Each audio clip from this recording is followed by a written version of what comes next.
words of Judy Brown. Happiness is a choice. And yes, it's Chip and Zay sitting in for Bucky and BK.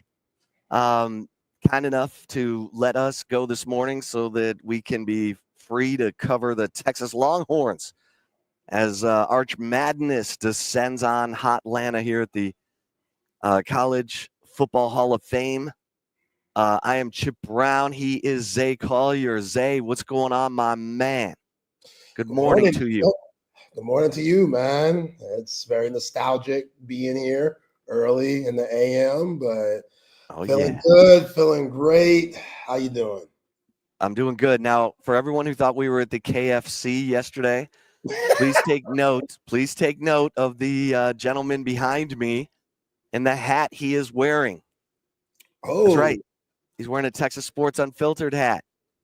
So if you're watching us on the YouTube channel, please like and subscribe and comment in the comments. It's your show. We're just here to facilitate. And if you're listening to us on the app, make sure that you are playing along on the CODA Circuit of the Americas text line at 512-222-9328. We got all kinds of good morning going on, and good morning to all of you, Randy and Michael, and hopefully, these are folks who, if they're Bucky and BK listeners, maybe when we go back to 2 to 4 in the afternoon, you'll set an alarm in your phone for 2 o'clock each weekday afternoon and join us for some sports talk. You know what I'm saying? John Haney says it is Tyler Atkinson Day. Yeah, that would be nice. That'd be nice. Yo, that's my guy. I know that's your guy, man. You talked to our boy DJ Derek Johnson about him. He had very high praise for Tyler Atkinson, the Georgia native, which I'm going to need an apology from a lot of Texas fans if Tyler Atkinson decides to go to Texas today, because there were a lot of folks just last week talking about, oh, this recruiting cycle, what y'all doing? What's Sark and them doing? BSing around, and we said, yo, chill. For one, it's just July. December is when you could get all, upset and feel like you got to pull your hair out. That's then. But July, chill a little bit. Sark and them ain't tripping. They ain't going to be paying these Felix Ojo prices. That's not going down. Sorry. That's just not happening. That's not happening. It's not happening. So if Tyler Atkinson commits today, which I still think it's a little far out with him being a Georgia native and, Kirby don't play about his defense, man. How do you not want to go play for Kirby Smart if you're a big-time defender growing up in the Peach State? But it can happen. Just ask Justice Terry. You dig? So I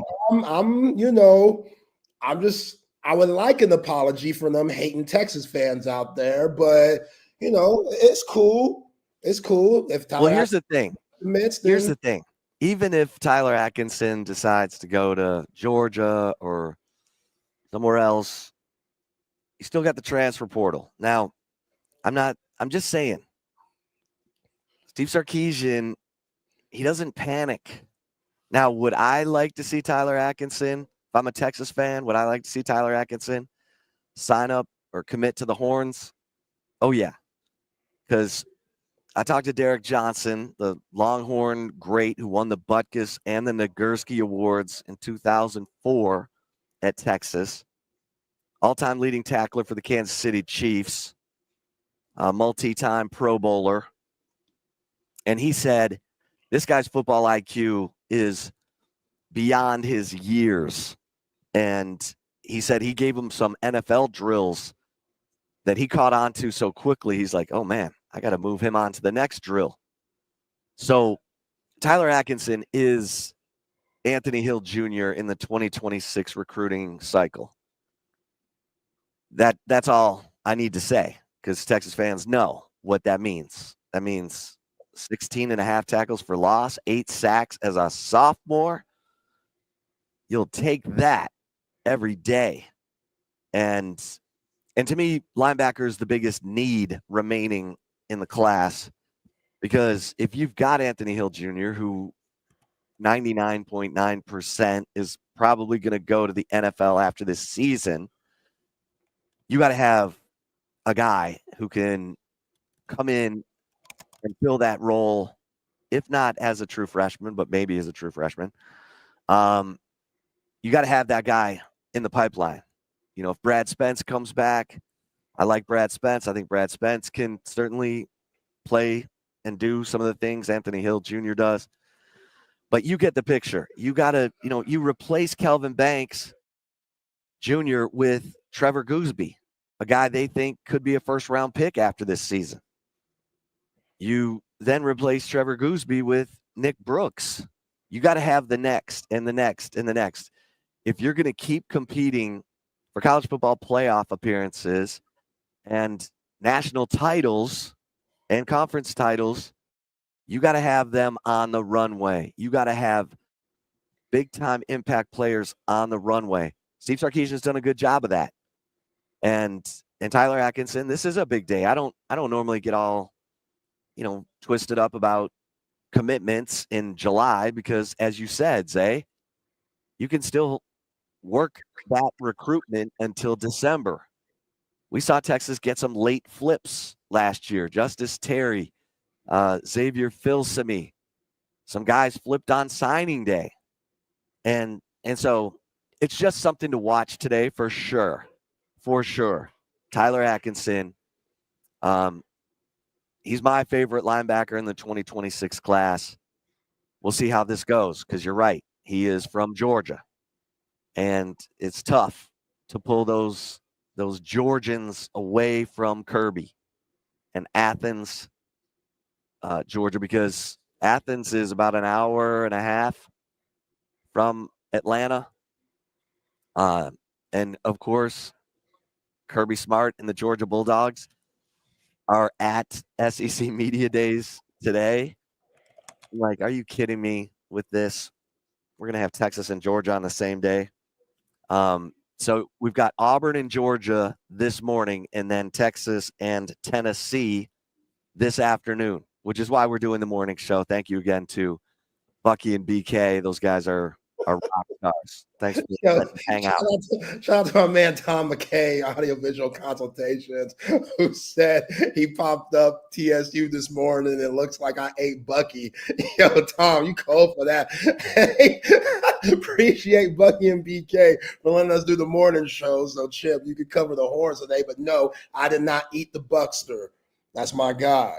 Did not eat him. You did not eat Bucky. Yeah. Yeah, this is just a little Tuesday thing. We'll be back. They'll be back tomorrow. Everything will be all gravy. But going back to Tyler Atkinson a little bit, Chip, the Derek Johnson thing is a big deal. That's a huge deal to me, because Derek Johnson, not too many people know the University of Texas like DJ. Not too many people made an impact at that linebacker position like DJ did. Like, he's one of those classic number 11s that put on the burnt orange, where when you think of number 11, that's the person that I think of.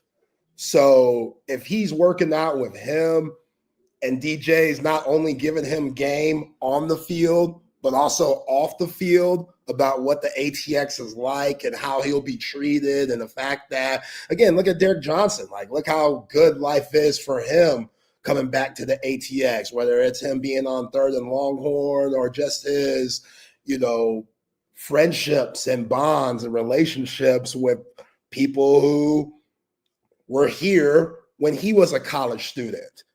I bet you Tyler Atkinson's listening to all that. And I'm not saying Georgia doesn't have their own, type of culture like that, but we all know here it's a little different than everywhere else. that's a big time blue blood across America.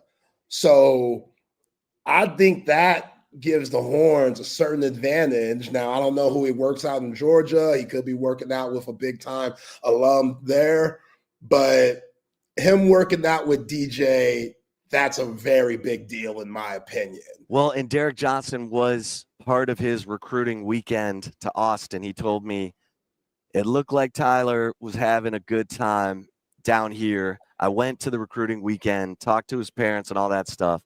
So he had a good time here. He likes Austin. So it wouldn't be him not coming here because Austin's not good enough. He'll just probably, stay closer to home if he does go that way. And then when I asked DJ about what stands out about Tyler Atkinson, he said, he's a whole nother thing right there. He's really good. You just don't see kids as technical as him. And he's got one more year of high school left, which is crazy. He can rush. He can drop. The linebacker drills I gave him, when I usually give it to even college or pro guys, there's some coaching points. I'm like, all right, we got to do this. We got to do this. And with him, I'm like, man, we got to move to the next drill. You hit that pretty good. He said it's the way he moves, being very under control. I think that's an art and a specialness to his game.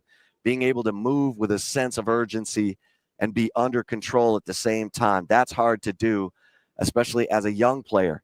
And we know Derek Johnson struggled with that as a freshman. He has that blazing speed at 6'4", 230, but he fell for the misdirection. He fell for those counter plays where the line would flow in one direction and he would immediately take a step in that direction and get out of position.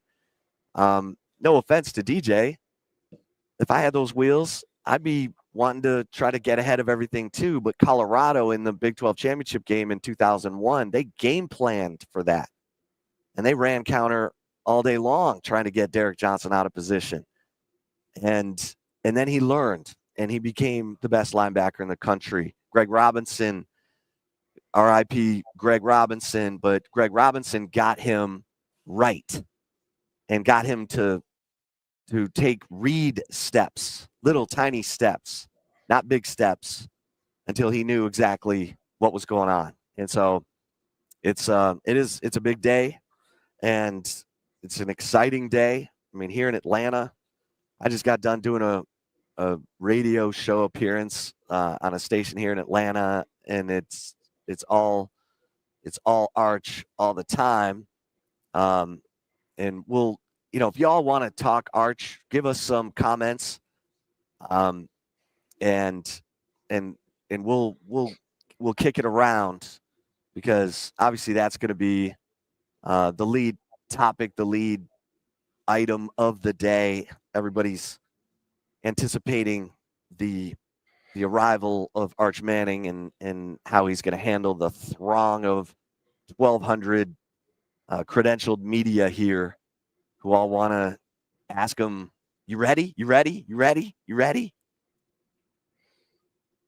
You ready, Yeah. Zay? Oh, I'm been ready, man. Like, can August 30th get here fast enough? Like, good grief. Like, I very intrigued to see how he handles the media today. Just this whole year where Arch was kind of getting introduced to the world, whether it was the 4-Letter Network interviews or, just different interviews where, we're starting to see his personality a little bit. Like, he's a very easy person to like.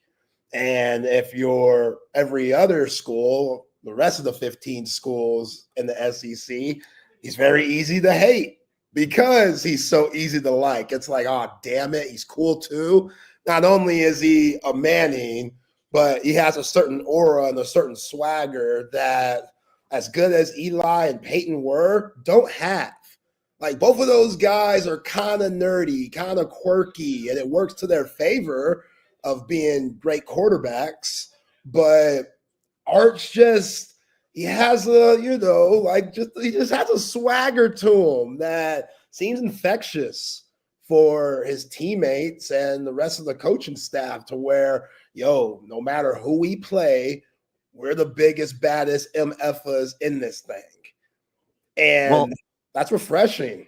Well, and I think you and I were the first ones to have Hyde Manning, his younger brother, who's a freshman at Texas, who to me is a big part of this story, because you talk about a support system.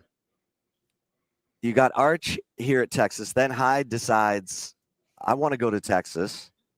So he shows up as a freshman. Arch is a redshirt sophomore. And Hyde Manning, who was Arch's center at Isidore Newman in New Orleans, but was like, I'm not playing football.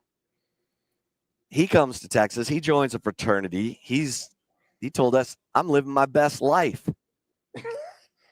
My brother's the stud quarterback at Texas. I'm in a fraternity. I got girls all over me. And then when my brother needs to get away from football, he can, come chill with me. He never said he has girls all over him. We just assume that. We assume that. But he did say that they mostly just talk about girls. Yeah. And like normal college students. Right.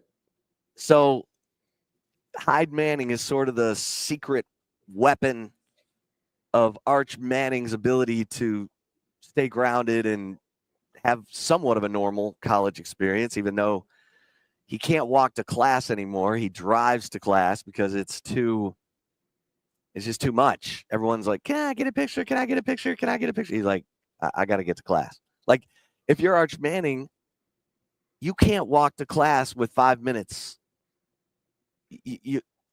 Then you'll be rude to your fans.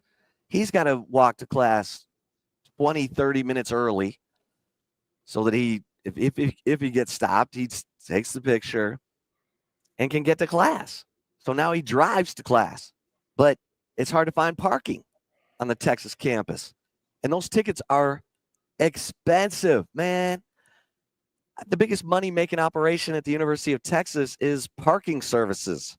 Facts. Those tickets are like $50, and if you park in a faculty spot, it's like $75. What are we doing? These are college students. But as soon as they get that indoor practice facility done, they'll have their own, all the 500 student athletes at Texas will have their own parking spot in that underground garage under the new football indoor facility. Hey, just a Jai Hall that thing. Who cares? Put your own boot on it. Yeah, get your own boot off of it. Like, well, no, you park and then you put a fake boot on it, so the cops are like, "Oh yeah, we already booted this one," and then you just take the boot off and go. Yeah, you got to have that fake boot. Jai Hall, man. Yeah, R.I.P. Jai Hall. R.I.P. I don't think he's dead. Well, I mean, like he's no longer on the squad. His time at Texas is R.I.P. R.I.P. Where the hell is he now? Central Florida? I don't know where he is. I hope he's doing well. Oh my God, I hope so too. He has a kid. Texas gave him. Oh yeah, what's the matter with you? They gave him NIL money. They set him up in an apartment. He had it totally made at Texas, and then he messed it all up, started bouncing around. So, and if you ask Alabama fans, Jameson Williams getting hurt against Georgia in the 2021 national championship game cost Bama a national title because Jai Hall came in and had 2 big drops and was not Jameson Williams. And Nick Saban even talked about him after the game, saying, you got to be ready for your opportunities. You get one shot, one opportunity. And Jai Hall, he was,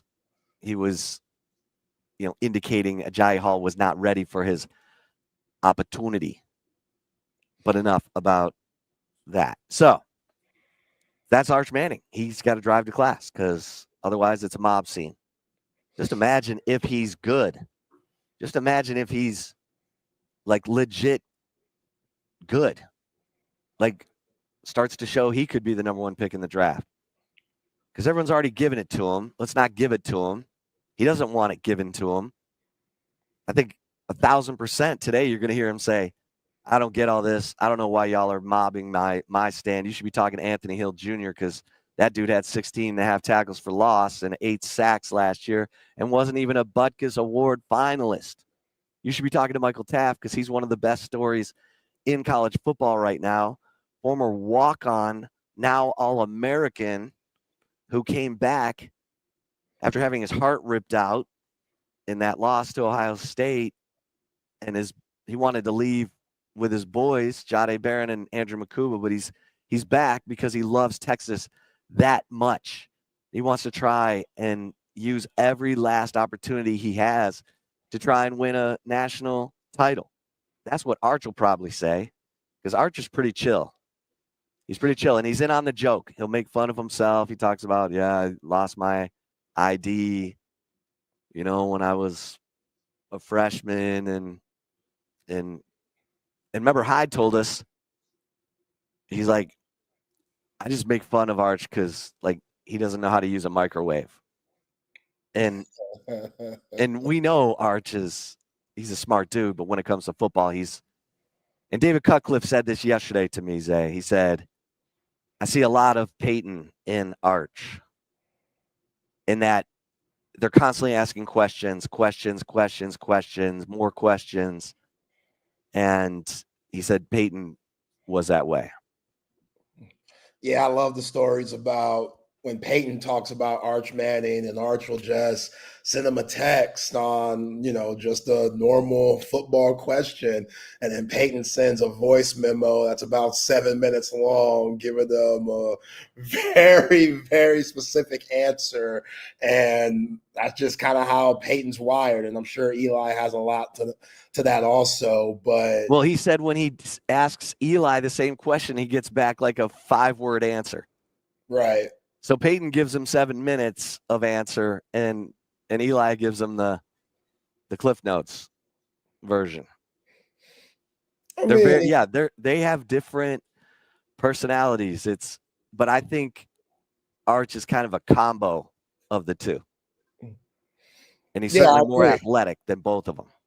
Yeah, definitely got his pops and his grandpa's athleticism. And that's what's going to be so interesting this season. How is Sark going to utilize that? Because I don't run him to run too much. I know a lot of people see VY like, oh, we got like another Vince Young type with the way that he can run the football. And it's like, okay, at times, yes. Last season, what game was that? Was that UTSA where he had that big time run where he's doing the shimmy and stuff? 67-yard run. Yeah, just juking guys out they draws. Like, we're going to see a little bit of that, but you know me, Chip, slide, get out of bounds. Like in the SEC, this isn't one of those I'm a badass, let me lower my shoulder type of leagues. Like there's going to be times where you need that big time first down. You need it to maybe ice the game, kind of like what we saw with Quinn Ewers in Fayetteville last year. There's going to be times where you have to get in the end zone, so you're going to put your body on the line to do so. But overall, Arch Manning and Steve Sarkisian, they have to be real strategic about using his legs and how smart he is while doing that. And that's sliding and getting out of bounds so you can live to play another down, because your team needs that. Your team needs you on the field. I know somebody asked about the backups here in the comments section, and I'm very high on Trey Owens, but I don't know if Trey Owens is going to get you back to the bins for an SEC championship. I have a great, ball of faith in Arch Manning doing that. So him being available, I think that's very important this season, and him being athletic and being one of those guys that's very fleet of foot, that's going to pay, big time for this Texas team. But also you got to be smart about it. Yeah, and back to the question about the backup quarterbacks, Trey Owens, I'm with you. Robert wanted to know. I think they're very high on Trey Owens. I know they brought in Matthew Caldwell, the senior Troy transfer, but I think they brought in Matthew Caldwell in case something happens to Arch, and then you're down to Trey Owens and KJ Lacey. Then if something happens to Trey Owens, you want a veteran instead of having to rely on a true freshman. Steve Sarkisian has said, over and over and over. I don't like playing a true freshman in this offense. It's a lot. And, Sarkisian has said multiple times that their quarterback room is set up really well right now because, my gosh, Arch Manning's entering his third year in this offense. You got Trey Owens entering his second year in the offense, and Trey's a big, strong kid who can sling it and is accurate. We saw glimpses of it in the spring game a couple of years ago, but I'm hearing he's really, like, I think he wanted the spring game because he wanted to show everyone how far he's come and, maybe squeeze a couple more NIL bucks in his direction. But bottom line is I think he's ready to go. And KJ Lacey's a freshman. I mean, he's picking up the offense really well. He's asking a lot of questions, but that's a lot to put on a freshman to command a team that has championship hopes. So I think it's going to be, I think the quarterback room is set up right now for Texas, and then we'll see if, we'll see Trey Owens probably in the second, third, fourth games. Everyone will get to see a little bit of what he's got, and hopefully that's all. Because yeah, our man CB has that stat of all the years. I mean, it's ridiculous. Like 23 of the last 25 years that Texas has had to bring in a backup quarterback because of injury to the starter. And yeah, Zay, I'm with you. No Bam Bam Sam Ellinger runs from Arch. Hell no. Like Sam would lower his shoulder and put safeties on the ground. I'm thinking of that, goal line run he had against K-State where he put a nice, strong safety in the dirt because Sam was just that guy. We don't need that. We don't need that from Arch. Arch needs to be elusive like VY was. VY, someone else also said that. VY there were hardly ever any clean hits on VY because that dude set up runs like a running back. And CB512, 100% right. I never remember VY just getting decleated out there. Ever. And again, the dude's 6'5". He's a big target, so you would think it would happen, but he was just so smooth, man. How he glided out there. And my mom saw him in the Rose Bowl against Michigan. She went to Michigan. And she's like, he's like a gazelle. A gazelle. And I'm like, you know what, Judy? You're right. VY's like a gazelle. He's just kind of gliding by everybody. Those long strides, never looked like he was moving that fast, but he's just eating up ground like a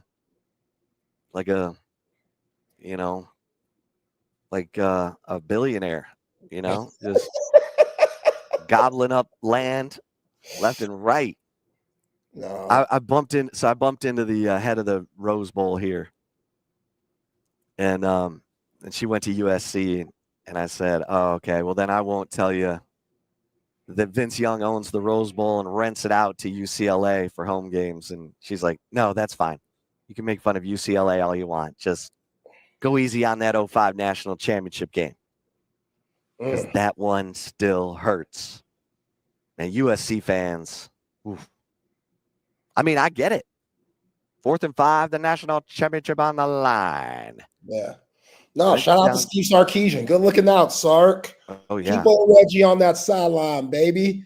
Reggie's mom wasn't in it. We saw that. Reggie was doing too much that game. So, you all know on that 4th and 2, that ball was going to Lindell White. Texas stuffed them. Rest was history. And come on, CB. I don't like this stat, bro. Like, this is a very troubling stat here. Well, this is why CB is the world's greatest volunteer producer in the history of radio. Because, I mean, we always fall back on him to throw this up there, but that's the beginning of the Mac Brown era in 98. And then it's every season except for 2002, 2005. Remember, 2005, they had one player miss one game. That's how healthy the 05 team was. And that stuff matters. Of course, VY was made of polyurethane. He was never coming out of a game. 2008, Colt stayed healthy. Should have won the Heisman that year. 2010 was such a bad year. I think everyone just wants to forget it. Yeah. But then every year except 2019 since then. So 2011, 2012, 2013, 2014, 2015, 2016, 2017, 2018, and then 20, 21, 22, 23, and 24, all years where Texas had to bring in a backup quarterback due to injury. So let's see if Arch can snap that streak of 5 years in a row. Yeah, it's interesting going back to Trey Owens a little bit, how he's going to look at this season, because Arch Manning, he's eligible for the draft, but with everything that we've been hearing and how the Manning family and how they operate, like, they're not pressing fast forward on Arch's career because they didn't do it for theirs. Eli and Peyton stayed all 4 years. They know that the NFL is not going anywhere. And knock on wood, you also just never know what could happen, but it's not like they're desperate for money. Right. His mom's says, Arch and the family, they can put cheese on that Whopper. So at the NFL, it ain't going nowhere. They ain't tripping about that. So if you're Arch, no matter how the end of the season plays out here in 2025, and let's say Texas wins it all, you would expect the next step to be the National Football League, because why not? If Texas wins it all, Arch Manning's probably the number one pick. But we all know with just how some of these great quarterbacks think, especially the Mannings, you want to get those 30 starts under your belt because it makes for a better NFL season. You've seen more, especially what the schedule is going to look like in 2026. 2026, you expect to get Bama, you expect to get Ole Miss, you expect to get LSU. You know what I'm talking about? Like, that's a lot. Tennessee, all these schools that mean something to the Manning family, especially Ole Miss and Tennessee for obvious reasons. But playing those 30 starts, that's going to be really important, I think, to Arch Manning's decision, unless if it's just one of those, hey, you're going to be the number one pick. You've already accomplished all these things already. Why go back? And it's have a hard time, no matter how well Texas does, not seeing Arch Manning in the Texas uniform in 2026. So what does that mean for Trey Owens? Because all that talent that he has, I wouldn't wait around. Like, I'd go see what's out there and see. Yeah. Try to start your career. So that's something to look at this season and how Trey Owens, moves. Yeah. I mean, I think you're right. If it plays out like that, if Arch is coming back in 2026, then I think you're looking at Trey Owens saying, you know what?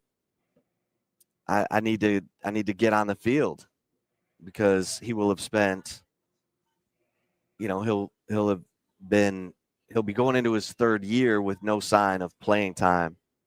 And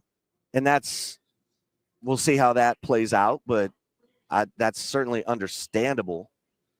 And you got Diabell coming in. I mean, these are problems that Sarkisian says you're crying from a yacht.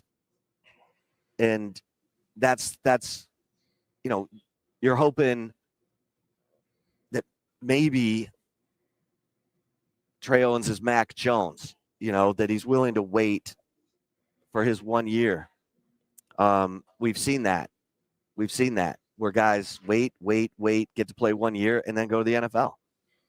And Steve Sarkisian can sell that, but in the age of NIL, in the transfer portal, if someone's willing to sweeten the deal, then it's understandable. And yes, Devin's asking, our BK and Bucky doing their show later today. Yes, 2:00. 2:00. So we're just flipping for today because Texas is here at SEC Media Days, and it's going to allow me to go get all the interviews to bring back for tomorrow's show. Yeah. So that's interesting you bring up Mac Jones because, yes, he stayed. Yes, they won a national championship, and I'm sure he feels very fulfilled when it comes to his last year at Alabama, but he didn't get those 30 starts in. So you look at his NFL career and the highs and the lows. I don't even know where Mac Jones is right now, or what roster he's on. Like, is it the Jags? Is he backing up Trevor Lawrence? I think so. Yeah, like he had that Pro Bowl, which I think he was a substitute Pro Bowl guy his rookie year. But Bill Belichick ruined Mac Jones's career. Oh, come on! By putting Matt Patricia as his offensive coordinator. Mac Jones is like, dude, I know more about offense than you do. You're out here ruining my career. And how's the greatest coach of all time going to ruin somebody's career? How's that? You know how? By making Matt Patricia your defensive coordinator into your offensive coordinator. Like, that was, to me, that was the end of Belichick. The dude was mailing it in. He just wanted his friends around him. You know how to run offense, right? Yeah. Okay, you're hired. Mac Jones is like, no. I wanted Jerry Jones to sign Mac Jones as a backup, because I think that dude's got some tread on the tire. But yeah, I think the backup quarterback situation is solid. Now we got to see if we got to see it under the lights. We got to see it if Trey Owens had to play it in Athens at night. Is he a gamer? Because you don't know that until you're in it. You don't know that until you got Kirby Smart's defense breathing fire down your neck every other play. But I expect Texas to be much more prepared for that game than they were. I think Texas was too big for its britches in that game against Georgia last year, coming off the blowout win over OU. And I think they came in thinking our ish is smelling pretty good right now. Let's just walk out there and be Texas. And nah. I mean, Kirby Smart's got dudes. And even though they've lost Michael Williams and Jalen Wilson transferred to Missouri, they're going to have dudes. They lost Nazir Stackhouse on the defensive line. They're still going to have dudes. They still have Dalen Everett. That dude, how many interceptions? He have 3? He had 3 interceptions against Texas. Like in 2 games? Yeah. And a strip sack. Like, that dude single-handedly forced 4 turnovers in the 2 games. Now, Jahdae Barron had 3 interceptions, and if Jalen Gilbo was looking upfield, he might have seen that tight end. Oh, what? Am I lying? I mean, it's tough. It's tough. Like, it's easy to say Jalen Gilbo make that block so Jahdae could take that 6 to the crib. But can you imagine? Texas would have won. Them dudes don't practice blocking. Why would they practice blocking? Why would Jalen Gilbo ever? Be a football player. Yeah. Be a football player. Put that head on a swivel and go hit somebody. Yeah. Instead, he was like watching Jahdae make the interception. Then he was like cheering him on up the sideline. Meanwhile, Jahdae's like, turn around, hit that guy. Yeah. No, I mean, look, they had a chance. They drove it all the way down the field. They got in the red zone. They got stuck. And Burt actually made a field goal to send them into overtime. Oh, Burt. Burt's getting home from South Beach right now. You're killing me. Burt's just now getting home from South Beach. He's just now walking through his apartment door in Miami right now. Burt. Okay, so this year, I got to tell you this, because last night they debuted this new Netflix series called the SEC. And it's like quarterback. It's a look at last year in the SEC. And I got to find out what's going on. Texas opted out of this. And so they didn't give them access. Now, I'm not mad. I just wanted to figure out why. And so when this thing debuts in whatever, a month or whenever it's coming out, the first episode focuses in on LSU in South Carolina and that linebacker, Whit Weeks, who is a character. And last year he played with his brother, West Weeks. And those dudes, it's worth watching the first episode just to see those guys. Because, I mean, they are a character. Whit Weeks has the mustache, the hair. I mean, he looks like, oh man, who's that? I mean, he's got the feathered hair, parted down the middle. He's a good-looking kid, super, funny. But you just kind of have to watch it because they had the Weeks family. They had 3 boys. Whit is the youngest. They were in fist fights every day as kids. Their dad was a football coach. And if they didn't give max effort, they had to run laps around the neighborhood after games. Damn. Yeah, oh yeah, it was tough. So it's worth watching just to see those dudes. But yeah, I was like, man, they're not showing Texas at all anywhere in this show. And then I found out that they opted out of it. What do you think of that, Zay? I remember when it was coming out or it was announced that they were doing that type of deal where they go behind the scenes on some of these SEC teams. I remember when it dropped how Texas wasn't going to be involved. And I mean, much as that sucks, much as I would like to see the behind the scenes action with Steve Sarkisian and last year's team. I mean, last year's team had some really good characters on it, just like this year's team. So that would have been fun. I'm not surprised. Like, I'm not, tripping either. Like, it's a lot. It's a lot. It's a lot, and when you're Texas, you already have all eyes on you. You already have just that, bullseye on your back. So a lot of attention is given no matter what. So I'm not tripping. I saw Whit Weeks yesterday at SEC Media Days. He was praising up his team. And you're right. He has really good energy about him.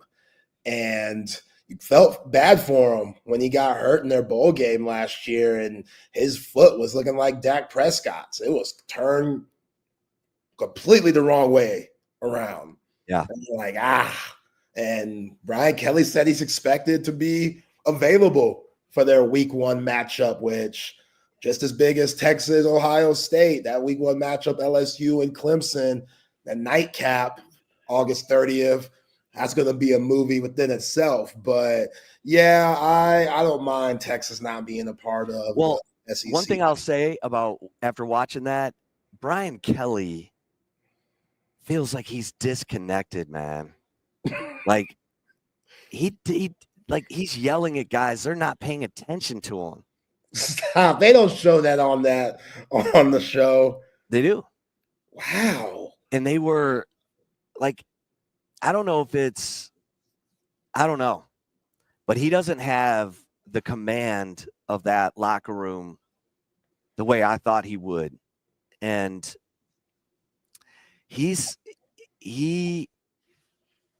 I don't want to say the job's too big because that dude has won at the highest level. He's the all-time winningest coach in Notre Dame history.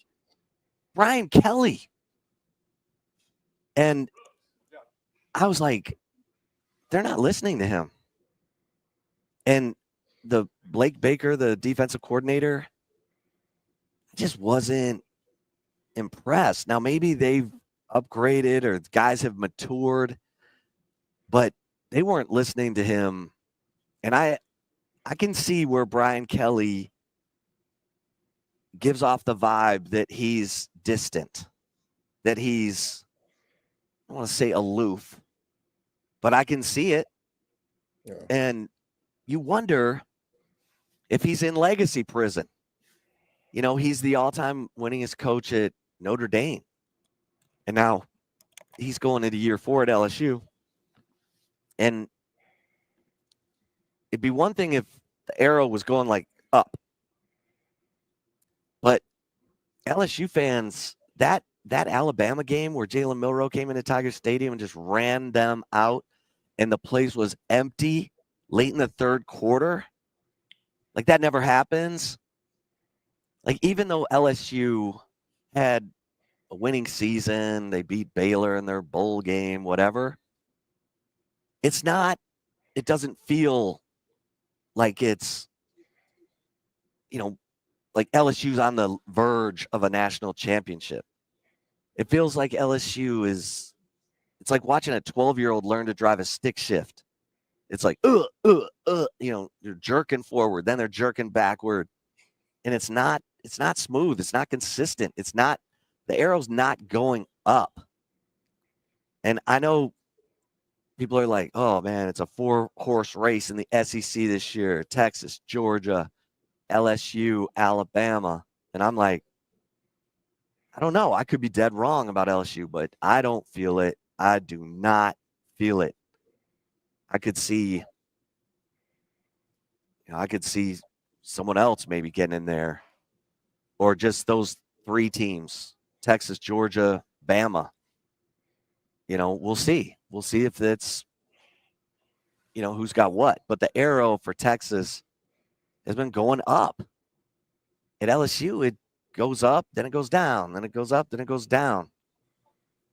I mean, they got by the skin of their teeth that win at South Carolina last year, where Lenore Sellers went out with the ankle injury and they had to bring in the backup, and LSU kicked a field goal. Or no, South Carolina missed a field goal on the last play that would have sent the game into overtime. I mean, LSU, they got away with a couple. And obviously they beat Ole Miss in overtime, and that was a good comeback win for Garrett Nussmeier. But I don't know. Florida beat them late. What do you think? What do you think about LSU? I mean, I think they have a lot of talent. The way that those guys were talking about them yesterday, which you're never going to hear a bad thing that these players say who are invited to SEC media days. Like Diego Pavia was talking about getting to Atlanta, and Clark Lee was talking about winning the SEC championship, and they have all the tools to do so. And it's like, really? Like, y'all are Vanderbilt, but love the confidence, love the moxie. Oh, yeah. LSU, they have more talent than that, so you would expect them to be in the mix of getting to the SEC championship game. The issue that I have with Brian Kelly is, and it started once he touched down in Baton Rouge, he doesn't seem authentic.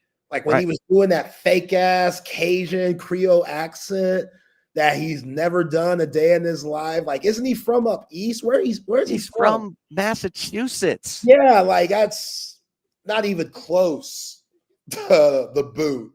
And Bayou. Like, that's just, you know, it seems like that's an issue to where he wants to be one of them, but he's not. So you got to be yourself at the end of the day. He's had some weird crash out moments. You remember him at the presser after the first game of the season against USC. Right. He's banging the table. Pounding the desk. Yeah, it's like, chill, coach. It's only week 1. But he feels the pressure of now 5 straight opening season losses. So he was feeling it after the 5 straight, losing to Southern Cal and the Trojans last year. And now this season, yesterday with the media, you were in that room where he was speaking for his, introduction press conference. Like, he was trying to make jokes. They weren't landing. He's a little bit awkward. At all. He's just awkward. Like Ed Orgeron, say what you want about him, but Ed Orgeron had one of the greatest teams in college football history. And even though the Poontang got him at the end of the day, undefeated, it got him. Ed was worried about a little too much outside off the field than he should have been. He was enjoying that victory celebration. Too much. Man. He was on the run, but it fit. He fit there. Oh, for sure. So Brian Kelly, as good as Brian Kelly is, X's and O's and knowing the game of football, he was tremendous at Notre Dame. It just doesn't seem like the right fit, which is crazy because the dude's had a Heisman Trophy winner. So that's a big deal. Like, that's a huge accomplishment. Like, Jaden Daniels, to bring him over from Arizona State. Steve Sarkisian wasn't going after Jaden Daniels. He said it. Right. Looked over there at him, and considered it. This guy ain't it for me. Which now you look back and you're like, Sark, have you lost your freaking mind? This guy. Well, it helped that Brian Thomas and Malik Neighbors were also on that LSU roster. But you know what? I'll say this watching Brian Kelly, for all the people who are like, Sarkisian needs to hire an offensive coordinator, be careful there, because Sarkisian is demanding as you know what, as an offensive coach. Like, he gets on guys. If you don't run that route at 12 and it's supposed to be run at 12, he is all over you. And he's the head coach. It carries weight. I'm watching Blake Baker from LSU try to command these dudes, and he's doing trivia with them to try to – that's how they build their team. Like, Sark's doing Culture Wednesdays, and Blake Baker's doing some trivia about what's the state flower of Louisiana. Seriously. Oh, man, we don't want to do that. I'm like, okay, Sark's a level up from what's going on at LSU. And I've said it over and over again. The team building technique that Sark uses, where he tells his own story of all of his, ups and downs, the redemption story of Steve Sarkisian, had it all going. It all blows up on him from self-inflicted wounds. Then no one will call him. And then it's, believe it or not, Lane Kiffin telling Nick Saban, hey, Steve Sarkisian. And then he gets the lifeline and he comes back and he's taking really good notes from Saban, and he's hungry and he wants it. He's borderline obsessed. And if I win one, I'm going to want to win two. And he's going to figure out first and goal from the one. But he's demanding as an offensive coach. And those guys listen. It's interesting. Like, they show Shane Beamer. Shane Beamer's does a good job. You can tell he knows how to talk to his players. He keeps the message fresh. And maybe Lenora Sellers can do it this year. Maybe their defense can fill those huge holes that they lost in the draft. But Brian Kelly, I'm not buying it. I'm not buying it for a second. It feels detached. How was he lost for an hour at the hotel yesterday? How do you say you were lost for an hour? You're a head coach. Call somebody. Where's your SID? Where's your staff? How do you get lost for an hour? Don't say that. Don't say that. Say I got lost in the hotel Don't say I got lost for an hour. How do you get lost for an hour? You're the head coach. You can call people. Yo, man, that was hilarious. That was ridiculous. Yeah, there's something about him. There's just something about, I can't put my finger on it, but only thing I can say, it just doesn't seem authentic. And he's just kind of a cornball. He's just kind of just a corny cornball dude. brother. We going Robert Griffin III, cornball brother. Robert Griffin III would be like, Brian Kelly is a cornball. Oh, man. I couldn't believe it. I couldn't believe he said that. That's crazy. Yeah, jokes weren't landing at all yesterday. He said, your check's in the mail. He said something like that to a media member that was trying to make a joke or that was praising him. He was like, thank you. Your check's in the mail. And then didn't hit. Like, you were in there. You could have given a fake laugh or something. A little chuckle. Ha ha. I was being authentic. I was being authentic. Touche. And that didn't make me laugh. Yeah. It made me laugh when jokes don't land. That's always funny to me. I would have laughed up in there. Yeah. It would have been real awkward. They'd be like, who the hell's laughing at that joke? Well, Johnny Carson made a living off of jokes that didn't land and then having a great facial expression or a follow-up about, well, I can tell you guys are loving my material today. And trying to squeeze some kind of laugh out of it. But yeah, that was awkward, man. That was awkward. Okay, so say you've got Auburn and Georgia this morning, and Hugh Freeze was at the bar last night. Stop playing. You're lying. He walked in. You're lying. He wasn't at the bar. Not again. Yeah. Wow. Second year in a row. Remember we said he'd probably be in his hotel room, like drawing up plays or looking at film. So I'm like trying to leave the bar. It's like 10:30. All the Beyonce girls are coming in from the concert. That's why you stay. Well, my boss was like wanting to have another. I'm like, I'm tired. And it's Texas Day tomorrow, and I want to be fresh. Smart. But in comes Hugh Freeze. And he was drinking a pint-sized glass of club soda with a lime in it or something else. Okay. But he walked right up. He walked right up to a table of reporters. I mean, he looks for it. There weren't any other coaches. This is second year in a row. You remember last year, in Dallas, he was out there, in the hotel bar with the media. I'm like, I love it. But I'm like, you better hope Jackson Arnold's on fire. Yeah. Yeah, I didn't know he was dealing with cancer still. I don't know how. Right. Like, clearly it's not that serious for him to still be allowed to coach.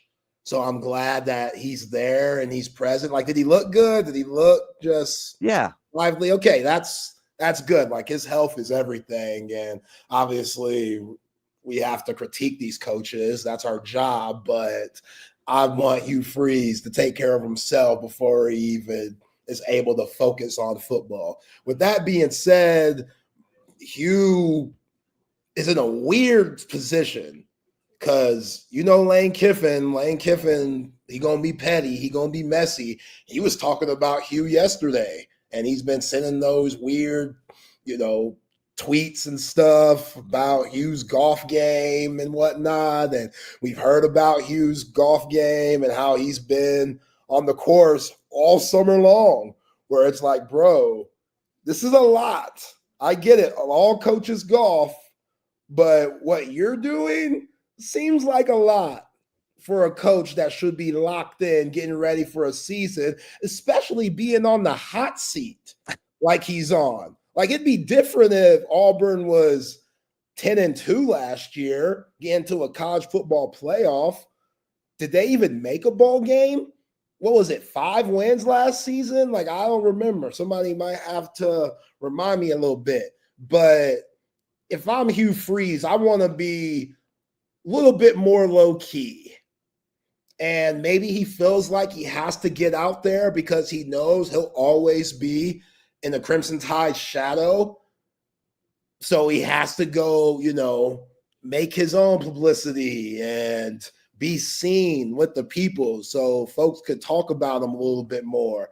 But yeah, this is a very interesting season for Auburn. It starts off with Baylor right away, which is a huge game for them. And he went 6-7 in year one. Okay. And 5-7 last year, no bowl game.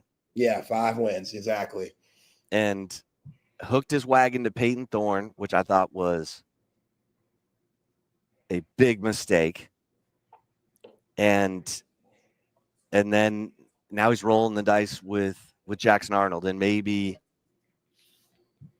Auburn's got better personnel than OU did last year. Last year, OU was a shipwreck. But there are no guarantees. I mean, Jackson Arnold's got to build his confidence back up. He's got to have some success. And I'm fascinated because there are people who feel like Auburn is a potential surprise team. But that's if you get Jackson Arnold, the 5-star quarterback, before he went through the blender at OU last year where they had a patchwork offensive line, no running game, and every receiver was on the injured list. I'm fascinated by Auburn because they have the best wide receiver duo in the SEC. They got the Georgia Tech transfer and Eric Singleton Jr., and they got Cam Coleman. Both of those guys should light it up for Hugh Freeze offense next year, and they should make Jackson Arnold look good. And I'm still high on Jackson Arnold. Obviously, his time in Norman wasn't very good, but like you said, that offensive line, they were so atrocious. Drew Brees would have struggled in that freaking offense. Like, they didn't have much time to do anything. Michael Hawkins Jr. or Jackson Arnold. But at least Michael Hawkins Jr. is a little bit more mobile, even though Jackson Arnold has that to his game. So he was able to get outside the pocket and make some things happen, even though that offensive line really struggled. So now I don't know what the offensive line is for Auburn, but it should be better than that. But they have all their offensive line back. Okay. So you combine that with Jackson Arnold, with Eric Singleton, with Cam Coleman, and the running game. You've got Damari Alston, and I don't know.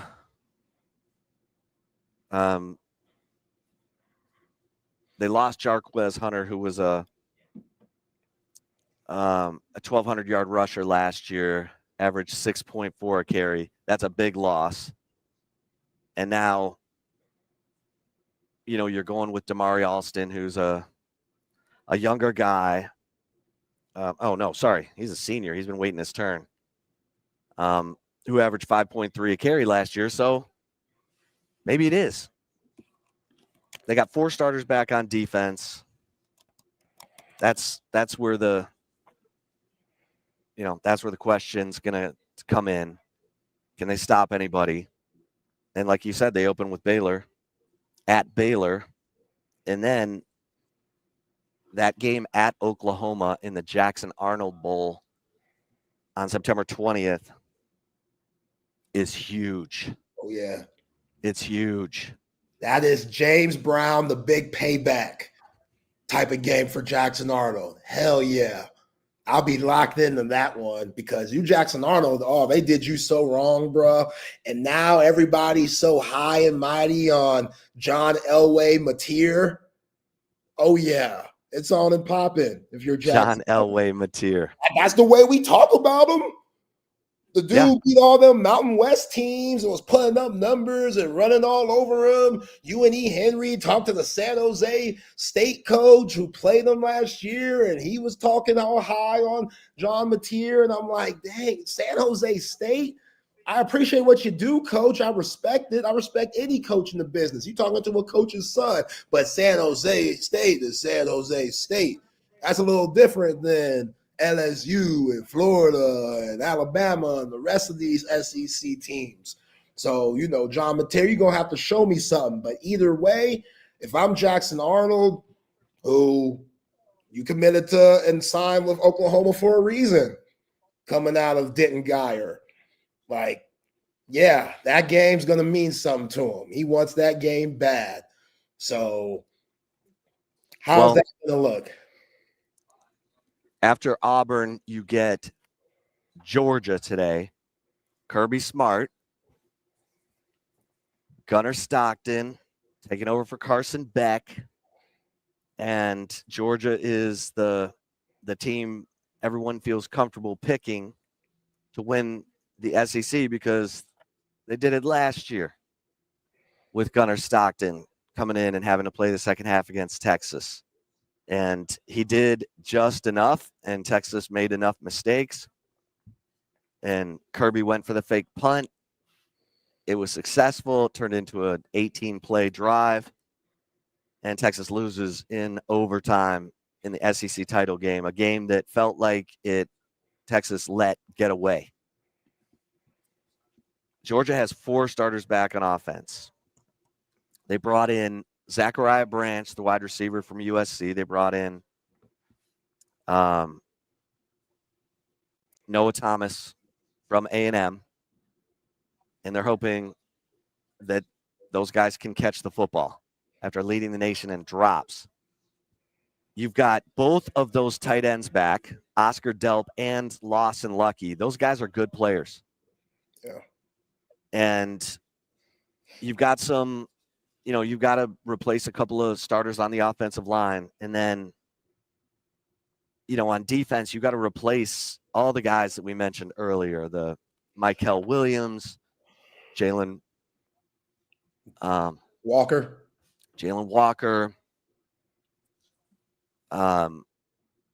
Malachi Starks.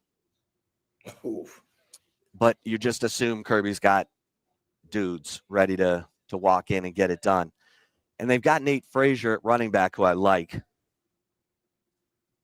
Nate Frazier, he runs tough, man. He runs tough. And, Georgia, to me, is the team to beat. And Texas has to go to Athens, where they have a 31-game home winning streak. 31. It spans 5 years. You're shaking your head. No, that's impressive. That's one of those, damn, that's crazy head shakes by me. Last year, it was close. They had a few very tight battles that didn't seem like Georgia, and the culture was just iffy. Weird. Yeah, it's very odd. And I know we make the jokes about, they got fast and furious going down there in Athens and whatnot and all their off the field troubles. But that team still won an SEC championship. So, yeah, I get people not counting them out. Why would you? Kirby Smart, he's still the best coach in this conference. Those guys are still going to be a tough out.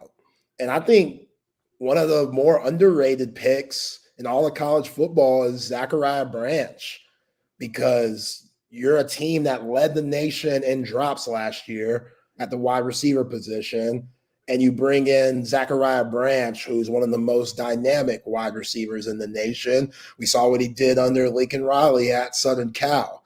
So now Gunnar Stockton, he's got something to deal with. I think Bell is underrated. Dylan Bell, I think he's a solid wide receiver. And then those tight ends, you could argue that's the best tight end duo in the nation, and Oscar Delp and Lawson Lucky. So Gunnar Stockton has weapons. It's just a matter of how good is he going to be. And he's not going to catch folks by surprise like he did Pete Kwiatkowski in that SEC championship game last year, because that's what it was. Ain't no game plan for Gunnar Stockton heading into that game because you didn't see it. There was no tape on him. Carson Beck was getting all of those reps.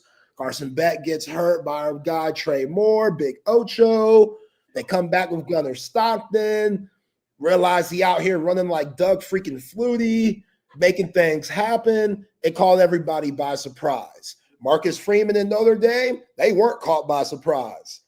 They watched all of that film in that second half in overtime, and they had a really good defense, the Fighting Irish, so they felt like, okay, this guy doesn't have much experience. Let's get after him. Let's force him to make some tough throws. And he couldn't make them. And when he tried to run, they were all over that. So where has the improvement been for Gunnar Stockton from that game in January to now, this upcoming season? Because obviously Kirby Smart was very high on him, so high to where he said, bye-bye, Carson Beck. We could care less if you come back or not. You take a lot of money anyway for the production that we don't see there. So you get all this NIL money. I don't know how much Gunnar Stockton's making, but it's not Carson Beck money. So Carson goes to Miami. Kirby Smart seems very cool with that.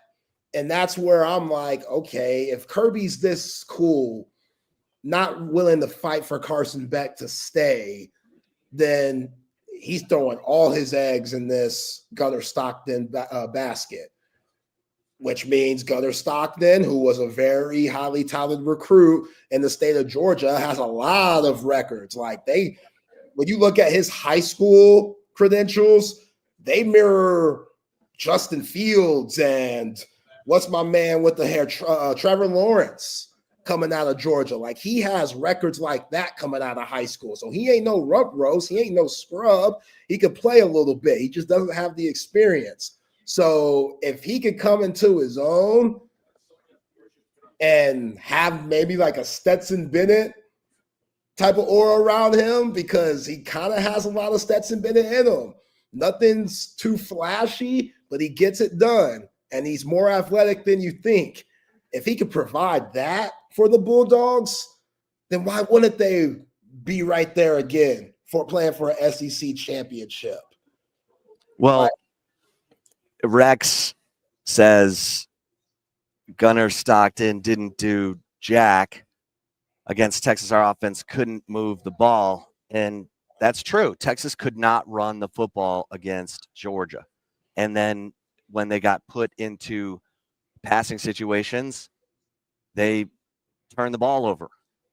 So Steve Sarkisian's got to figure out how to move the football against Georgia. And Texas has to do it with an offensive line with 4 new starters. Whatever. You got Arch Manning, who's a little more fleet of foot. Remember, Quinn was just 1 game back from his injury. He played against Oklahoma, and it wasn't pretty. And Kirby Smart watched Quinn in that Oklahoma game and was like, oh, we're going after him. We are going after him. Yeah. And they went after him. And rough. The rest is history. Now, I'll say this about Quinn. He got benched. He came back in the third quarter, played really well. He was 9 of 11 passing in that quarter. Texas got back to within 23-15. And then Carson Beck led a 75-yard drive that took like 2 weeks off the clock. And that was it. Yeah. So Texas has to run the football. And the emotion coming off of playing OU. I don't care what the score is. That emotion, that's a lot. Like, I know Quinn wasn't 100%, but this is Oklahoma you're playing. No matter how bad you beat them down, just the emotional fatigue of that game, having to play that and then turn around the next Saturday and play against Georgia. I know Steve Sarkisian wouldn't make any excuses, but that's a difficult thing to do. So now, coming into this 2025 season, when you get the bye after the Vanderbilt game before you go to Athens, that plays in the Texas favor. I know October is going to be brutal. You don't play any home games there. Quote unquote, the home game is the Red River shootout. But Texas playing Vanderbilt at home that November 1st, getting the bye, and then going to Athens on the 15th of November, I think that's going to be huge for Texas to reset, get healthy, and then play in that big-time, prime-time showdown. I agree with you. And that's the game where Arch Manning's legs are going to come into effect. Because if you look at Notre Dame's win over Georgia, Riley Leonard had 14 carries for 80 yards. He was far and away the leading rusher. Jeremiah Love ran it 6 times for 19 yards. Jordan Faison ran it twice for 9 yards. Jadarian Price ran it 10 times for 37 yards. Like, you cannot be conventional. At least you couldn't be conventional running the football against Georgia's defense last year, unless, of course, you're Alabama for some weird reason. But that's the game to me where Arch Manning's going to have to run the football, is in Athens, where by that time Georgia's likely to have a 35-game home winning streak. Guess who the team was, the last team to beat Georgia between the hedges? God, I feel like picking Alabama is too easy. Yeah, don't pick Alabama. Yeah. LSU? South Carolina. Wow. 2019. How about that? In overtime. So that's interesting. Because let's look at when Georgia played Alabama last year. Jalen Milroe. Yeah. He was your leading rusher. And you cannot be conventional when you're playing Georgia's defense. Yeah, good point, because that was their Achilles heel for the Bulldogs last year. Every time they play the mobile quarterback, they struggled. Jalen Milroe, 16 carries, 117 yards. Yeah. Well, you remember Hayes King in that Georgia Tech game? He was dicing them up. In four overtime game. Yeah, like Haynes King. He had 8 overtime game. Jeez. Kidding me? Yeah, that's a lot. Haynes King had 24 carries for 110 yards and 3 touchdowns. Yeah. Like, you have to be unconventional. And that's the game where Arch Manning has to turn loose those athletic Manning legs. Get out of bounds, Arch. Slide, Arch. Get out of bounds, Arch. I'm going to be saying that more than – y'all going to get tired of me saying that shit. For real. Because can't have them on the sidelines, man. Get your ass out of bounds. Get on the ground. Please don't win with them. Shoulder. Yeah. You can't juke everybody either, Arch. There's going to be some folks that going to break down and not fold to any of them jukes. Just go down, dog. Live to play another day.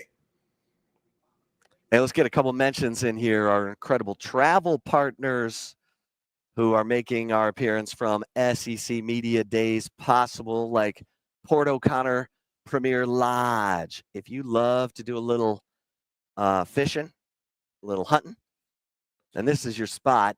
because what a great way to spend the weekend. If you want to go fishing, get away, get out on the water, head down to Port O'Connor and pay our friends at the Premier Lodge a visit. Premier Lodge is an all-inclusive fishing and hunting lodge that provides several different services and packages that will specifically meet your wants and needs, from bay fishing to flounder gigging to navigation tours and evening cruises. Port O'Connor Premier Lodge is sure to provide you with excellent service, memories you won't soon forget. So reach out to our friend Captain Rhino at 361-210-8494 or go to POCPremierLodge.com for more information. And for you Texas fans, Sue Patrick, best selection of Texas Longhorn gear you can find. Go see our friends at Sue Patrick, located at 5222 Burnett Road. Great, easy. I mean, the selection, you can also go to SuePatrick.com, but they got everything you need, from football gear, jerseys, schedule, to schedule glasses, T-shirts, so much more. Get your Texas gear, your burnt orange, at Sue Patrick, and they're going to give you free shipping on online orders over $49. So go see our friends at Sue Patrick or go to SuePatrick.com and 7-Eleven.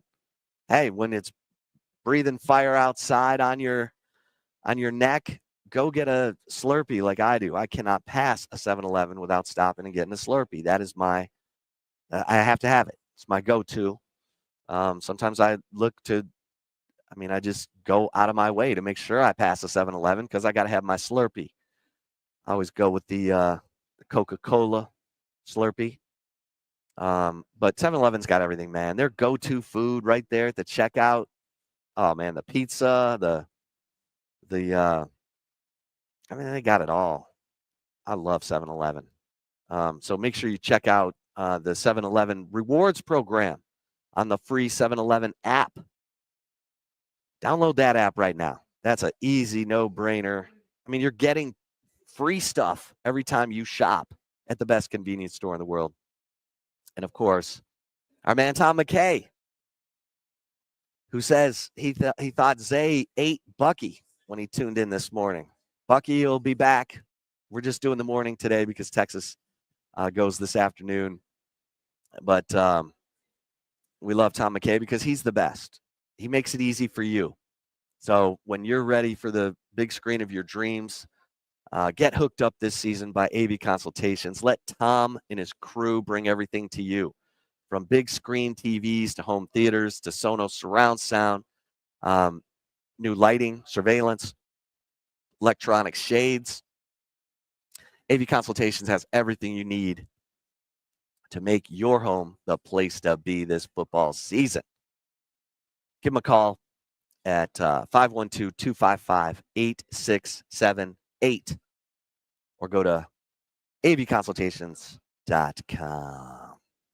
And don't forget, my guys who are snoring, make sure that you take advantage of this incredible offer that we have right now going with the Sleep Cycle Center. Because if you're snoring, it's more than just annoying to the person next to you. It could be the sign of a serious health issue. And we've got the best in terms of treatment for sleep apnea with Dr. Chad Denman, who has dedicated his life to treating sleep apnea because it killed his father at the age of 60. And he has the best technology. He's got the best treatment options, including oral appliances like I have, a mouth guard that holds my lower jaw open while I sleep. And the incredible thing is you go to sleepcyclecenters.com, set up an appointment, tell them Texas Sports Unfiltered sent you. They're going to take $100 off your sleep study. Basically give it away to make sure that you're getting properly diagnosed and then getting the best possible treatment options. Go to sleepcyclecenters.com. Just make sure you tell them Texas Sports Unfiltered sent you so you get $100 off your sleep study. That's a no-brainer. Just like getting your heart checked, your prostate checked. Guys, got to take care of ourselves so that we don't get got over something that we can treat and take care of. All right, Zay.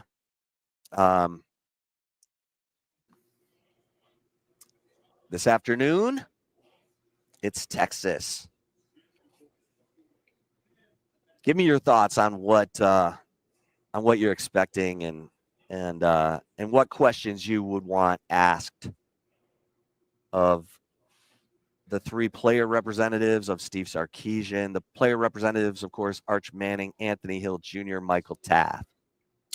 Definitely ask Anthony Jr. and Mookie Taaffe how have the new coaches gotten acclimated to them and vice versa. So Dwayne Aquina, Mark Orfe, Alan Clark, how those guys are different than what you had with Terry Joseph and Blake Gideon and, gosh, who else am I missing? I think that's it. But yeah, just how that's different and what they expect this defense to look like. Because I get it. We expect this defense to be dynamite, just like last year. But Jahdae Barrett's don't come around very often. Andrew Bakubas don't come around very often. Barrett Sorrell, Vernon Broughton, Alfred Collins, the list goes on. So how are these new guys stepping up? What does Jelani McDonald look like? What does Jalen Gilbo look like, who I think could be a huge surprise for this season? That he doesn't get talked about enough. You know how I feel about Jalen Gilbo. He's quietly an assassin.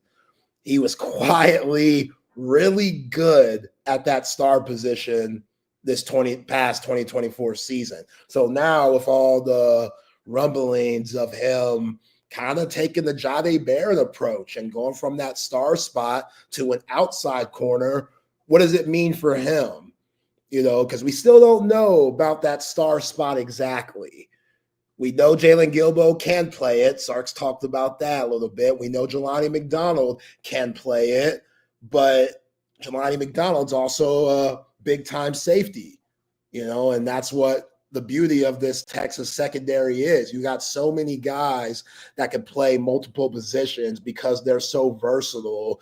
So I think game to game, based on what the opposing offenses do, you might see different looks, kind of like what we saw toward the end of the season, where Jelani McDonald played a lot more nickel star position, especially in that Arizona State game, because we know how good Cam Scatterboot was. So what does that look like? Because Mookie Taaffe, who, again, another guy I don't think we talk about enough. Like, we just know that he's going to be solid. We know that he's always going to be in the right spot, but that's a dude that still could get better, even from his All-American season last year.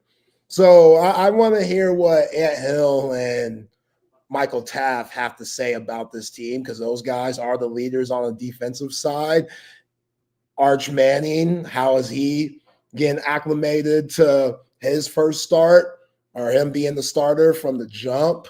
Having 4 new offensive linemen, how those guys look, because that's a big change too. Like, just like I said about Jahdae Barrett, Kelvin Bankses don't come around very often. That dude was the number 9 pick for the New Orleans Saints for a reason. So as good as Trevor Gooseby can be, and what I think will be, it's still going to be different. Brandon Baker, still going to be different. Cole Hudson going to the center spot. Him and Arch, they got to be on the same page, because we know Jake Majors, no matter who was taking those snaps, whether it was Quinn or Arch, Jake Majors was terrific.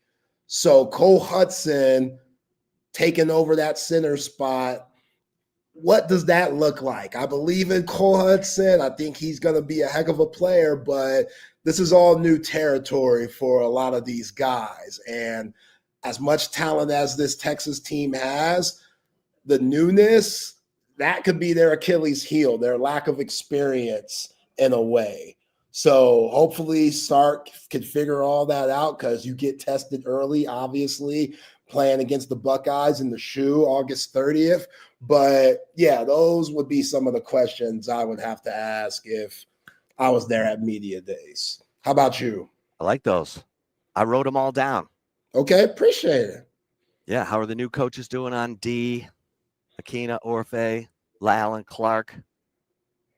How's Jelani McDonald looking? Jalen Gilbo, Cole Hudson. Did I miss anything? I'm sure you figure something out. You know, he's the great Chip Brown. I'm sure you're gonna come up with your plethora of questions. No, I know. Where I are just you want gonna to. be at? Where are you gonna be around the Arch Mania? Yeah, I'm gonna hit it all. But I got recorders that I gotta leave on each table. Okay, they're all charged up. The They're batteries are all cool. charged up. There we go. We got that going. Yeah, I know my man E. Henry's down there too. So y'all, oh yeah, been well represented. Orange 24/7. Yeah, Texas is the last one. They get here after lunch, and so I think, between all the different spots where you can track these guys down, I can get a lot of questions in. Yeah, and we're getting questions from the listeners. Jake wants to know, how's Derek Williams' rehab? Yo, there's a lot of that going on. I love Derek Williams, man. I was so devastated when he got hurt last year. What game was that? Was that OU? OU. Yeah, God, that was a killer. That was a killer. He had just caused a fumble. Yeah, that was a killer. Because as good as Andrew Makuba, Michael Taaffe, all those guys were, you could tell that they got a little fatigued once the college football playoff started. Like you always mentioned what Michael Taaffe looked like after that Cotton Bowl game against Arizona State and just how worn down. Oh, the Peach Bowl, yeah. Yeah, Peach Bowl. Like Mookie Taaffe was exhausted, which it makes sense. Like no one's ever played this amount of games before in college football that you have to play now with a 12-team playoff who played in their conference tournament. Like that was a lot. So we know injuries are going to happen, but Derek Williams, with what he brings to the table, man, just fearless, like head hunting, getting interceptions. That Michigan game, he got a pick. Like Derek Williams is a hell of a player. And if he could get back to 100%, and you were able to rotate those safeties, and we know we've heard some rumors a little bit about him possibly playing that nickel position, sky's the limit. Like Derek Williams is a hell of a player, and I hope he could get back 100%. Yeah. Yeah, and I always use this opportunity to ask these guys who's a young player who could surprise on either side of the ball. And we've heard good things about Wardell Mack and Grayson Littleton and Cade Phillips and Santana Wilson. I mean, the talent at corner. I'm hoping from Taaffe we can get a little bit of detail about what each guy has shown him. Because I heard Santana Wilson had like the most interceptions in the spring. And, Jake brings up Xavier Filsaime. Xavier Filsaime is going to be a dude and is apparently a demon in college football 26. I still haven't played that yet. I got it waiting for me. It's loaded up on the Xbox, but I haven't got around to it. But I like that. And here's Mr. 512 says Taaffe was out of position a lot in the Peach Bowl. That's what happens when you play a quarterback like Sam Levitt and you got to defend a guy like Cam Scadaboo. Your eyes can get out of the right place and into the wrong place in a hurry. And Sam Levitt, he was eluding Colin Simmons and Anthony Hill at times. I mean, I'm just saying that dude made it tough. Now he doesn't have Cam Scadaboo anymore. Which is a big deal. Which is a big deal. But he's going to have plenty of running quarterbacks to deal with. this season. I mean, Lagway's not a runner, but he can run. Gunnar Stockton's not a runner, but he can run. We'll see. But John Mateer is, I think, a Sam Levitt type of quarterback who could make you have and Mr. 512 says Levitt was more elusive than I thought, and I think that's how the Texas players. I mean, Levitt was like, I'm going to be the best quarterback on the field, and everyone's like, who's this guy? Who's this guy saying he's going to be the best quarterback on the field with Quinn Ewers? Nah, he deserved his $3 million that he got for the next 2 years. Like, is that what it was? Yeah, it was like 1.5 for this year, 1.5 next year. So he got his aid down there for Kenny Dillingham, and I mean, NIL, it allows that. So make all the money you can, young fella. Yeah. What up, Mark? And David Keith Williams is asking when's 24/7 going to do an update. I will check on that. Get back to me tomorrow when we're on from 2 to 4. Yeah, because if Tyler Atkinson signs, it's definitely gonna have to be updated. Hello. Definitely gonna have to be updated, baby. Hello. Come on, man. I'm feeling good about this one. You are? I'm feeling something. I'm feeling good about this one. Is that gas?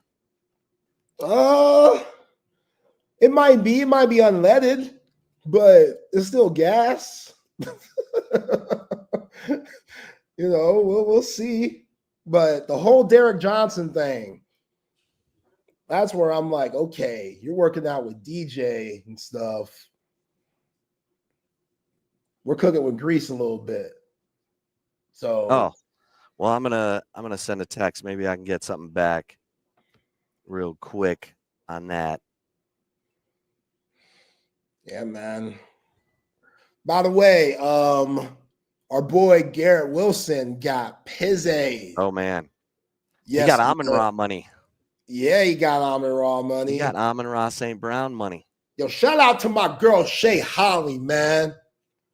Oh, Shay Holly, you living the life as she should. Shay Holly, one of my favorite women's basketball players all time. The girlfriend of Garrett Wilson. Saw them a couple of weeks ago on their social media accounts. They in Italy and stuff. Garrett all like, "Yo, I got this, babe. Don't worry about it. Don't worry about it. You cool? Don't worry about anything here. You know what I'm saying? Whatever wine you want. Pinot Grigio, whatever. Sauvignon Blanc, whatever. Sauvignon Blanc. Top tier. I got it. Don't worry about nothing. You know what I'm saying? Garrett Wilson, well deserved, dog. Straight out of Lake Travis, Texas. We'll never forget Bucky Gobbo back at the old station. Bucky Gobbo covered Lake Travis all these years. Said that's the greatest high school player I've ever seen. Like, damn, Buck, like, didn't you see Jim Brown in high school? Like, that's like that Buck's been around the block. Buck's seen some players. For Bucky to say that about Garrett Wilson, hey, I was locked in Garrett Wilson ever since then. Still salty on how he did Texas. Still very salty about that, but that's Tom Herman's fault. I can't blame Garrett. And also Garrett's from Ohio, so he's low-key been an Ohio State fan his whole life. So that's also tough. But yeah, man, Lake Travis High School now making that Amon-Ra St. Brown money, like 30 a year, 90 guaranteed. It's impressive. Hey, I'm reading the Georgia site about Tyler Atkinson. Mm-hmm. This is how the story leads in. After over 4 years of being a top target for Georgia, Loganville, Georgia, Grayson High School. 5-star linebacker Tyler Atkinson is ready to announce his commitment. Posting on his personal Instagram account on Monday evening, Atkinson let it be known he will make his decision public on the Pat McAfee show on Tuesday. Atkinson took an official visit to Clemson on May 30th, to Oregon on June 6th, to Georgia on June 13th, and to Texas on June 20th. Atkinson has been seen as Georgia's primary linebacker target in the 2026 class from start to finish. Oh, boy. We'll see. We'll see. This is big. Now, signing day is in December. But this is big. You want to get him on your side. If he's going to announce a commitment, you'd like it to be your school if you're the Longhorns coaching staff. But this'll yeah. Mr. 512, facts. They are trying to glaze him up. They're trying to say, hey man, you're one of us. Like, don't make the wrong decision. Or else. Or yeah, or else. Like, or it'll be an interesting year for him, which some of these fans, these fan bases, like, they're just kids at the end of the day, trying to do what's best for them. I know you get mad that they don't commit to your school and this, that, and the third, but leave them kids alone. And here's the thing, by announcing it on the Pat McAfee show, that's high profile. It could be, if Texas wins this recruitment, it would be a big boost. Texas has been in the running for some kids lately. I haven't really panicked over any because Texas has talent at those positions. I know everyone's like, oh, Felix Ojo. I'm like, okay, you got Andre Kojo, you got Brandon Baker, you got, Trevor Gooseby right now, Nick Brooks. You just brought in the Jordan twins, who are behemoths. Is that, I butcher that? Probably. The twins who are 350 and 340. I've got recruits' names swirling around in my head, but it would be a boost. It would be a jump start. We'll see how that one turns out. David Keith says, I would not mind seeing Texas play Arizona State at some point in the next 2 seasons. And the Longhorns defense makes Sam Leavitt look so bad that the $3 million he apparently is earning was a waste. Unfortunately, Texas is going to play Arizona State after Leavitt is gone. Texas has Arizona State on the schedule in, 32? Interesting. Yeah. Is that a home and home? What's that? Is that a home and home? Yeah. Yeah. So you've got Air. Come on, pop up here. You've got Texas is playing, obviously, Ohio State this year and next year. 25-26. Then you get Michigan in Austin. Then you're at Notre Dame in 28. Notre Dame is in Austin in 29. You've got in 2030 and 31, you've got no marquee non-conference opponent, and it's because Del Conte's waiting to see if the SEC is going to play 8 or 9 games. And then they're at Arizona State in 32, and Arizona State is in Austin in 33.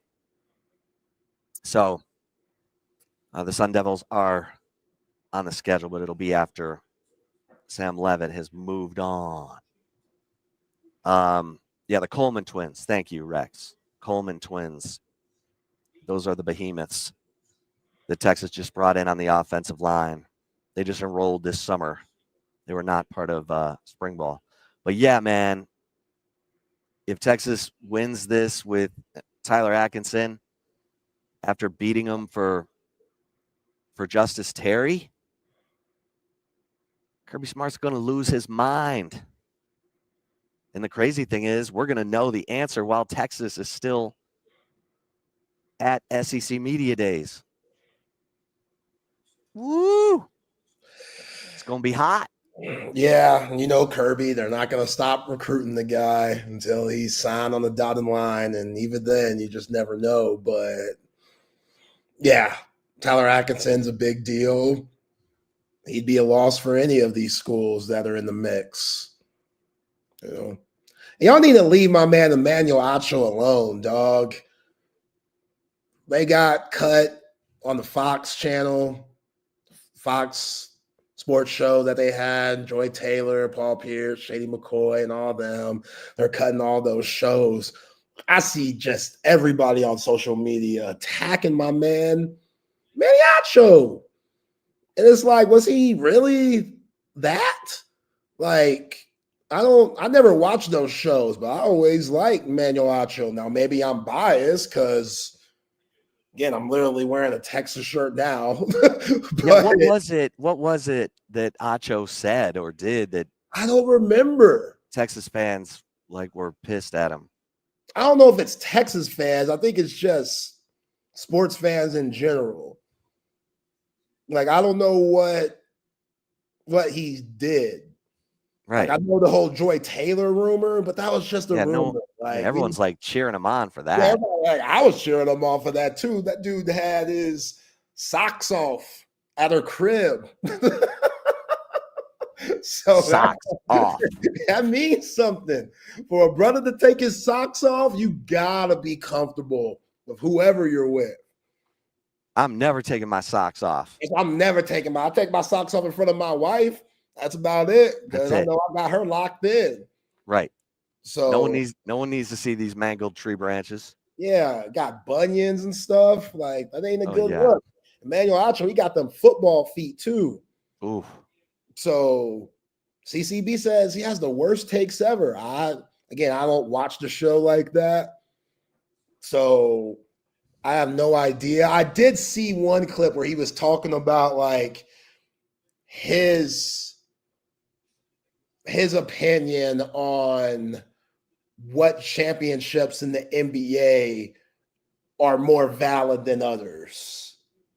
And the way that he was laying it all out, he was like, if you've stayed on the same team your whole career, MJ played for the Wizards, but we all remember MJ for the Bulls, so we act like he didn't play for any other team. But he was talking about the Kobe's and the Steph Curry's and the Tim Duncan, and he was rating those guys above the Kevin Durant's and the LeBron James types of players because those guys have hopped around a little bit.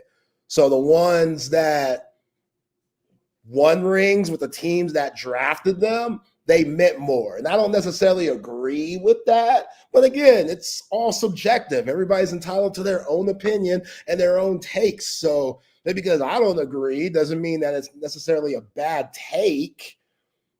But to what CB's saying, if he hates KD as a Texas Longhorn, that's weird to me.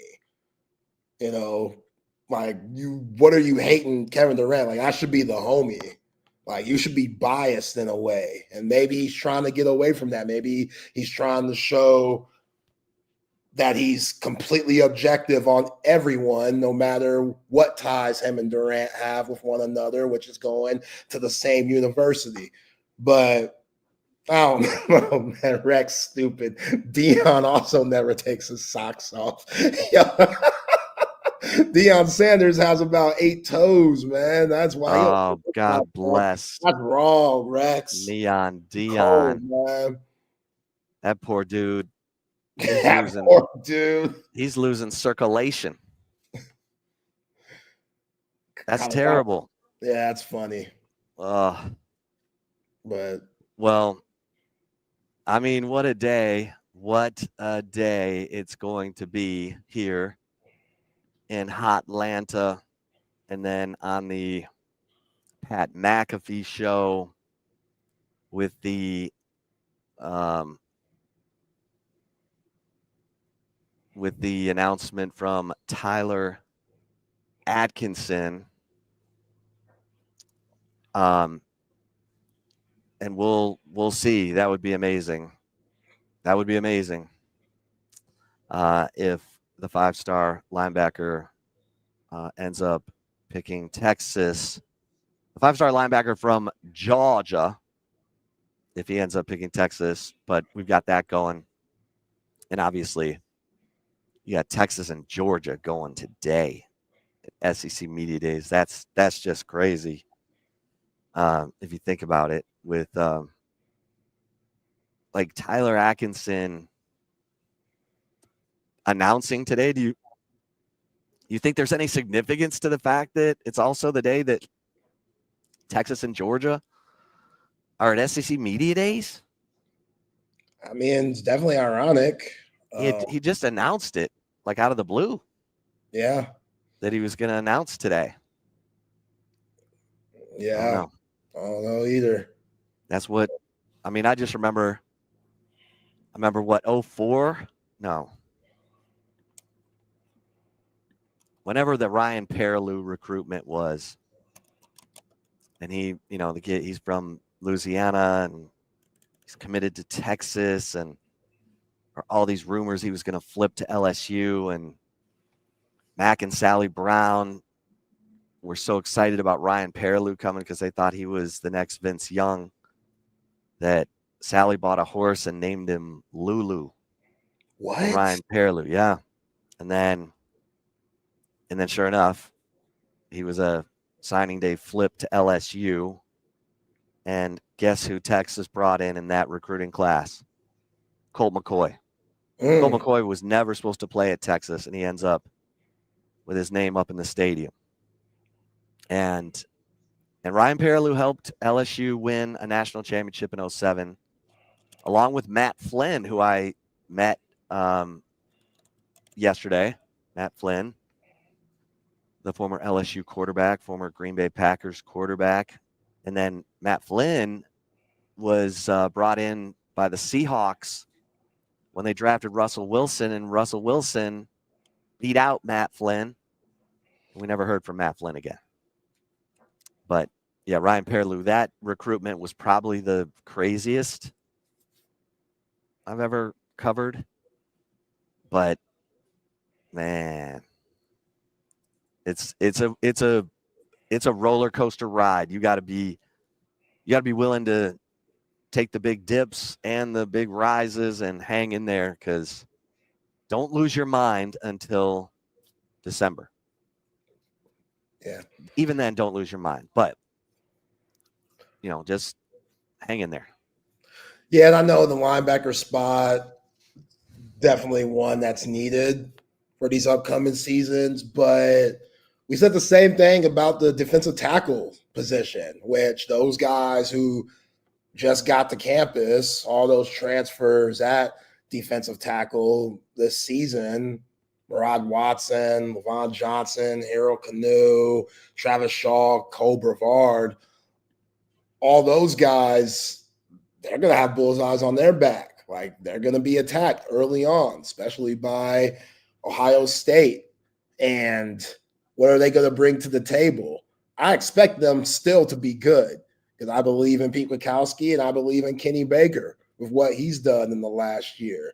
So I'm not, even if you don't get Tyler Atkinson, I still feel like Sark and them will do a really good job in the portal, making sure that you still have linebackers, even though this most likely will be Anthony Hill Jr.'s last season. Brad Spitz, I expect him to be one of those guys that steps up this season that surprises a lot of folks. Leoga Lafau, we don't talk about him enough and how good he could be in this season with all the experience that he got last year and how solid he was. And we know him and Anthony Hill, they have a really good repertoire going on. They got really good chemistry with one another. Those guys are very tight. So together, they should be dynamite. But yeah, you're right. Like, you can't trip on all these guys that are going to commit or not commit. All right, I kind of gave the chip shot on Tyler Atkinson. Let's get to the right call. Let's get it. Before that, though, got to give a shout out to Covert BK, family owned and operated automotive dealership that have been doing it in the greater Austin area for over 100 years. If you don't want to take my word for it for how good Covert BK is, then listen to these fine folks of Covert BK. It's really a family experience. I walked in the showroom today and everybody greeted me by name. How are you doing? What's going on? How's everything going? From a price standpoint, from a customer service perspective, just conversation when you come in, it feels no pressure. I want to buy cars here. The family buying car experience, one of the best that you will ever have. Come and experience it for yourself. Covert, born and raised in Austin. Nobody beats a Covert deal. Not now, not ever. All right, Chip. So All-Star Game, Home Run Derby was last night. I didn't see much of it. I have no idea who won the All-Star Game or not, but I did see this. During the Home Run Derby, Junior Caminero and Cal Riley, they were going at it. Cal Riley, excuse me. He ended up winning the thing. But on one of Junior Caminero, one of his hits, which was going to be a home run. You know that they have the kids in the outfield pitching the balls. One kid robbed him. Robbed Junior. Robbed. Went over the fence? Went over the fence, like Torrey Hunter style. How tall is that kid? I couldn't tell. He looked like a teenager. He's got hops. He's got hops. It was a hell of a play, but also it's like, damn, kid. Like, really? Yeah, let the ball bounce. Let the ball bounce. Why are you going out? Like, who's trying to rob somebody? Like, yeah, too many tall kids in the outfield. What are we doing? That kid will never be a part of anything like that again. But also, he has a story to tell for the rest of his life. Oh, my God. Like, which is pretty awesome. Did it affect the outcome? I don't think so. Damn. I don't think so. But yeah, hell of a play for the kid. It was just, I don't think that was the right move. Okay, real quick. Last night when I came back to my hotel room, the 30 for 30 on Jim Abbott, the one-handed pitcher called Southpaw was on. I recommend everyone watch that. Like, go to your on-demand and watch Southpaw on Jim Abbott. Unbelievable. All right, keep going. No, I got to check that out. Jake, this is crazy. Like, it's not fair. Cal Riley has thick, juicy ass cheeks, though. That's cheating. Hey, yo, Jake, you're out of pocket, man. I don't know. It's not like thick, juicy steroid. Like, what are we saying there, Jake? Thick, juicy butt cheeks. We say calves, hams, and ass all the time. Yeah, calves, hams, and ass. That's what we say. Man. Juicy butt cheek, ass cheeks. That's crazy. That is absolutely insane. Come on. Wow. Wow. Yeah. I mean, hey, you got to work with those advantages, man. You just never know. He was blessed, clearly. But yeah, it's been going down in Atlanta. The All-Star Game was there last night, right? Well, the Home Run Derby, the All-Star Game is tonight. Okay. And then, Beyonce finished her 4th show in 4 nights. And I've never seen so many women in cowboy hats.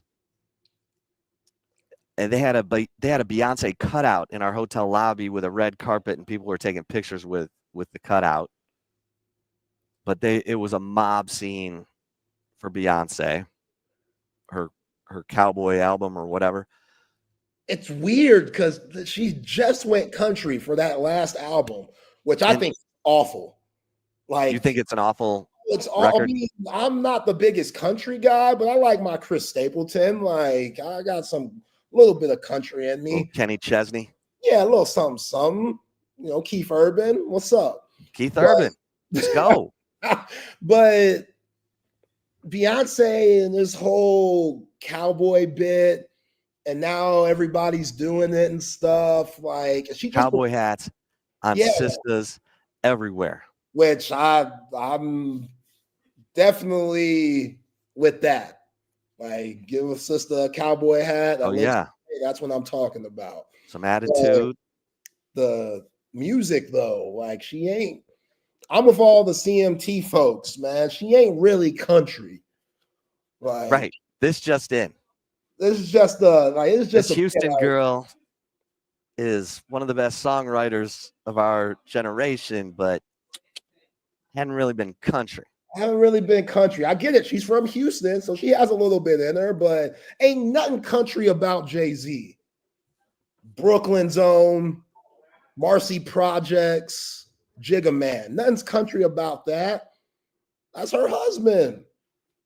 So this whole, like, we talked about Brian Kelly being authentic. Like, how authentic is Beyonce being? Just because you're Beyonce and she's making it work somehow, but I'd be real surprised if Taylor Swift came out and made an R&B rap album. That'd be whack. But Beyonce can't do no wrong, I guess. All right, let's bring in Chaos Theory. Rodney and Wags. Boys. Yo, what's up, guys? What's up, fellas? What's going on in hot Atlanta there, Chip? I thought you were going with them. What's up? Oh man, don't get me started. Somebody said that you put in a special order at Magic City. I did, and it didn't get accepted. I did too.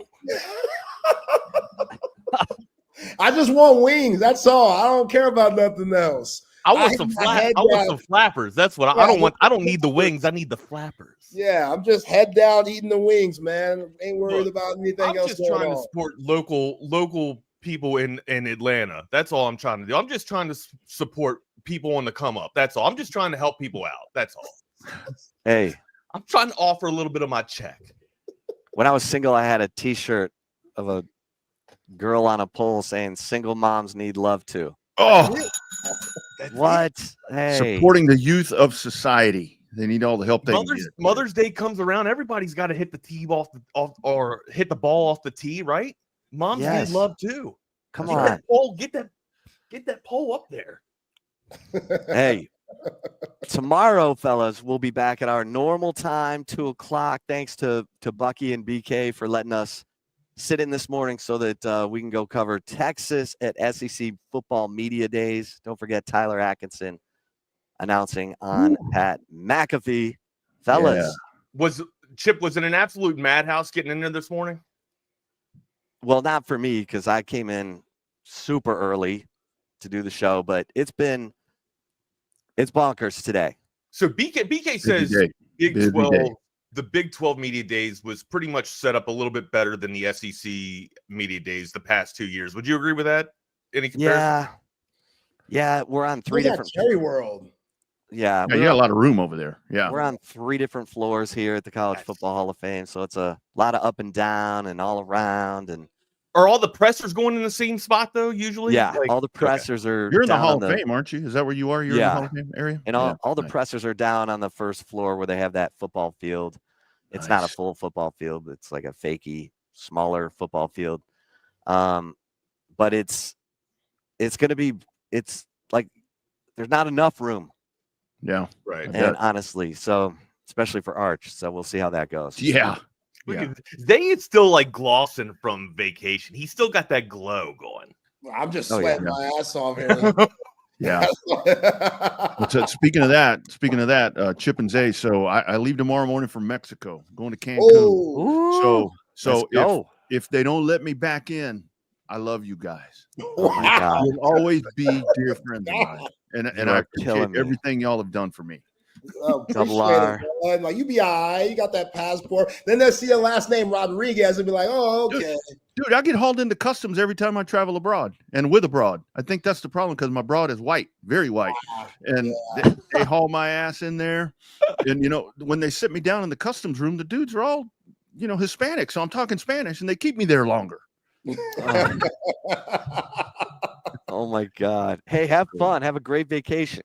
We'll do it, man. We'll do it. Have fun All going right, home, cheers. Rodney. Cheers, fellas. Yeah, right. You know, Zay is right. Beyonce is not country at all. At all. I'm sorry. I didn't realize that was still going down. I thought that she just did like a single or whatever, and that was the end of it. I think it skyrocketed to the top of the charts, and so, you know, going to make a run with it. And it's like, come on, man. Give me 2 seconds. Welcome everybody in. Let me get these two months situated here because they're about to. Because I can go on my country music tangent. Because what happens is you get all of these entertainers that they branch over to country music, and Beyonce is a little bit different because Beyonce is actually, you know, a superstar in her own genre. But she moves over. But these people move over to country, and people are like, "Oh, it's so great." I'm like, a lot of people come to country because they can't make records anymore in pop or rap or whatever the hell they're doing. And you're just like the sloppy seconds is what country is. And these new country fans and Nashville fans are like, "Oh yeah, we got whoever now." Bullshit. So come on, man. You're telling me that country, that we're basically ascending into country's basically becoming geriatrics music. Is that what you're saying? Country becomes like, once all the pop stars get out of the 20s 30s demographic, they go into country so they can prolong their keep on making money. On making money. It's like, I didn't see it like that, but I'm going to start looking at it with those lenses. It is, dude. Hey, look, man, I love Def Leppard. I wear that Def Leppard shirt on this show sometimes. They did a country.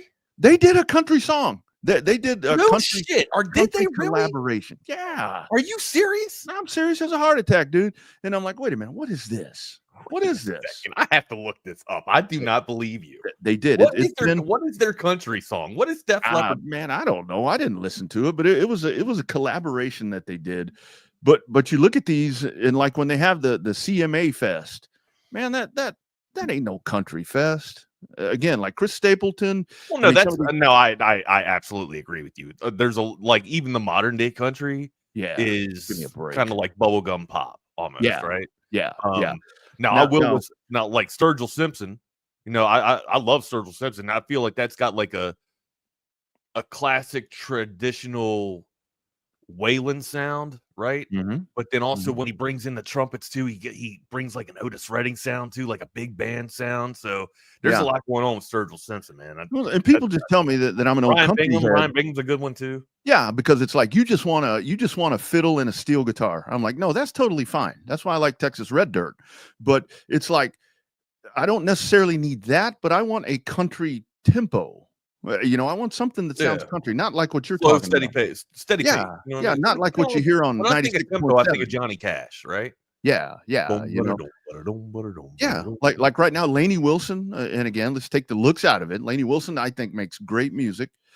Chris Stapleton makes really, really good music. Our guys from Dripping Springs, what do they call that band from Dripping Springs? Midland. So I gotta be completely transparent here. I don't think I probably would recognize a Chris Stapleton song, but I can't name a Chris Stapleton song. Yeah, he's really good. He has that country feel, and like I could probably recognize one of his, like a voice of his, you know, his voice or whatever, or a song of his, but I cannot name you a song, like a title, a track of Chris Stapleton. Yeah. And the other part of it is I don't mind a little bit of a crossover, but to me, a crossover artist is you cross over and then you go back. You know what I mean? It's like, come on over, you know, like Eddie Rabbit back in the day would cross over to the pop charts with his country songs, not redoing all of these different things to sound like Men at Work or anything like that. So play with my balls and tell me how big they are. I'm sorry, that was a little out of pocket, but Ike set me up for that one. Ike, you queued me up for that. This one's on Ike, everybody. Yeah. That was the one. You know that you can't put anything on the prompter or I'll read it. Ike put it on the prompter and I read it. So yeah. Well, and here you go. I mean, Bobby Bones, Bobby Bones, I mean, great story, great talented young individual right there that Bobby Bones is. But to me, that's not a country guy. Country music's different now. It's Nashville is just different. Wait, so Bobby Bones wasn't country either? No, Bobby Bones started out as on the I think here in Austin, I think he was on 96.7 or one of those on the progressive pop. All I know of Bobby Bones since I've been in Austin is country. Yeah. Well, and look, I mean, he's been country since 2012, right? Before then, somewhere around there. I don't listen to a lot of very, very little country radio these days, but yeah. Now that's a country boy right there. The Big Dumper is a country boy. We saw it last night. I don't even know who some of these people are, man. No, the where big. You want to go first, amigo? I see you with your burnt orange on. The Big Dumper is Cal Raleigh. Dude, how about that? Kind of, spoke it into prophecy, right? The self-fulfilling prophecy. Dreamed about it when he was a kid and made it happen as an adult there. Cal Raleigh taking home the catcher, the field general there for the Mariners, for the M's, being able to take home the mantle there for the home run derby. How about that, buddy? I thought what was even so cool about that to me was the fact that it was a family affair. He had his dad pitching and he had his brother catching. I mean, that's kind of baseball Americana right there, right? The American dream of baseball and so forth and so on. It's like, that was really cool. And Cal Raleigh, look, Wags, we're speaking this dude into fruition. It's like, or is he speaking himself into fruition? Well, I think what it was, you and I started talking about him on Chaos Theory Monday through Friday, 9 a.m. You have that power, but I love where you're going with this. I really think it is, dude. I really think that's what's happening. But just an amazing performance. How about O'Neal Cruz, man? That dude. I mean, I know he didn't win, but shit. No, he put on a show. He put on a show. Shellacking.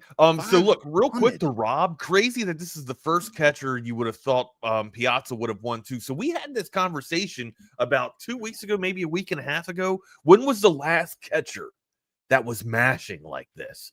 Absolutely raking at the plate. And it has to be Piazza, right? But to that point, to Rob's point, Piazza didn't rake like this in an all-star game. Well, did he do the home run derby? Home run derby. Yeah, matter of fact, you're right. I didn't look that up. As a matter of fact, I don't think he ever competed in a home run derby. Yeah, I think he was in the All-Star game. Yeah. Pudge, my cousin Ivan Rodriguez, he was he was pretty good. Known for his defense. Pudge was more known for his defense. Yeah, but and that's what I wanted to ask you about. Isn't it so weird that that's the first time that a catcher has ever? Because when you want to think about power, when you want to think about prowess, is the catcher, like you've talked about. That's the coach on the field. That's the dude that's doing all this. Right. Yeah, and I mean, that was just a great performance last night, man. He was just smashing, and the dude. Hunter chimes in. How cool was it that his dad was throwing, and his little brother was hyping it up behind the plate? What a family moment! No, it was cool. I thought I recalled. Did Josh Hamilton not have his dad throw in the home run derby? He may have. I think I've seen that a few times before. That was I'm wrong. No, I'm wrong. It was not his dad. It was a coach, but it was not his dad. It was somebody from his childhood, but it was not his father. Yeah. I think I'm maybe a high school coach or little league coach, but it was not his dad.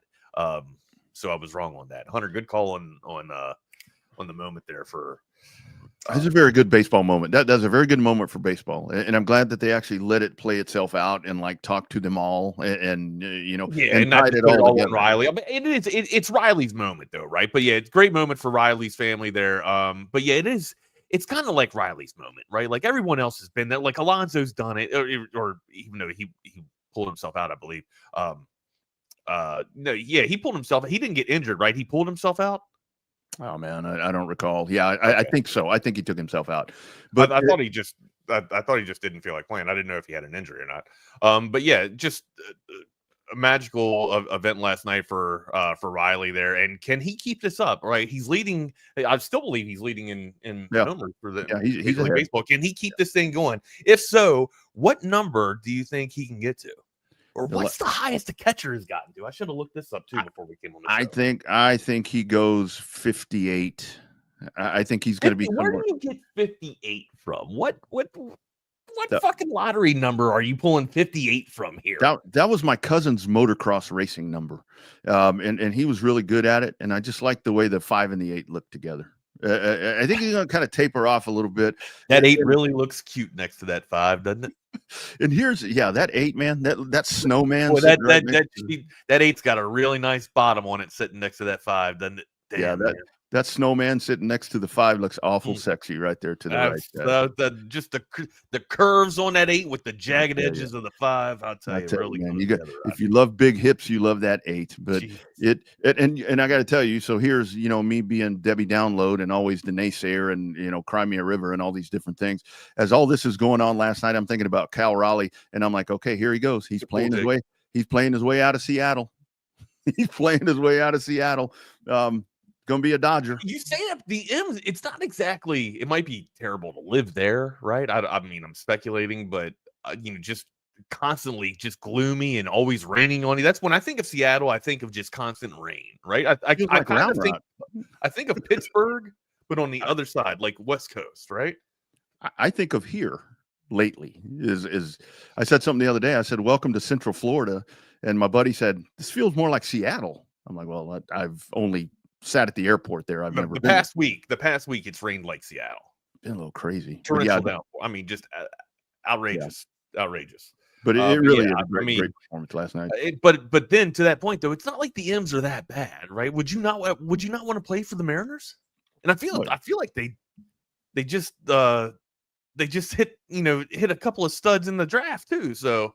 And then you're stuck with the Astros in your division. So it's like it's a no-win situation. That's true. And usually the Astros 5 games up now. I think it's still consistent. I think it's still running in the year. They win. It's like death taxes and the Astros winning the West, right? It just happens. I'm glad that old adage finally fits to one of my teams, because it's like with the Cowboys, the old adage, death, taxes, and whatever, they're going to suck and fall off the face of the earth. So I'm glad that actually works there. I got to tell you, last night, dude, with Caminero in the final right there, that dude was just, when he started, it's like 1, 2, 3. Yeah, and then that's what happens there. You lose gas, man. Yeah. When he did the stop, when he took the timeout, how much do you think fatigue sets in with the new format? It's like, because it's nonstop. It has to be. It's constant, right? And then you got to get your bonus. You got to. If you hit enough, you get your bonus, and then you got to still add on, or you got to still kind of salvage your energy there and swing for the fences. But how much fatigue do you think you are? How bad do you think swinging a bat could actually get you? Dude, it's like it's like swinging a golf around 100 times at least, right? Oh yeah. Easily. Just think about it. When you go play a round of golf, you get done and you're pretty tired, after swinging that thing a bunch of times, especially if you're a bad golfer. Doing it all day, right? It's the course of doing it over a day. Like, this is high impact. This dude high impact with it. Can you call swinging a bat high impact? Hell yeah, because you're swinging fast. At our age, you can call it high impact, right? And that was the thing last night. I guess you can tear an oblique or pull an oblique doing it, right? Yeah. When Caminero took the timeout, it was like, oh man. And it was a long timeout because the kid was over there trying to catch the is real. Ball. Go chop wood. Yeah. Exactly. Go chop wood.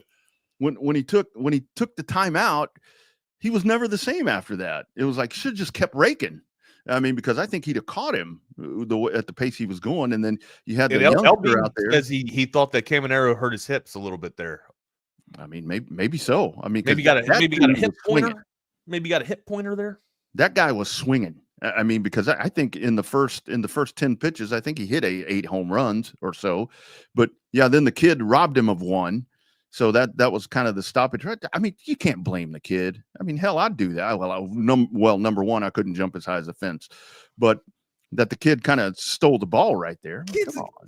That's like the ultimate center stage for you to put on your baseball defensive prowess there. And if you're any type of little leaguer, that's probably got to be your World Series, right? Absolutely. Just a chance for you to be out there on a big stage like that. Tons of people out there in the crowd, and then it's All-Star Weekend, and you're shagging fly balls in a home run derby. Now, maybe the passion got the best of him there, and of course he didn't mean to rob a home run, but damn, dude. Yeah, I would have done the same thing, man. I would have done Bo Jackson up that wall. Yeah. And when Bo Jackson running up the wall and catching the damn, well, if I was that athletic, but I don't think I'd have caught it. It would have been another video-worthy moment of me busting my ass. But yeah, he was taking a lot of pitches right there at the end as those pitches started coming across. I mean, he just wasn't swinging at anything. I do. You got to think gas, right? Fatigue.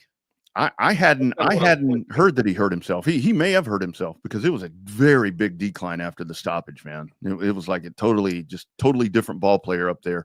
But it is, the momentum was gone. John brings up a good point too, right? Like, even though you have that fatigue, when you're in a groove, you pause yourself and take a time out just to catch your breath or kind of get your, get your wings back underneath of you, your obliques back underneath of you, even though you're in one hell of a groove, you know what I mean? You'd like to think that you'd stay in that little sweet spot, right? Keep that timing down. I wouldn't have stopped. And that's where, I mean, I don't know if you have to do a stoppage or you hit the bonus and then it stops, but you have to stop at the bonus. At the bonus, you stop. And then I think you can elect to take a timeout in between one of your phases there. Yeah. Well, and he was pretty obvious with the call and timeout. So maybe he did hurt himself.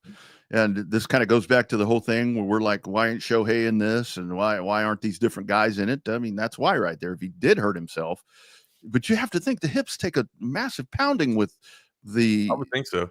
Oh man, the rate he was going at. Remember when Josh Hamilton put on a show and ran out of gas? Yeah. So, and Josh Hamilton didn't win that home run derby, but that was, for all intents and purposes, that was Josh Hamilton's home run derby. Like, yeah, I don't care that he didn't capture the trophy. Like, I've never seen 100 balls leave the yard like that. Right.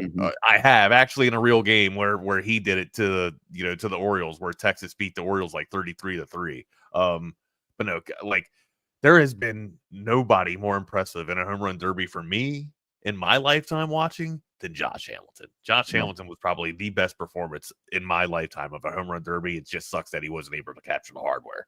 Yeah. And, this ultimately is a show. It's a made-for-TV production. It's hype, right? It's hype. Yeah. It's marketing. It's a way to bring juice and youth and invigoration into your sport, right? Yeah. Yeah. And I think we got a good finale. We got a good final right there with them going back and forth. And the Cal Raleigh story is great with the family. And then when O'Neal was punching these things out, over 500, I mean, that was great too. But so maybe you didn't have all of the great, hitters, quote unquote, that you call in Major League, but you've got the home run leader. You've got the home run leader that was a part of this and won it. So he's pretty much solidifying himself as the king of the hitters right now. No, for sure. Yeah. Like the favorite, right? The favorite leader in home runs wins the home run derby. No, I'm with you there. Can we get Hunter on the marketing team here? Huh? I like How about that this? Right, I envision a TSU All-Star break with a home run derby followed by a hot dog eating contest. Ooh, top it off with some funnel cake. Yeah. We gotta hit softballs though, man. It's gotta be we got to hit so I couldn't hit. I don't know how far. I don't think I can hit a softball that far, honestly. Oh, I know I couldn't hit it, but it's got to be. We can't have like Tegan Kavan coming in and pitching to us fast pitch. It's got to be like some old slow dude just kind of some drunk league, beer league baseball, real slow, no spin, none of that shit. Float it, float it, nice and slow. Give us a chance. If I get the second, I get a glizzy. I get a glizzy. There you go. No, I like the break right there. Code text line 222-9328. Great chime in right here. Remember back in the day when McGuire and Sosa put on one hell of a show back then. And again, there's the show part where that's what this is. And I think we got a pretty good show last night. Those announcers were a little annoying, but I didn't have the sound up. Oh man, I didn't have it up for long. I'm sorry. I did not have audio on last night. I'm a little over the McAfee thing. I'm like, all right, does this dude have to be everywhere? I mean, does he have to be everywhere? I'm a fan of McAfee. McAfee, it's just a little much. To me, McAfee is where it's at. McAfee is must-watch TV. Is he not? I mean, the wrestling thing, I think, is a little. I could deal with him chilling out on the wrestling scene, but you got to make your money when you can, right? Like you absolutely have to cash in, and McAfee will not be relevant. And the way that it goes, I don't know, dude. We're usually not relevant after 10 years, right? So cash in, get the most of your ride, push this thing in, right? Or just have it all in, push all your chips in, and cash in on it, buddy. Yeah. That's well, right. I mean, look, he's doing something right because he's obviously his time slot where he's at on ESPN. He got 3 Fox shows canceled yesterday because he's pounding them in the ratings and making their shows irrelevant. So boom, there you go. He's doing something right. But I'm just kind of so to me, McAfee is like Mike and Mike when Mike started. For me, Mike and Mike was like sports for people that didn't actually get into the analytics of sports. I feel like that's kind of how it is for McAfee. McAfee's there just for like bottom line and hot takes. Right? Oh, kind of like how Cowherd, when Cowherd got into it, right? When he started, coming heavy onto the scene, it was just not but hot takes. And now, Cowherd's gotten back into the analytics a little bit more, but usually it was just like, it's a hot take here. I'm going to be right. You're going to be wrong. And I'm going to try and drive up the hate as much as possible. That way I can get the following.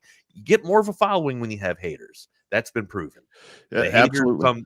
Haters, for some reason, your following goes up when people hate you. It is absolutely wild. And I'm going to sit here and bitch about McAfee, but I'll watch him on College Game Day. Yeah, I don't watch his show, but I mean, I'll listen to what he says. But I'm just like, I really like Marty Smith. And again, Marty Smith is old school. Marty Smith too, man. Yeah, that's an old school racing guy.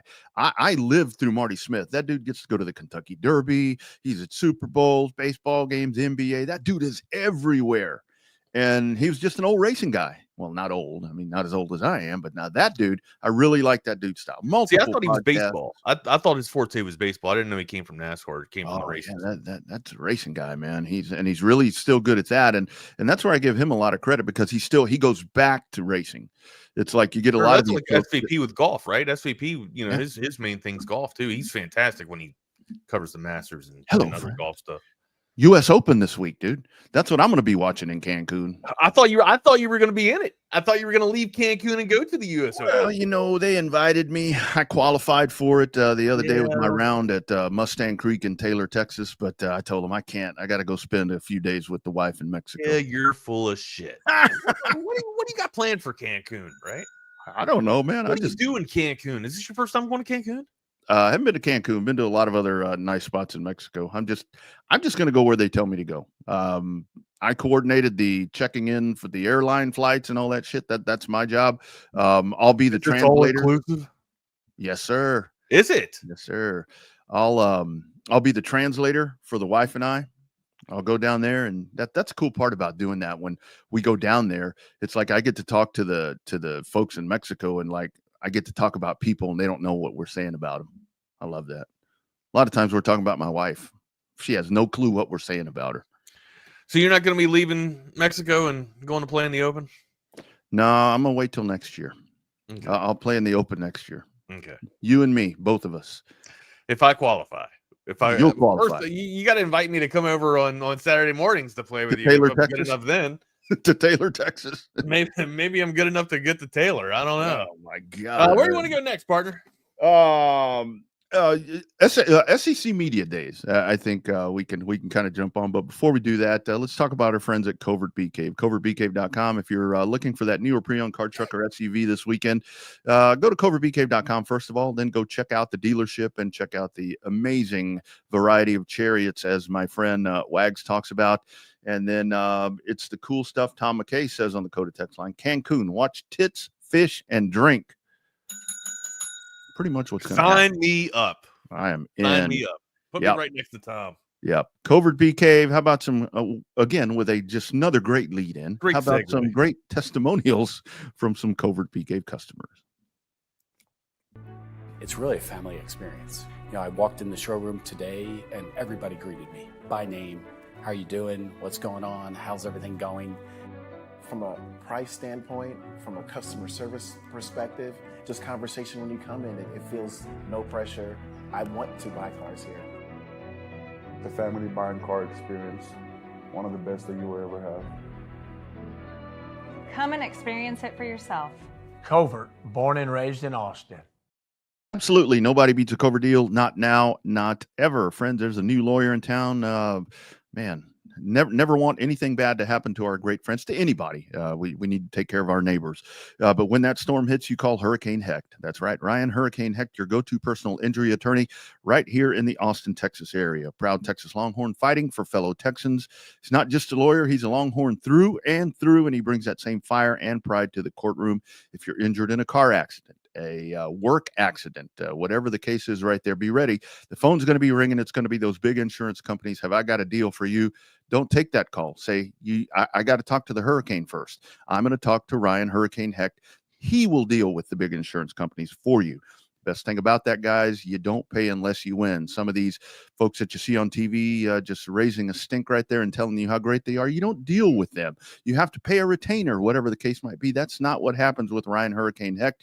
He's going to work for you, and if you don't have any money in your pocket, there's no money going in his pocket. That's right. You don't pay unless you win. Aggressive in court, compassionate with clients, Austin-based, Texas proud, friend of the show, fighter for the people. We talk about him all the time. It is Ryan Hurricane Hecht. Call him today at 512-938-8929. You bet your ass I have that saved in my phone as I'm about to travel abroad with Abroad. You can also email him at ryan@hechtlawfirm.com. That's Ryan at HECHT lawfirm.com. Check him out today, Ryan Hurricane Hecht. On stage right now, Wags, the great Kirby Smart. Oh, yeah? The great Kirby Smart. Everything goes through Georgia now, huh? Or still, rather. Still. I'm sure that's what he. I don't know. Did you hear Joey Freshwater yesterday? I was getting ready to ask. I didn't check the sound, but we got any sound from yesterday? Yeah, I'm sure there's some in there. We'll take a look. But I'll tell you one thing. Old Joey Freshwater got up there, and he had a lot to say talking about with what Mississippi State will be doing. He said, we're going to have first-round picks. We're going to have the most players drafted in school history. We're going to win 11 games in a season, win 21 in the last 2 seasons, said Joey Freshwater. That's confidence, right? That is a lot of confidence. It's going to be tough for Joey. Now, I do think I don't think Simmons is going to be that. I mean, it's going to be tough to replace Jackson Dart, 100%, right? But Simmons coming in as a sophomore, we saw what he was able to do with that one drive against Georgia. But still, you also lost a lot of pieces, right? Like last year was a year for Ole Miss. They returned 10 starters on offense and then had 9 returners on defense too. They were primed and poised. They had a Jackson Dart had a meltdown against Florida, a very mid Florida team where he threw seemingly 3 picks in 2 minutes and threw the game away. So that you gotta build and learn from that and bounce back from that. Of course, it was just too little too late for Ole Miss. I don't know how they can reload. I thought they lost a lot of their pieces. We'll see what they can supplement here. But I thought the year to do it was last year for Ole Miss. Simmons is going to be okay, but I think Ole Miss is still going to struggle. Joey Freshwater can be as confident all he wants. That's probably what he does best now is talk shit. So yeah, go ahead, Joey. And I mean, you want that. I mean, if you're a supporter of that team, if you're on that team, I mean, that's what you want. I mean, I guess till you get humbled. You also got to live up to it, right? Yeah. Till something happens like at Arkansas last year, and then and it's like, hey, where's all that shit talk now? But with Georgia, and Georgia first coach on today is Kirby Smart, but I'm still very much. We were talking yesterday about Arch Manning, where it's like, yeah, I think I know all of this a bit. But Georgia, to me, it's like, I mean, you're still going to be amazing on defense. You've got really good linebackers. You're going to be amazing on defense. But to me, with Georgia right now, and they are, it seems like to many they are a clear-cut favorite in the SEC. I would have them. I have them over Texas. I do too, but not as decisively, I think, as some of the folks more around the country do. Because with Texas too, there are some questions. Texas, a brand new offensive line. All right. Like Gooseby played a little bit last year. Okay. So you're replacing all 5 starters essentially. Okay. Yep. That's a big question mark. That's all huge. Right? That issues me a lot of pause and it gives me a lot of concern. All right. Now you also go to the other side of the trenches. Okay. You got to fill in the interior there. Of course, our edge rushers are elite, superior, 100, right? But you still have to be able to find, some 3 technique or some hell, yeah, they don't play 0, but I mean somebody that can play on that interior and basically just stop up the run so that the edges can sweep down and And honestly, you can fill up the middle there, right, and clog up the middle there, and let your linebackers scrape.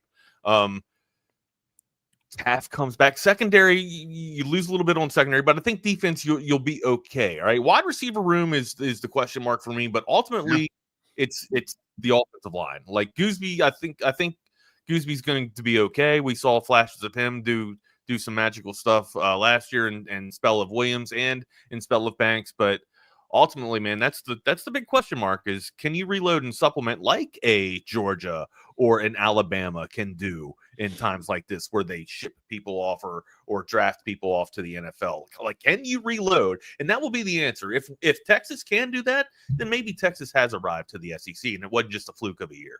Absolutely. And like looking at Phil Steele's position rankings, I mean, obviously Texas at a decisive disadvantage with the offensive line, like we were talking about, only comparing to Georgia in this case.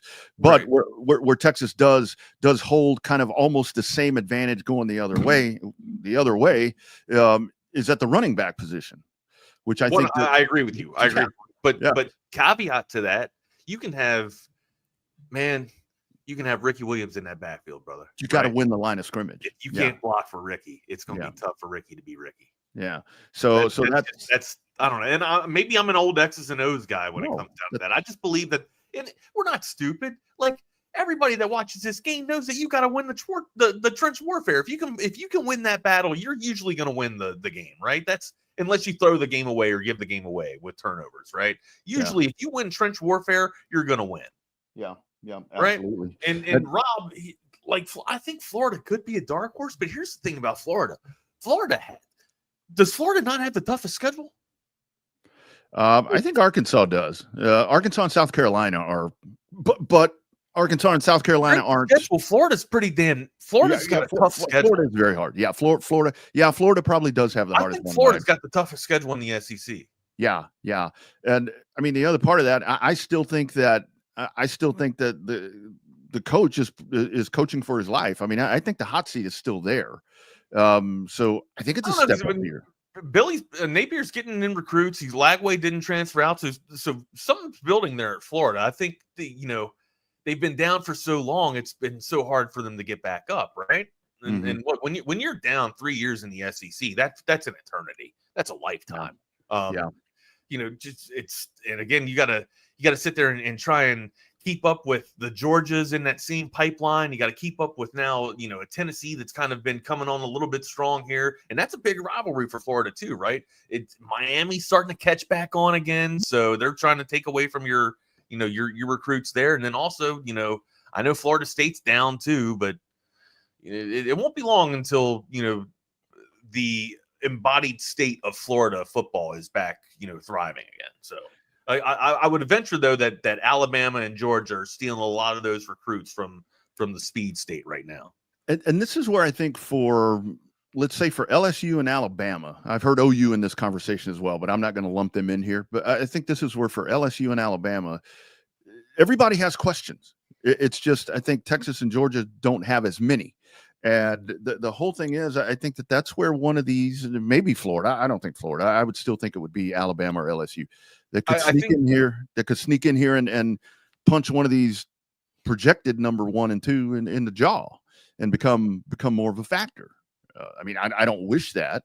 No, for sure. But I think Georgia's got the same questions too, right? So, here's the thing though, like for me, Georgia's been proven because they're already on top of the hill, and they're always on top, right? Yeah. We're the ones that are trying to knock them off, okay? And until we arrive, or until we get to the same echelon that they're on, or pantheon that they're on, then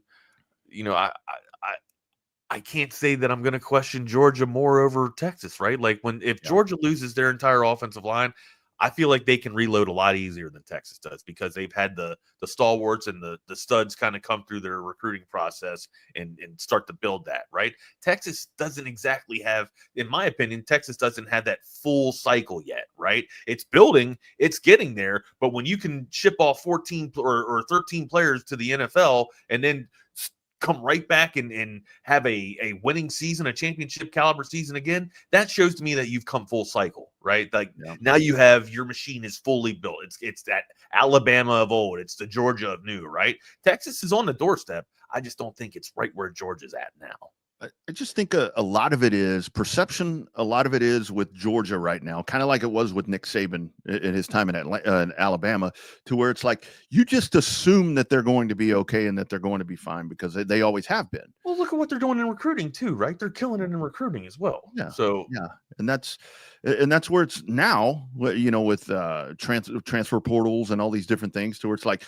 And again, so much of the unknown that we don't know until we actually, snap the ball on the football field with any of these teams is the moves that you've made. That's where it's so different now, because reloading is totally different. Where reloading in the past was you had to nurture players, you had to develop players, which you still have to do. But now it's like you have a blaring problem and you go to the portal. So it's just different how you reload now. It's gonna be different looking at it, right? Because you're also going from a well-oiled machine that had so many snaps underneath of them, from 2 seasons ago, to a brand new machine, right? Mm-hmm. And I know that we get studs. DJ Dog, I know we get studs coming in this recruiting cycle too, or coming through the 42, but reps, right? You got to get these guys together. We talked about synergy a lot yesterday too. Throughout baseball, synergy is very relevant in football too, guys. Like the more, if you can smell each other's farts and know who the guy is on the offensive line, obviously that's going to pay dividends for you, right? And that just comes. I'm trying to make a collection or just an association to intimacy, right? Like if you're that intimate and that involved with your dudes and know, like, all right, I know that this guy's going to be there with a blind eye on a pool, right? I know where everybody's going to be just because of how many reps we played together. Like that's synergy. Like that is ultimate intimacy that you can just plow through and win in trench warfare. We don't have that yet, right? Yeah. Now you get out there and you get the reps down, and sure, it'll come with time. I feel like Georgia has that. I don't feel like Texas has that already. And it'll be, talking about Arch, it'll be interesting to watch Gunnar Stockton. I mean, when this dude, I mean, we can kind of talk about, in the CFP and so forth, but I mean, that is a pressure cooker situation that you go diving into. But I mean, now it's his show. I mean, he is the one that is going to guide them and keep this train moving for everything that Kirby Smart has done. Gunner's better than Beck. I think Stockton's better than Carson Beck. I think so too. I think so too. And that's like where we were talking about yesterday when we start ranking the quarterbacks in the SEC, to where it's like, I'm going to have that dude pretty high because again, the unknown that we don't know, the unknown tells me that this dude's pretty good. And we'll hear from Josh Heupel today, Wags, because Tennessee, it's their day as well. I mean, that's another team with Josh Heupel. That's a 10-3 team from last year. What are we going to get from them? I mean, that's another one that's just kind of sitting there quietly, after a really good season last year. DJ Dog hits with how many reps does Georgia QB have though? Probably not as much as Arch, I would argue, but was able to come in there and save the game for Georgia, in my opinion, and utilize his wheels. He took one hell of a shot, like I mentioned yesterday, and was able to get right back up and get Georgia into the end zone. Arch played in that game and did not do much. He was ineffective. Now, I ultimately think, when you put Arch in for 1 or 2 plays, you kind of can key on what he's going to do, right? It's probably going to be RPO or something. So you can, and especially in the down and distance, you can play for whatever Arch is probably going to do there. A QB, I think it was an actual RPO with the Arch trying to get to the edge. Georgia played it to perfection, and then Steve Sarkisian pulled Arch and put Quinn Ewers back in. Didn't really give Arch that much breathing room, right? And it was you kind of tipped your hand, in my opinion, when you put Arch in that situation. Anyways, you're trying to gain possession around the corner and get the edge. I don't know. I just thought it was very predictable. I would like to see Arch with a fresh offseason, of course, and Gunnar Stockton with a fresh offseason, of course. I think these are going to be the 2 studs in the SEC. Also, like Lagway too, guys. If Lagway can evolve some type of weapon in Florida, Lagway has a chance to be absolutely lethal too, man. There's some good quarterback play. Pavia, but get Vandy some weapons there. Have Pavia will his team into it. There's some decent quarterback play. And the dude from South Carolina. I mean, you can't. Oh, yeah. Sellers. You can't discount any of these guys. I think why so much of the focus right now is on Arch and Stockton, because those similarities are there to where we got to see what we're going to get out of him, and that is the nice thing. I think Nussmeier is the guy. Oh yeah, Nussmeier to me is pretty much the clear cut at this point, because we've seen him do everything that we're waiting for these other two guys to do. But the Texas and the Georgia offenses and all that are now built around these guys.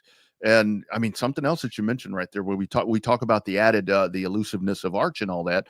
Something you just mentioned right there is that these coaches, Kirby Smart, these top tier coaches around the country, they're going to know that that's an option now. So I think a lot of us are like, well, yeah, Arch can do this. They're going to be ready for that. It's an option. I don't. Kenny comes in. I don't think Arch is overrated. I don't think we've seen enough of Arch. So what will we have for SEC days tomorrow, for SEC media days tomorrow? Who's on the podium tomorrow? Do you know? So I would think so. We still haven't heard from Alabama, which I saw in there that the problem with Alabama is the coach, and I'm not ready to give up on Kalen DeBoer yet, just because this is a system that he goes into and he replaces somebody that's been there for so long with so much success. Kalen DeBoer is a different coach from Nick Saban. Look, I mean, Ray Charles could see that. Give him a little bit of time. I'm not. Kalen DeBoer has won everywhere that he's at. I mean, no, I don't want Alabama to win, but I'm not ready to throw the towel in on that dude yet. I mean, absolutely not. We haven't heard from Alabama. We haven't heard from Arkansas. Who else have we not heard for? I don't think we've heard from Missouri. We haven't heard from Vanderbilt, Kentucky. So I don't think you can do the math like this. I don't think it computes that way. But I love the confidence. I'm with you, man. I think Gunnar Stockton's going to be one hell of a ball player, though. Just based off of the moxie that I saw with just his ability to get back up after that hit that he took. And honestly, what's the most deadliest position in college football? It's not the quarterback. It's a running quarterback, right? In my opinion, like when you have a guy that can absolutely utilize his wheels and then carve you up through the air, that's the best position on the field. That's the most dangerous weapon on the field. And I think Gunnar Stockton has that ability. So does Arch. I'm not saying that Arch does not have that ability. Arch is my favorite quarterback in the SEC here. I just think Gunnar Stockton's better than Beck. That's all. And the other, I know that I don't think I ever said that Gunnar Stockton's better than Arch Manning. I just said he's better than Carson Beck. And why I think that, that's what you said, Carson Beck. And why I think that Gunnar Stockton maybe has a little bit of an advantage right now. And not saying that Arch is not going to be better, because I truly think that he will be. But I think that you look at the time that Gunnar has on the field, maybe not as much time on the field as Arch did, but you look at the situations. I mean, Arch starting against UTS or the UTSA game and all. When you're thrust into a college football playoff game, that's a lot hotter water right there that you're going into with game situation that your team is planning to be a part of later in the season. So look at the level of competition between the opposition, right? Like UTSA and Texas. Like Georgia's playing Texas, UTSA or Texas is playing UTSA. Yeah. And I don't even think that's not even a conversation, right? Yeah. Okay, come on. Well, let's move on. Where do you want to go next, partner? Don't tell Bobby Chaffee that. He'll say UTSA is as good as Texas. Where do you want to go next, Bobby Chaffee? Where do you want to go next? Hit me up, Bobby. We'll play some golf when Rodney's there. Only other team with Auburn. Actually, Hugh Freeze is talking to the TV folks right now. So, kind of Auburn, I think, sitting right there in the middle of the SEC. It's they're just. What do you think Auburn's going to do with Arnold this year?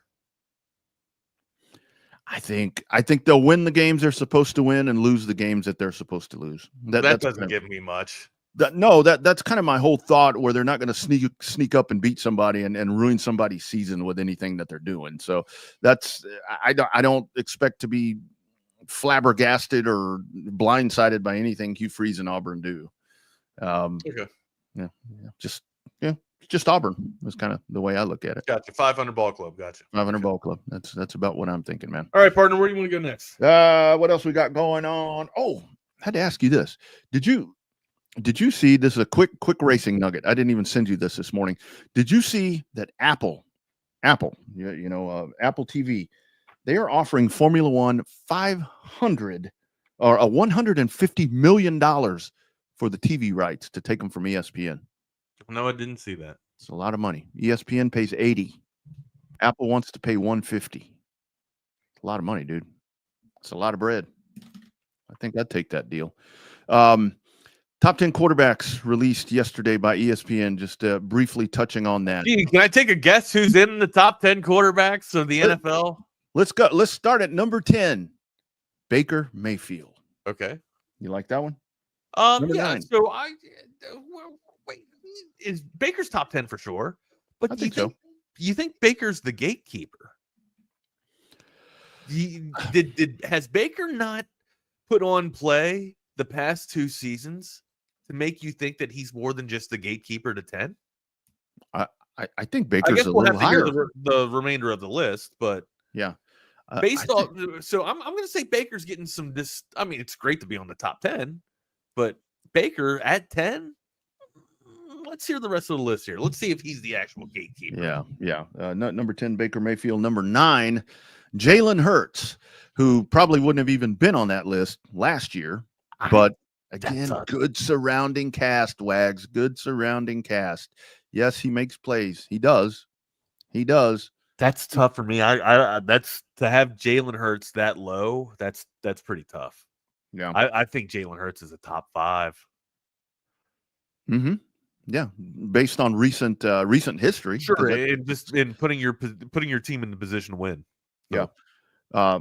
Number 8, Jared Goff, Detroit Lions. Jared Goff, it's like, I don't know. He's top 10. He's top 10 for sure. I think so, but there are some that are left off the top 10. And Baker Mayfield is still the gatekeeper based off of these 3 names. I still say that Baker is the least of the 3 so far. Justin Herbert, number 7. Justin Herbert is 10. We're all in love with the big arm of Justin Herbert and what Justin Herbert's potential could be. Justin Herbert that has not had better seasons than Baker Mayfield over the past 2 years. Baker Mayfield has played head and shoulders above Justin Herbert, in my opinion. I would have Herbert at 10 and Mayfield at 8. Right, or Mayfield at 9, and then Golf at 9, or excuse me, Golf at 8 rather. That's where we're at. Justin Herbert is kind of one of those situations to where it's like he should be this good. He's good, damn good quarterback, but it's like he should be this good, and you're still kind of waiting for that moment, right? To where it's like, when is it going to happen? You know, now he's got his coach. Call it coaching. I don't know. He's been through a multiple offenses here. You know, maybe he needs some continuity. Hopefully he can find some with Harbaugh, but ultimately he's not playing up to his potential. I would have Justin Herbert at 10. Yeah. And it's always where do you have him at 7? Where the ESPN at 7? 7. Yeah. 7. Yeah. Okay. And with Herbert, it's always been, well, he doesn't have the coach. He doesn't have the surrounding cast. He doesn't have all of this, all of that. I mean, there's always something right there for the guy. Number 6, future Hall of Famer, Matthew Stafford, staying with the Rams. I think we see a really good year for Matthew Stafford. I can see that. I can see Stafford at 6. That's good. Yeah. That one makes a lot of sense. Number 5, Jaden Daniels, already into the top 5 goes Jaden Daniels with his Washington. This is tough. Squad. This is tough. Like, one hell of a season, right? And you know how I am about being able to do it. Yeah. You know how I am about being able to do it more than once, right? You got to have consistency, right? To label this guy as a top 5 right after his rookie season, based off of stats, of course, sure. All right, but can he do it again? Now there's going to be more tape on there, like you mentioned. You know, with everybody's second year, you know, the jig is up, right? You know, it's a copycat league, like they say for the defense. They're going to find something on you, right? Daniels is going to have to weave or zig when everybody else is zagging. It's going to be a different season for him. Can he stay in the top 10? We'll see. I think this is a little bit premature to put him at 5 already. I think maybe 8, maybe 7. Sure, I can give him that, but he's definitely better than Herbert, for sure, right? But still, to give him at a 5 spot after 1 year, that's classic ESPN for you. And you know, when you talk about, I mean, not that pressure bothers these people, but for him, they've added pieces. They've helped him on the offensive line. They've helped him on the outside. So you're sitting here number 5. I mean, you're going to be, maybe that is what's going on here. But this was DC's can prep for this dude now too, right? Like they Mhm. saw college speed tapes. Now they have NFL speed tapes. So yeah, and this was supposedly a list put together by. We got 4 left, right? Yeah. I'm gonna guess here. I mean, I think we can all deduce and figure out who the next 4 are. The only 4 left. The only 4, and this is executive coaches and scouts. Lamar Jackson, number 4. Number 4. I like him at 4. He needs. Yeah, to I take can. Right? He's a top 5 quarterback, 100%. Needs to make the next step. Number 3. Go ahead. They're not gonna. Patrick Mahomes is gonna be number 1 because it's ESPN, right? That we just have to know that. So that leaves Allen, and it leaves his jersey's kind of this color, like my shirt. Burrow number 3. Burrow at 3, Allen at 2, and of course ESPN sucks off Mahomes. They put him at 1. Am I correct? That's right. That's exactly 1 through 4 right there. Yep. That they did add that Mahomes' first place rate was down to 60%, where in previous times when it's list season, like folks are talking about right there, he's like closer to 80%. But so it's down to 60 a little bit with Mahomes. So folks are starting to buy in that there may be somebody better than him. And yeah, Ike, where's CJ Stroud?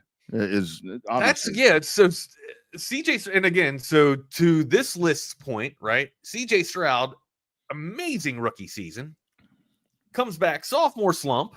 This right? could be Jaden Daniels. This could be Jaden Daniels' sophomore slump. So right. I guess we're just basically going off of the statistics and performance from last season. And this is where, because the way this shit works with these outlets who do this kind of stuff, and again, this is kind of senseless, but it's worth laughing about because we know how this works. Let's say that the Bears come out and Caleb Williams has something comparable to what we just saw from Jaden Daniels.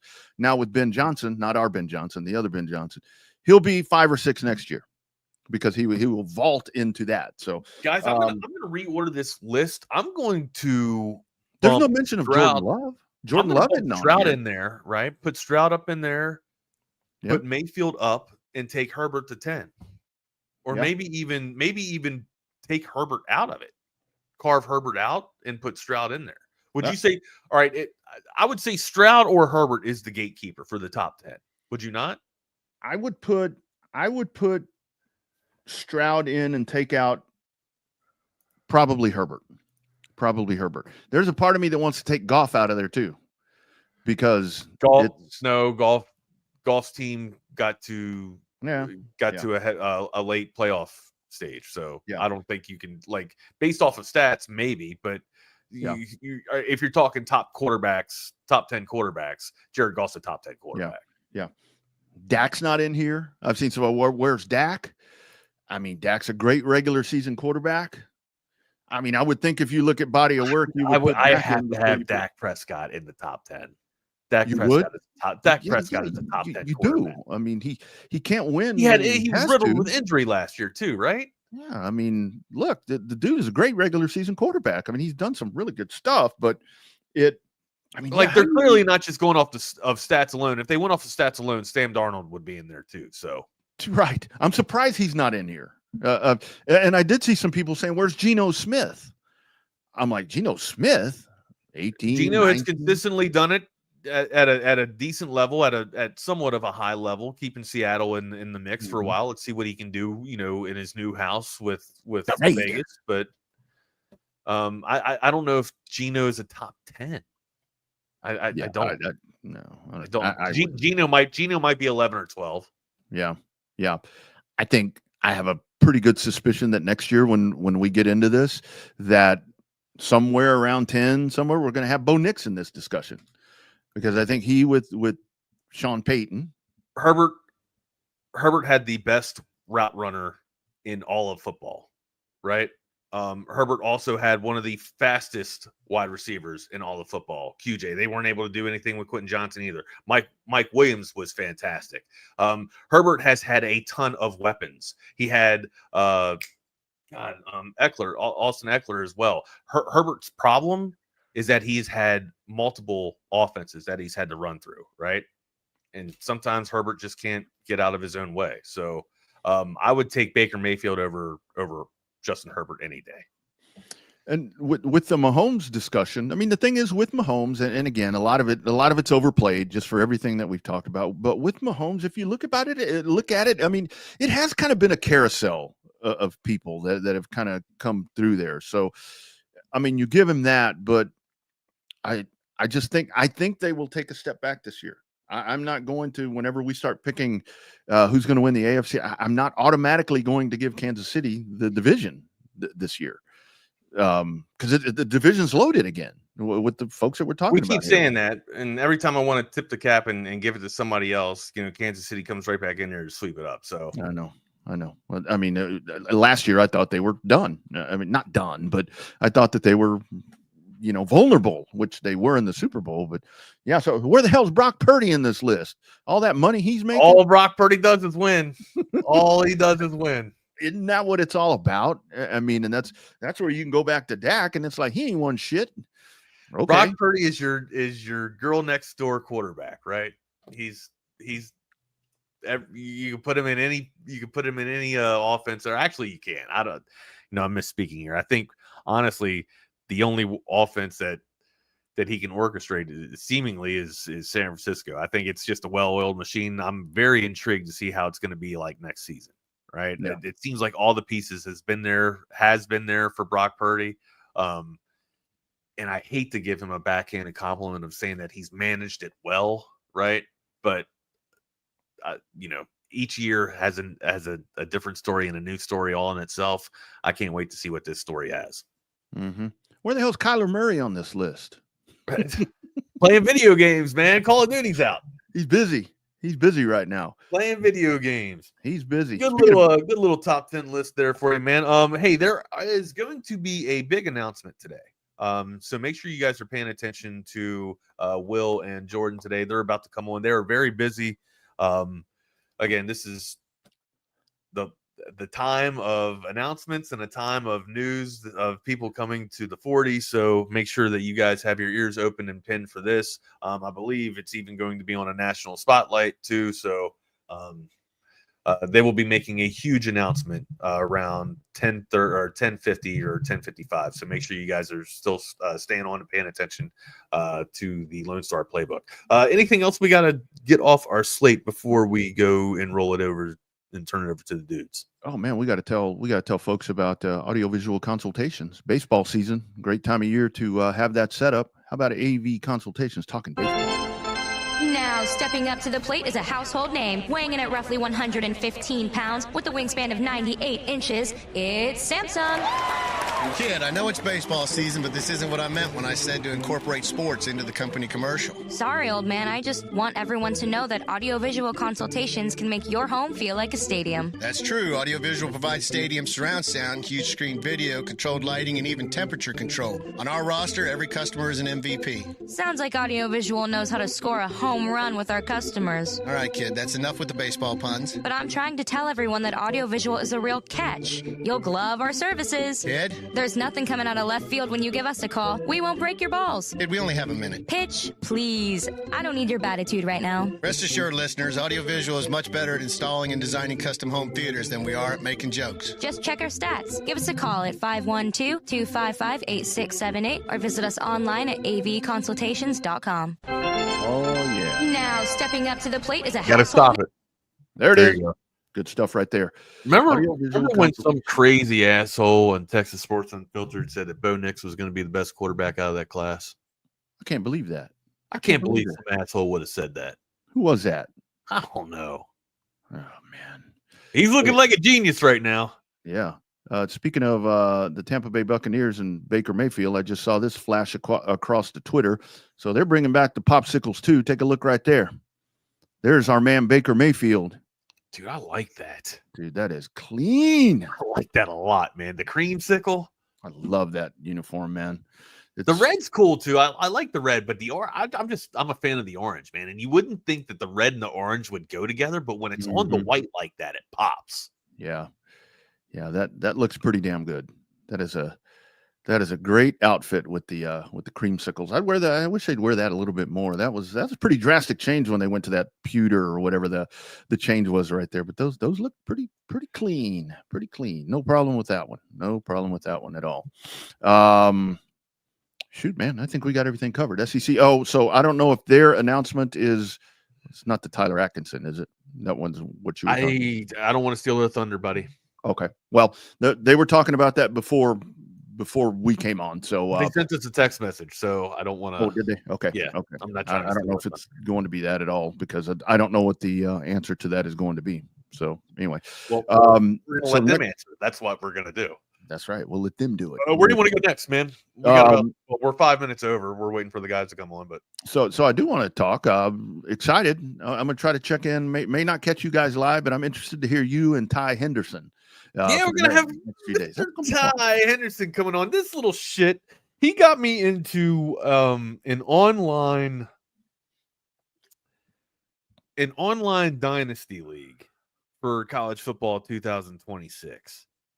Up till about 2 a.m. last night, completing. And how this works, there's 12 manual users in here. 12 Manuels are in here. And we have to wait. We have to go through each week. So week 0. Oh yeah, and you can't be top 10 teams, right? And there's only a selected teams that you can be. I was able to select Iowa State. That's the team that was available that I went with. I figured, we just, talked about all the turnover that they're going to have, or the lack of turnover that they're going to have, the continuity that they're returning there between I think it's 10 on offense, 8 on defense. If I'm not mistaken, somewhere around that number, I'll have to get it to you. But no, I'm using Rocco Becht. That's my quarterback there, rolling out, getting some option going and, trying to get the rock toted with Hansen out of the backfield. And Iowa State looking a little bit nasty, but up until about 2 a.m., waiting for everybody to get all their games done and turned over to, I guess, week 1. We're on week 1 now, but we started week 0 with me playing Kansas State. Took an L, lost 21-7, double R. Oh man. 21-7, man. And now we're going up against Northwestern here in week 1. So yeah, absolutely. We'll keep you apprised of that with our dynasty season, but keep you abreast. Yeah, keep you abreast there. Not exactly the best start, right? I thought to be able to go out and at least, win the first game, but hey, it was against an actual user, right? Like there was a guy that was playing Kansas State with Kansas State, Dylan Edwards. We got to have a conversation tomorrow about Dylan Edwards on Kansas State. Because this dude might be in the conversation for the Heisman ultimately. And the chance to be magical in that type of offense. But Kansas State could surprise some people in the Big 12 and throw up some offensive numbers. You know who else has to be coming up at SEC Media Days here? I would assume. I don't know when. We haven't heard from Texas A&M. We haven't heard from Mike Elko yet. Ooh. Don't have any interest at all to hear from Mike Elko. You going to be on the edge of your seat waiting to hear from him? Chomping at the bit. I'm curious to hear from Sark today because he'll have Arch Manning, he'll have Mookie Taaffe and Anthony Hill. So that's going to be some pretty good perspective that we'll have coming up, and it's Texas very late in the afternoon. I think 3:15 our time is when we can get Mookie Taaffe on the show. Yeah, absolutely. You got strong ties to Ty, no pun intended there. See if we can get Mookie on the show here. Talk a little ball. What's up, Jordan? What up? How's the morning? Nerve-wracking morning or everything going as planned? I mean, everything's going as planned thus far. We'll see. We're expecting Tyler Atkinson to pick Texas today. Have been since probably about 10 or 15 minutes after he announced he'd be committing today. So kind of abrupt, wasn't it? It was. He hadn't had set this date, had he? Just kind of. So him and his father, and I mean his camp, they've gone about the process in an interesting way. I mean, this is a kid that had like 12 offers before the end of his 8th grade year, and they weren't just like UTSAs and UTEPs. It was like Georgia, Bama, Ohio State, those type of offers. Damn. And the whole thing has been pretty much master planned out. I mean, they've done training, they've done all these visits, everything from the beginning. And as we got into the summer, it was interesting. He didn't schedule official visits like OVs in June. He didn't announce those as scheduled dates in May or April or anything like that, like what traditionally happens. There was a pretty good sense from, I think, the industry on what schools he would OV based on what he's done the last 3 years. But like each OV he took, Clemson, Oregon, Georgia, Texas, they didn't get announced until like Tuesday or Wednesday of that week. And then he would take the visit Friday through Sunday. So like, I think they had a pretty good idea what they were doing and where they were going, but like they didn't announce and officially lock in those official visit dates until days before. He spoke on record after all those OVs about wanting to commit in the summer, specifically in the month of July. So, you know, we had a pretty good sense it would be coming sooner or later. There's only so many days left in the month. What's the sense behind that? Just so he can get on campus, or is there anything, any strategy on why he wants to commit during this time frame instead of other times? No, not really. I mean, most kids like to commit before their senior year so they can just focus on their senior season and kind of just, quite honestly, just be a teenager for, you know, the last few months they're able to just be a regular kid, I guess. But, you know, most recruits, they try to lock it in the summer and be committed going into their senior year. As far as Atkinson goes, we've heard throughout this month he was trying to announce it on SportsCenter. He's repped by David Mulugeta and Athletes First, that agency. So, like, we had a pretty good sense they'd be able to make that happen. And then yesterday he announces he's going to hop on Pat McAfee today from sometime between 11 a.m. to 1 p.m. That's the broadcast time. That's what I was getting at. I was asking you if there was a special scenario of why he wanted to wait for this long, but no, I think they were just waiting on a time slot or opportunity to do it. I mean, McAfee, it'll run from 11 to 1 Central Time. I looked it up. The last two kids who announced on McAfee, one did it at like 11:08. The other one did it at like 11:13. So he should be doing it rather early in the broadcast. Kirby's going to blow a gasket. Yeah, that's the funny part. Like, is he getting animated up on the podium there? I doubt it. I mean, I'd be lying to y'all if this isn't pretty much done already. That's the large majority of commitments. They're done before. Like, very rarely will a kid actually get up to the stage or whatever, and, you know, no one knows yet. Right. Braden Rouse was an example of that. He didn't call either staff ahead of time, and honestly, I mean, that's a smart thing to do because, like, I don't know, let's say I'm a 5-star recruit and I'm down to Texas, Texas A&M, and Oklahoma, and I'm going to Texas. The right thing to do in that situation is to call A&M and Oklahoma and, hey, thank you for recruiting me. I really appreciate it. Y'all really gave me something to think about, but I'm not coming here. That is the right thing to do, and ethically the right thing to do. The problem is the way these things work. I'm sorry, I got to take my dog out real quick. No worries. The problem, the way these things work, is that as soon as that happens, the Oklahoma staff calls all their reporters in the market, hey, this kid's going to Texas. And the same thing happens at A&M. So usually whenever a commitment date gets announced and it's within 24 hours of, I guess, the announcement or whatever, 9 times out of 10, the calls have already been made and it's a done deal. So, and I mean, hey, there was like 10 crystal ball predictions that went in within an hour of him announcing, you know, his commitment date for today. So I'm asking you to put the puzzle pieces together.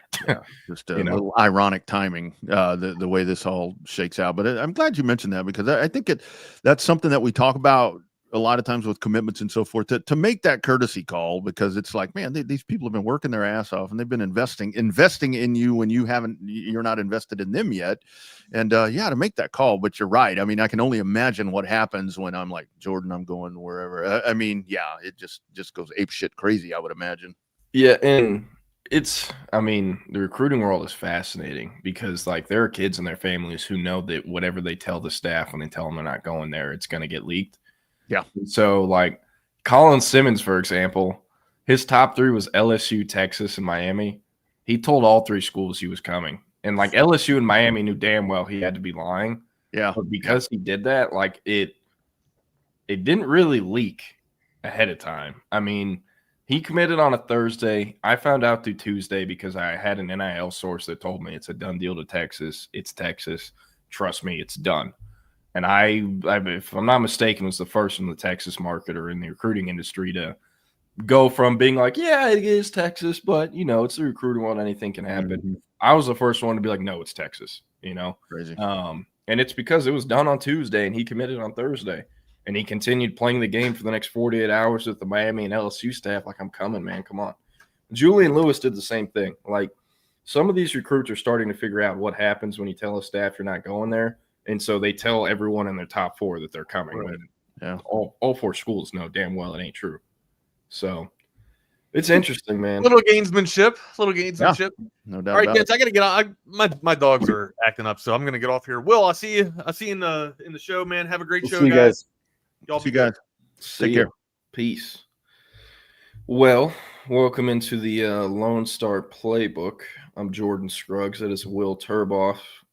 Today, the 5-star number 1 linebacker in the country, Tyler Atkinson, is announcing his commitment down to Texas, Georgia, Clemson, Oregon.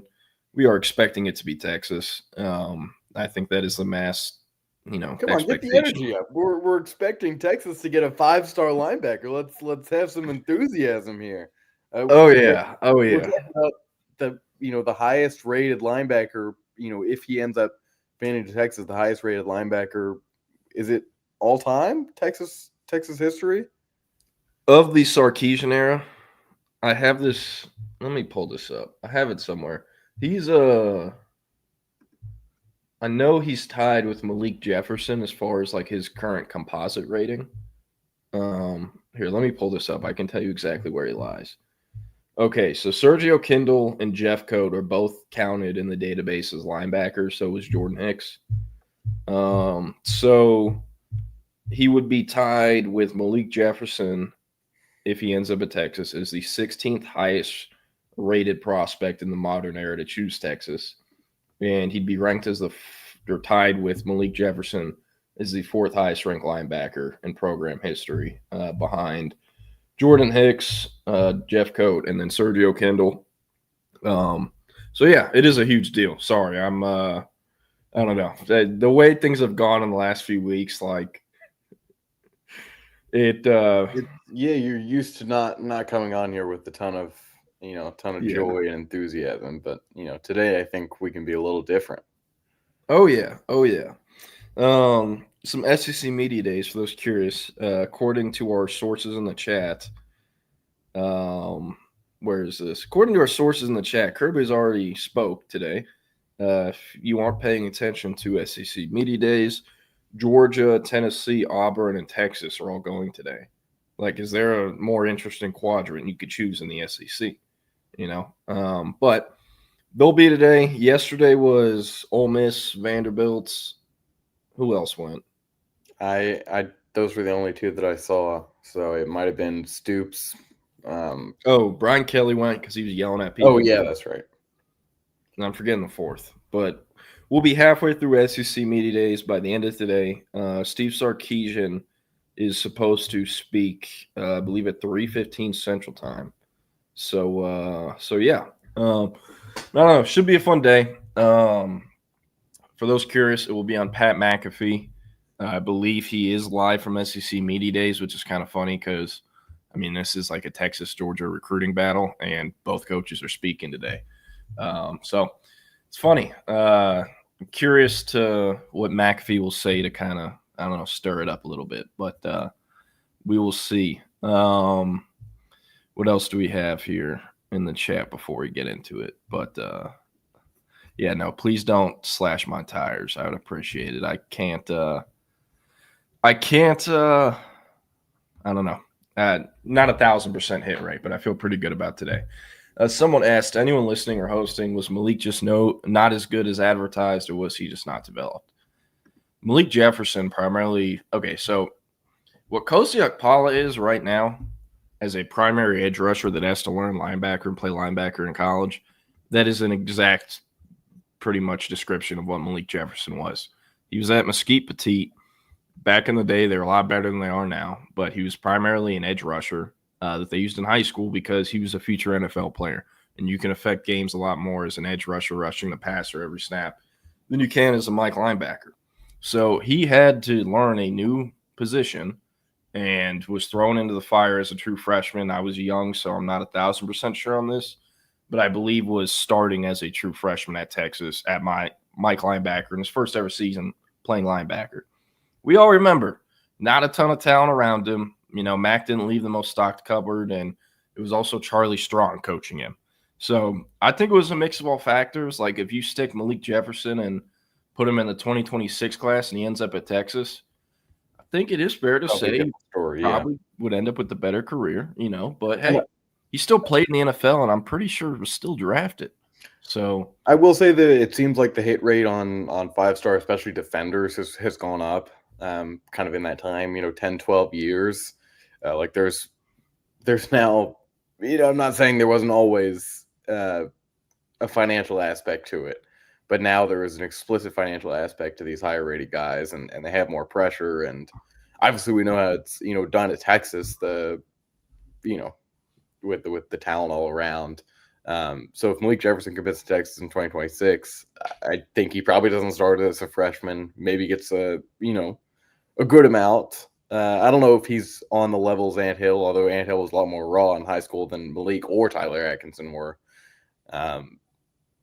Really more raw than Atkinson. Yeah. But I don't know. I didn't watch enough Malik in high school to speak honestly on that one. And also I think like Rodney, like the recruiting industry is as accurate as it's ever been as far as rankings go. Like 24/7 didn't start ranking kids till either the 2010 or 2011 class. And each year, like the hit rate on the draft has gone up. So, yeah, and I'm not sure where someone went I'm looking after it up right now. Coaching at Arizona. But Kevin Sumlin this is what I thought. He was last the associate head coach. He was the co-OC and the tight ends coach at Maryland. And I believe he had a DUI. And then he was let go in 2023. I wonder if he still gets to fly around in the swag copter. I don't think so. I think they took that one from him. Swag copter. I wonder where the swag copter's at nowadays. Because all they did was just take the wrap off and repurpose the helicopter for some other use. Like, what is it? Like, are there like helicopter tours in Houston? It's like, hey guys, this used to be the swag copter that Kevin Sumlin would fly around to visit recruits. I want to know that. But yeah, Tyler Atkinson, this is probably stupid to do, but we're going to do it because we do have a lot of confidence in the decision being Texas. We're going to watch his junior year highlights. For those that don't know, one of the most productive players in all of high school football over the last few years. Sorry, I have the lawnmowers are here today at the complex, so apologies if you hear any lawn mowing in the background. But was the first and is still to this day the only 8th grader that's ever been invited to the All-American Bowl as an 8th grader. Obviously, he didn't play in it as an 8th grader, but it was an invitation for years down the road. An invitation has never been extended that early for that game, and it still hasn't. And he's been on recruiting radars, like I said earlier in the show, since he was an 8th grader. Had Georgia, Ohio State, Bama, you name it. He had all that as a 14-year-old. And early on, looked like he'd be an edge rusher. That's what he played as he was younger. And then as he got older and, they realized he wasn't going to continue growing anymore, settled in at linebacker. I think it's probably the cleanest projection to a Mike backer out of any of the linebacker positions. But, I mean, truthfully, he can play Mike, Will, Sam, whatever you want to call it. Each defense has different names. And is without doubt the most ready to play linebacker of anyone in 2026.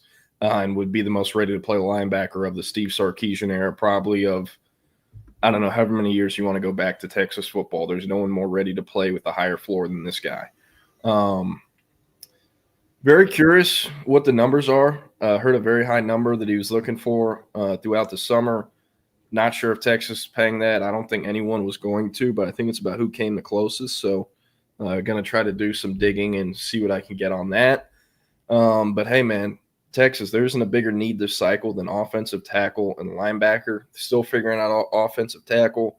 And if they were to land Atkinson like we expect, they still will probably need another body in the class, at least 3 linebacker takes. But I mean, man, for what Texas's need is at this position over the next 3 years, there wouldn't be a better prospect to land than Atkinson as far as just being ready to go from day one. Like, I don't know about starting day one because we expect Texas to return Leonga Lafau and Brad Spence to Anthony Smith, Bo Barnes, and I guess Jonathan Cunningham, but he's kind of getting moved all over the place. But this guy is 1,000% rotating in as a true freshman. Could end up starting by the end of the year. He's not redshirting. I mean, he wouldn't redshirt anywhere he'd go. This is a kid that Kirby Smart would still figure out a way to get on the field as a true freshman at Georgia. So, love the player, love the game. Is entering his senior season with 475 tackles, which is like just absolutely ridiculous. Will finish his high school career on pace to do it with over 600 tackles. Playing in the state of Georgia's highest classification versus legit competition. They went all the way to the state title game last year and won it, beating Julian Lewis's Carrollton squad that also had Zealous Hicks on it, who's now at Texas, and several other like major elite Power 4 prospects. So he plays for a loaded prospect factory, but no one's, he's the alpha of that group and has been since his freshman year. So shout out to Grayson High School, the same school that had Nick Brooks on their team as a senior. He's now a Longhorn in Austin. He's been helping recruit Atkinson a little bit after being teammates. And, hey, not a bad place to establish a pipeline if that's what ends up happening. And, I mean, yeah, Will, I don't know anything you have on his film or anything else? Yeah, I mean, I think I said it on the show last week, but this was one of the best tapes that I've ever seen at linebacker. It's not, like a ton of versatility, but he's at like 3 or 4 different spots, and he makes one of the best plays you've ever seen at each one of them. And I think, there's going to be a lot of, I kind of want to lead us into something else here. It was similar to it, but there's a lot of going to be comparisons to Anthill because he's not Anthill. Right. But just because of who he is, they both play linebacker, they're both 5 stars. There's going to be comparisons. And there's also been comparisons to, some other guys in this class to the 23 class. And I think we're starting to see, a good amount of similarities between those two.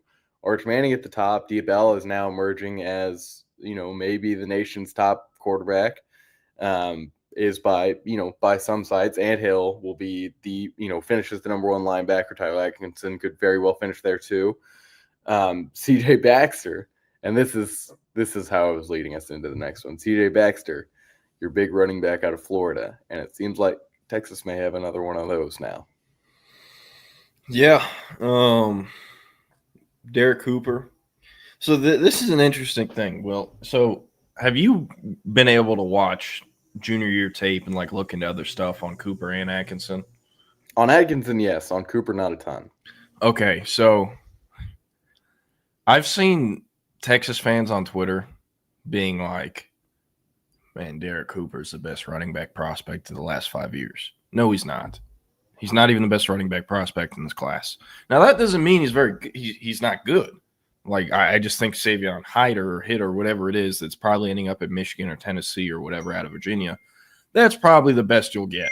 And, I mean, he's ranked by everyone as the number 1 linebacker. Now, Cooper is very talented. He's 6'1", 185, and has gone, I think, as fast as like 10.58. Great burst, great balance, but, I mean, I watched his junior year tape and then watched Baxter's, and, like, Baxter's has the better film.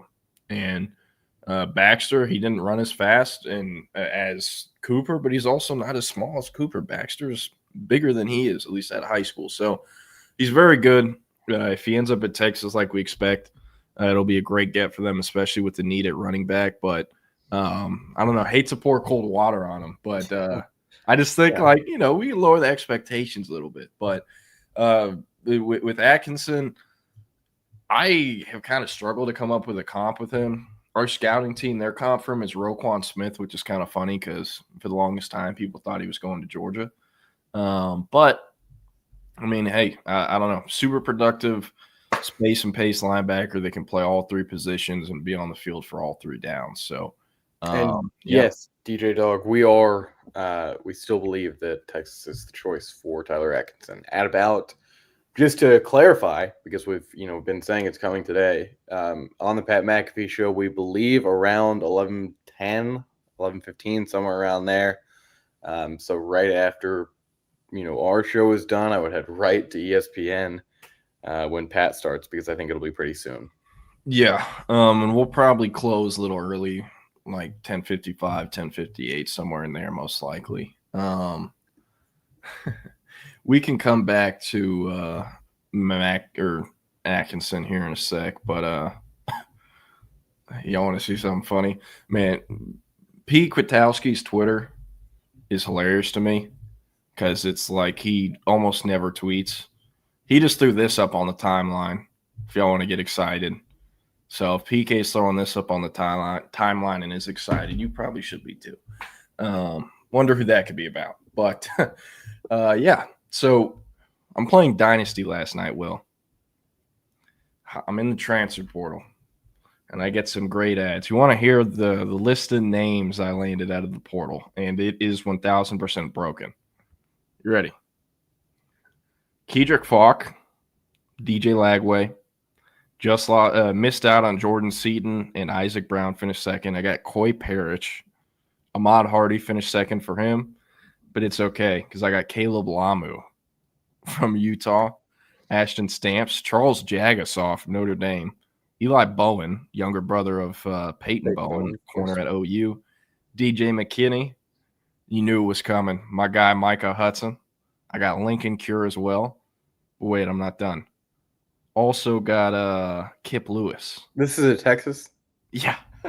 I got all these guys. So I wouldn't have got Lagway, but I couldn't get Arch to return for his fourth year. I couldn't persuade him, so we went to the draft, and I'm like, yeah, I'd rather have Lagway than this MPC dual threat quarterback that's on the Texas roster for everyone. I forget his name.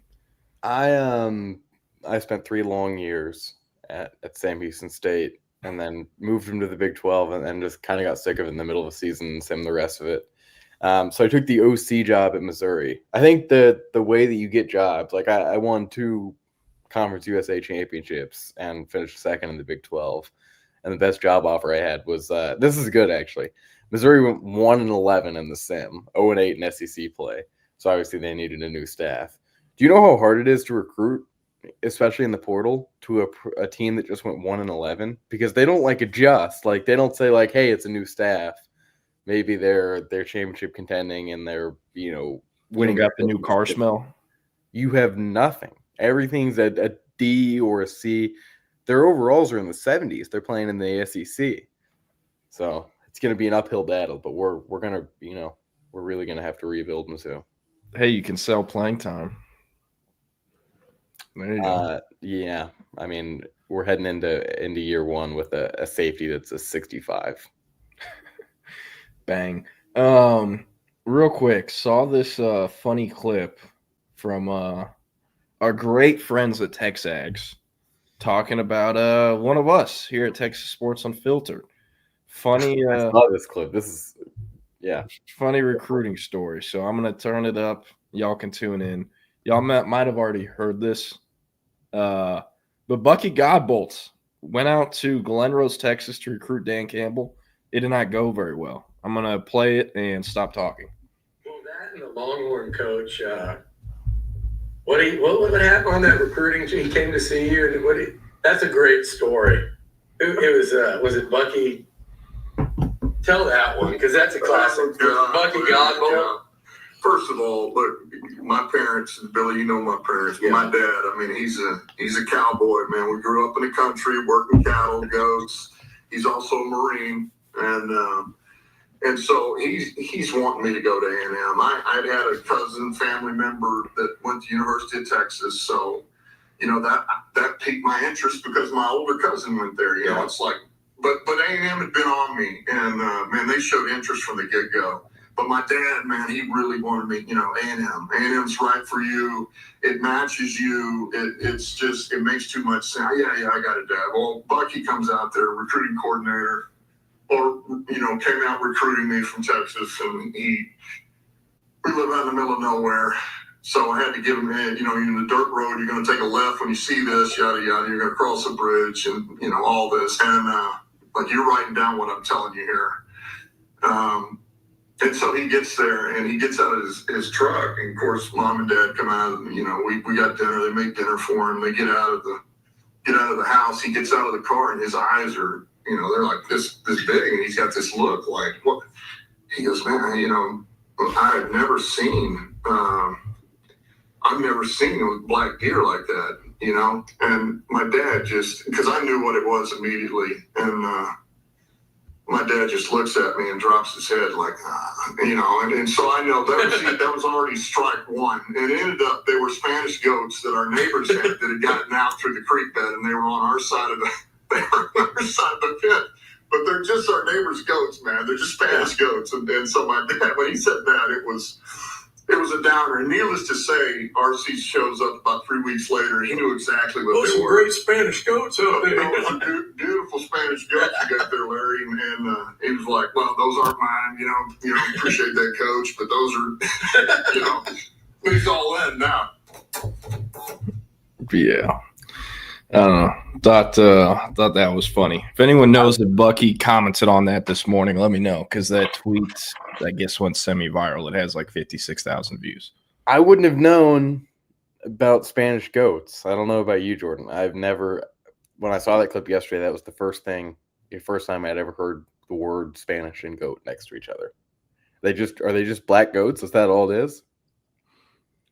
You're asking the wrong guy, dude. I grew up in I grew up near Lake Travis, Texas. Not a lot of Spanish goats walking around out there. My thing though, like, can you put a picture on the screen of what these things look like? Yeah, that's like, are they goat shaped or do they look like deer? Because like, how could Bucky mistake a goat for a deer? I mean, they look here. Let me pull it up right here. They look a little goatish and a little deerish. Like, I could understand. They do look more goat than deer. But, I can see it. I'm just different kinds of them. I'm just imagining Bucky be like, oh, some pretty deer right there. Nice looking deer. Dad's like, what? City slicker? Go back to where you came from. We're going to be a fighting Texas Aggie. But I don't know. Yeah, that great one, Rodney. But yeah, Will, did you also see yesterday? I think it was Greg McElroy. I'm not sure. I'm not sure what you're about to say.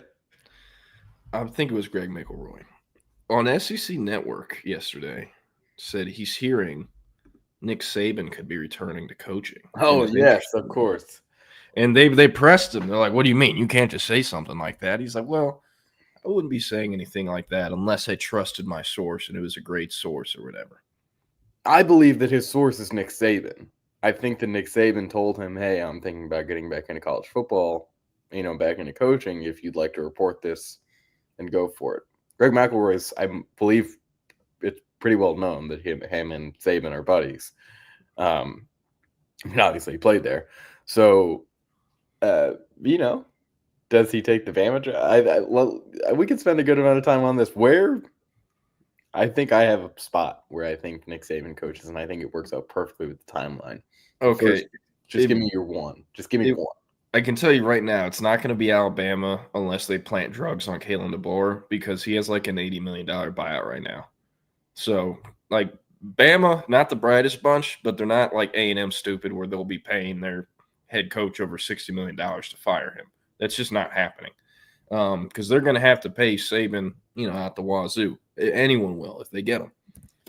I think it would be awesome if Brian Kelly gets fired. Yeah, there we go. That's exactly my answer too. But Brian Kelly's buyout is like 50 or 60 million right now. Hey man, when you have Nick Saban waiting on the other side, 50 or 60 million sounds like nothing. The amount of money that he's going to bring into that program.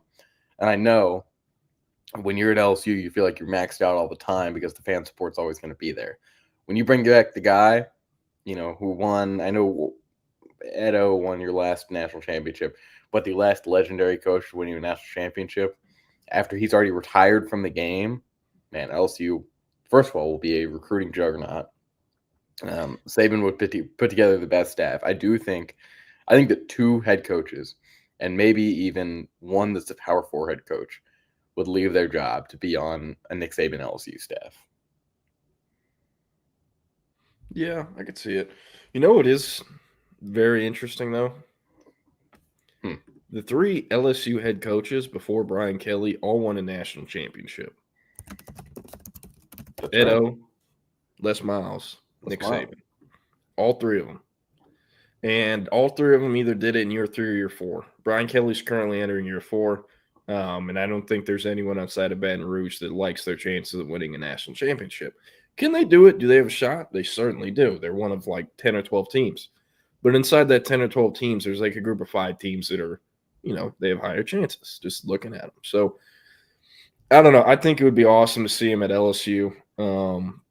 Maybe Florida, Sunbelt Billy. His buyout gets a little cheaper. I don't know how well they'll do, but think about it. Seriously. The worry about Sunbelt Billy is if you fire him, Lagway's gone. Would Lagway stay for Saban? I would if I was in his shoes. I don't see Saban going there. I don't think that's a job. I think you're right. Like if it was going to be another school, it would be in the SEC. I don't really see. What's Elko's buyout? Really, I think the big wild card in this is, what's the floor for Dabo? Because that would be something. And I think it's a move at this point that Clemson would make. I do think that Clemson's going to win the ACC, and I think they're going to pretty comfortably cruise to the second round of the playoffs. But, and I think they have the Heisman Trophy winner on their team. But, they've had high expectations before and have not delivered on them. And not delivered on them means like 3 or 4 lost seasons. So, after winning the ACC, or no, they lost the ACC. I forgot they lost to SMU in that last second. I think it'd be hard for Dabo to be gone. But man, Saban and Clemson would be a whole lot of fun. Trying to think of like non-SEC spots. Watch him go to Oklahoma. That'd be the worst nightmare possible. OU, A&M, or LSU is very bad for Texas.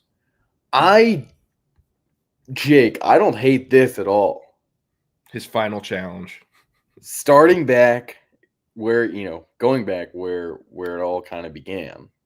And maybe after Belichick leaves North Carolina and does a whole thing where he can't find an NFL job after all, maybe Belichick becomes his assistant again. But I love Michigan State for him. I think the Big Ten as a challenge, like you said, for Saban would be, man, that would be something. The way that he could recruit in the Midwest, he did it incredibly there. I mean, recruited the entire country perfectly, but did the Midwest better than almost any SEC coach ever. So love that. I think USC, like DJ Dog just said, that's right. He was Bill's assistant. I had it flipped up. USC would be, a really interesting one. You're not going to have to give him, I think, the perk. I think that's kind of the most interesting part of this whole thing. Like, is Nick Saban doing this truly for the love of the game, or does he want another big paycheck? And I know he's getting a big one for game day and everything that he's doing for ESPN, but is it going to take the biggest offer? Is it going to take, okay, because realistically, what does he have? 3-4 years at a school? Like he's on the other side of 70. He's the Iron Man. So I don't see him coaching into his 80s, right? Like that's just not something. Shit, how old was Bill Snyder his last few years? But that was a different time. Saban is 73. So by the time he started with the new team, he'd be 74. I would assume he would get a 3 or 4 year deal. You just can't expect, I think 75 is honestly like the point. But so you think that means Dwayne Akeen has like 3 more years at Texas time? Well, it's a whole lot different being a head coach of a major program than it is, being a positional coach. Dwayne Akeen has to recruit, a handful of players. Nick Saban has to be the CEO and do everything that he's done. The bar is so high in terms of recruiting and on-field stuff. Like the way that he coaches, if you say, hey, Nick Saban is our coach now, it can't be, hey, he's Nick Saban, but he's a little bit older. He's not going to be doing the things that he used to.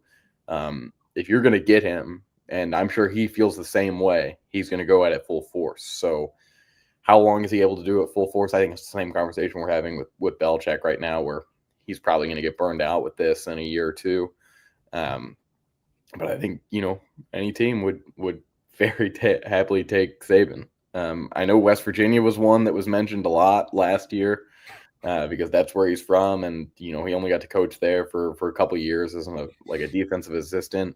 Obviously that didn't happen. They got Rich Rod, but if Nick Saban in December is like, hey, West Virginia, oh man. Of course, this is what's going to happen. This is North Carolina and Tech get the two greatest coaches of our generation. But, man, that would be...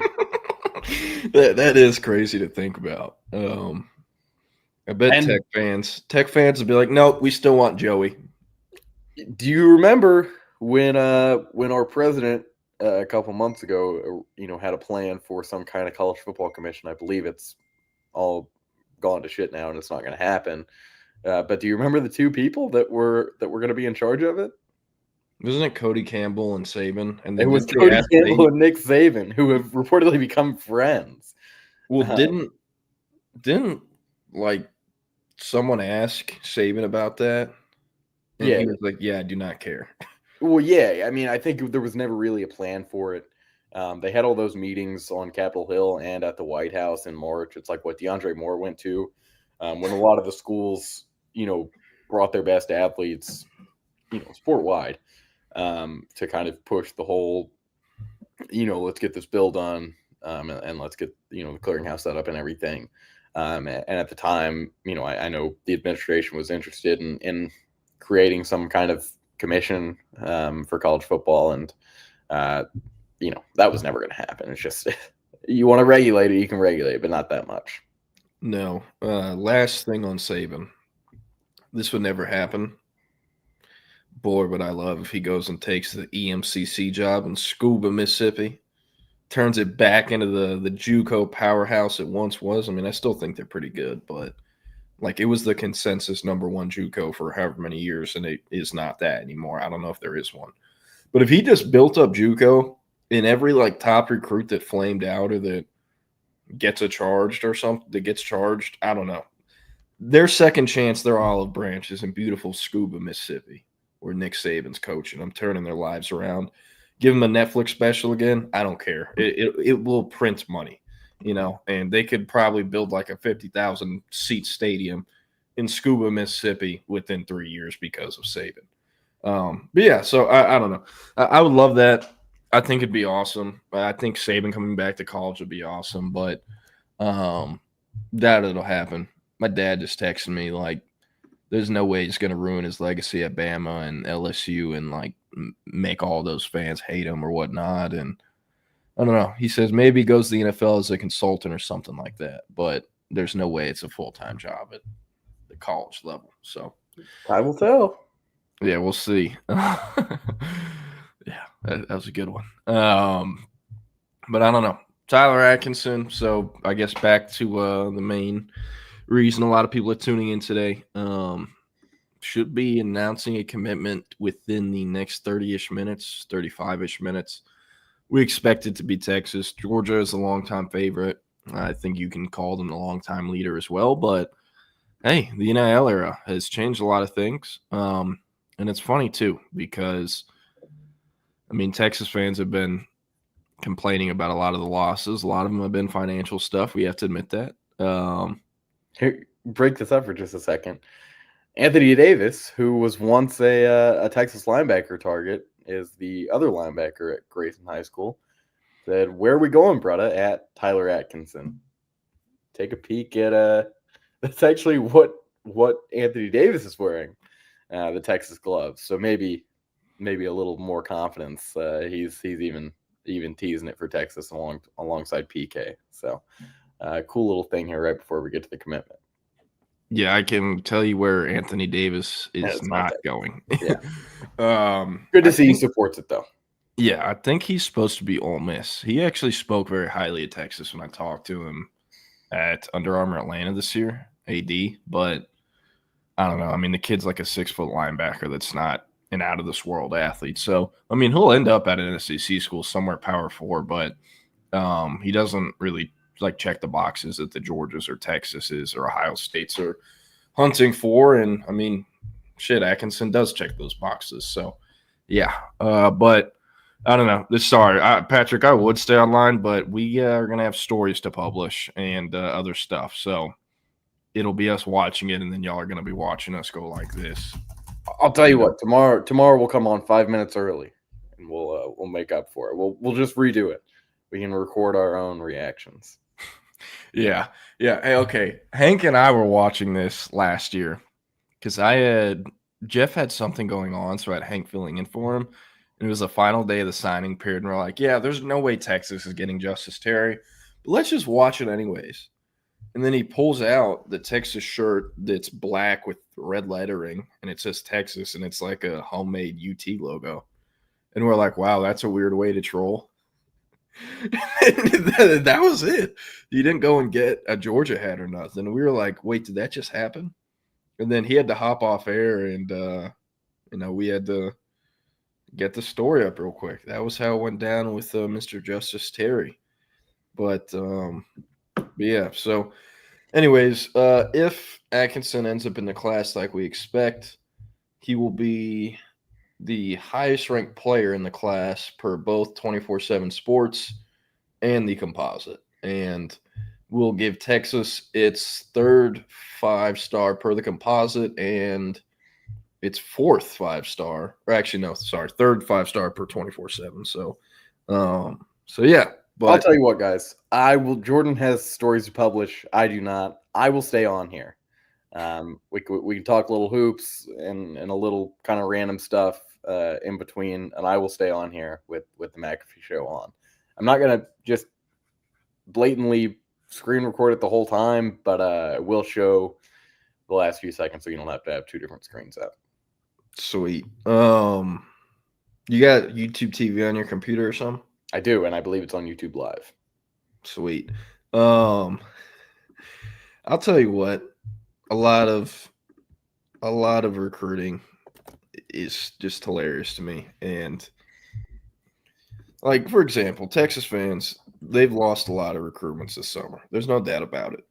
And I can tell you, as someone that knows the numbers for most of these guys, they have been because of money, financial stuff, or it's money on top of being able to play earlier at that school than it is at Texas, and the other school is still SEC or, an elite Power 4 program. Texas fans go, oh, man, hey, they just bagged them. It's okay. He's all about money. Like, if Texas gets Atkinson and Cooper, they're both, for the most part, all about money. It's not like Texas didn't have to check those boxes, but, I mean, I'm not naive enough to not know Texas is the highest bid for both of them. It's how this game works. You're going to win some, you're going to lose some. Justice Terry wasn't doing that crazy, signing period decision to Texas just because he loved the Longhorns so much after visiting one time. That's not how it works. And that's okay. You're going to win some, you're going to lose some. It's the game. The game is the game. You just got to play it. So, yeah. And real quick, what I do want to say, too, in regards to Atkinson and Cooper, wherever Cooper commits on July 20th, it does not matter. That one is going all the way till signing day. Whether it's Georgia, Miami, or Texas come his commitment date on July 20th, I would expect him to still officially visit Texas in the season. That's his only, school in his top 5 that he still has an OV left, since he didn't take one to Texas in the summer or in June. And then Atkinson, on the other hand, has always struck me as a kid with the way they've handled the process, with the financials, the living in Austin for an entire summer just so he can train. Like, they have master planned everything out to the point where wherever he commits today is where he is signing in December. And if it's Texas, like, obviously he's the top ranked player. There, I guess, will be some nervousness at times, but like, unless he shows up for a game visit or something of the sort, and like Texas's season happens to be cratering, I'm going to expect him to sign with Texas if he ends up committing to Texas here in, a few minutes. So, but yeah. And I mean, man, the recruiting losses are funny. I cannot wait to go over to the Georgia market sites to read their board here in about 20 minutes. It will be fun. It's like the number one thing to do. Anytime a big recruit goes elsewhere and it's a surprise, go to the school that thought they were getting him for like 2 years and just look at their boards. You'll find some great stuff. Man, but we haven't really had a chance to talk about that, and I think that's a good way, for you to end before you get out of here with Samari Matthews, because, man, this is one that I think had been pretty clear that I was pushing for a whole lot. Thought he was the best true corner, that Texas was really in on. Lengthy and he's got long arms, long legs. I do think he's a tiny bit of a project player in terms of the ceiling is much higher than where he is now.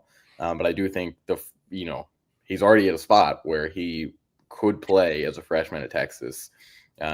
Depends, I think who stays and who goes in the portal after this season. We've got music last. I'm not sure. Oh, that's the Pat McAfee show in the background right here. Getting ready to start up. But Samari Matthews, just an incredible get for Texas. Great for them to get him out of the Carolinas. They were only in it for 4.5 months, since they first offered, and Orfe had only been on him since late January. So just a stand-up job by Mark Orfe. This is his best performance thus far, at Texas. So great all around. All smiles here. Yeah. Before I get out of here, 2 notes on 2027 recruits that are relevant to Texas. Peyton Houston is one of 2 uncommitted quarterbacks in 2027 that holds an offer from Texas. It's Houston, who's out of Shreveport Evangel Christian Academy, and Kavian Bryant, who's out of Palestine Westwood in East Texas. Houston was offered in what was June of last year after competing at a camp. And Brady Edmonds was also offered at that camp. He's out of California, but has since committed to Ohio State and is out of the picture. They then brought Malachi Ziegler, Gunnar Rivers, the son of Phillip Rivers, and several other kids at camp on June 1st. None of them earned an offer. And then about a week later, Kavian Bryant shows up for one of Texas's camps and basically does a private workout with the staff. They offer him. Here to tell you, that is the guy in 27 for Texas.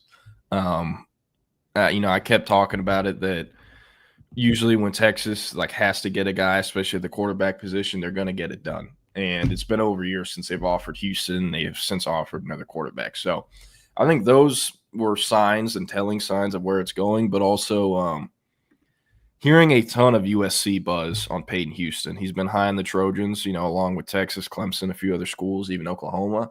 But right now, USC is all the buzz on that one. And some people are actually expecting him to be committed to the Trojans before the start of his junior season this fall. So we'll see with him, but we're keeping tabs on Kavian Bryant. Not sure on a timeline for him, but I don't know. We'll see. Apparently, they're still sorting out only playing football or playing both sports in college. So going to be very interesting to watch them the next few months.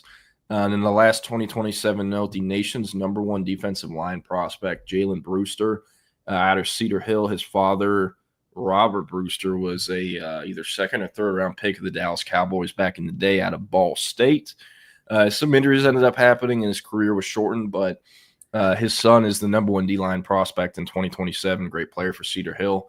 They was super productive as a sophomore in the District of Doom, and they also gave him short yardage wildcat carries as a 6'3", 300-pounder. So if you're bored, just go check out his highlights. Bringing him up, it's a national recruitment. He's visited Texas a few times already, but they're behind several other programs. The program with the most buzz right now is by far and away Oklahoma. Todd Bates and the Sooners, they've had him on several visits, and I've just done a really, really good job of prioritizing him as the guy across the board for 2027.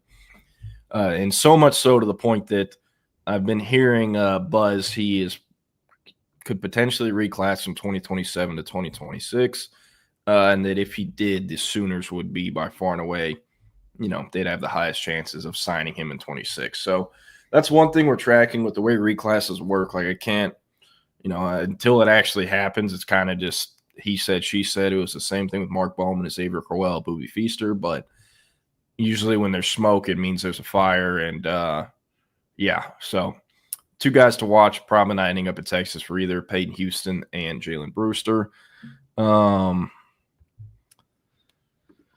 This will be the last one, I guess. David Keith Williams said, if you had to identify 3 committed recruits to ultimately flip to Texas, who would they be? I personally hope the 3 would be Samuel Roseboro, James Johnson, and Trent Henderson. If I can pick anyone that is actually realistic, I would go Malachi Lee. I think he blows out any of the other offensive line options and is a kid who could legitimately play left tackle. So Malachi Lee out of Hawaii, who's committed to Washington, that's one. The other one, I will probably go Braden Rouse or Xavier Griffin. Those aren't very realistic, but just based off the position, need 2 really good linebackers. I think probably a late season push for KJ Edwards, depending on how locked in he is with A&M. I mean, Texas will they'll recruit through the whistle there, regardless if they get Derek Cooper or not. And like we said, Derek Cooper is one that, other people will also be recruiting him down the stretch. So Edwards is one I think. I do think that Texas will probably see him for an official visit at some point in the season.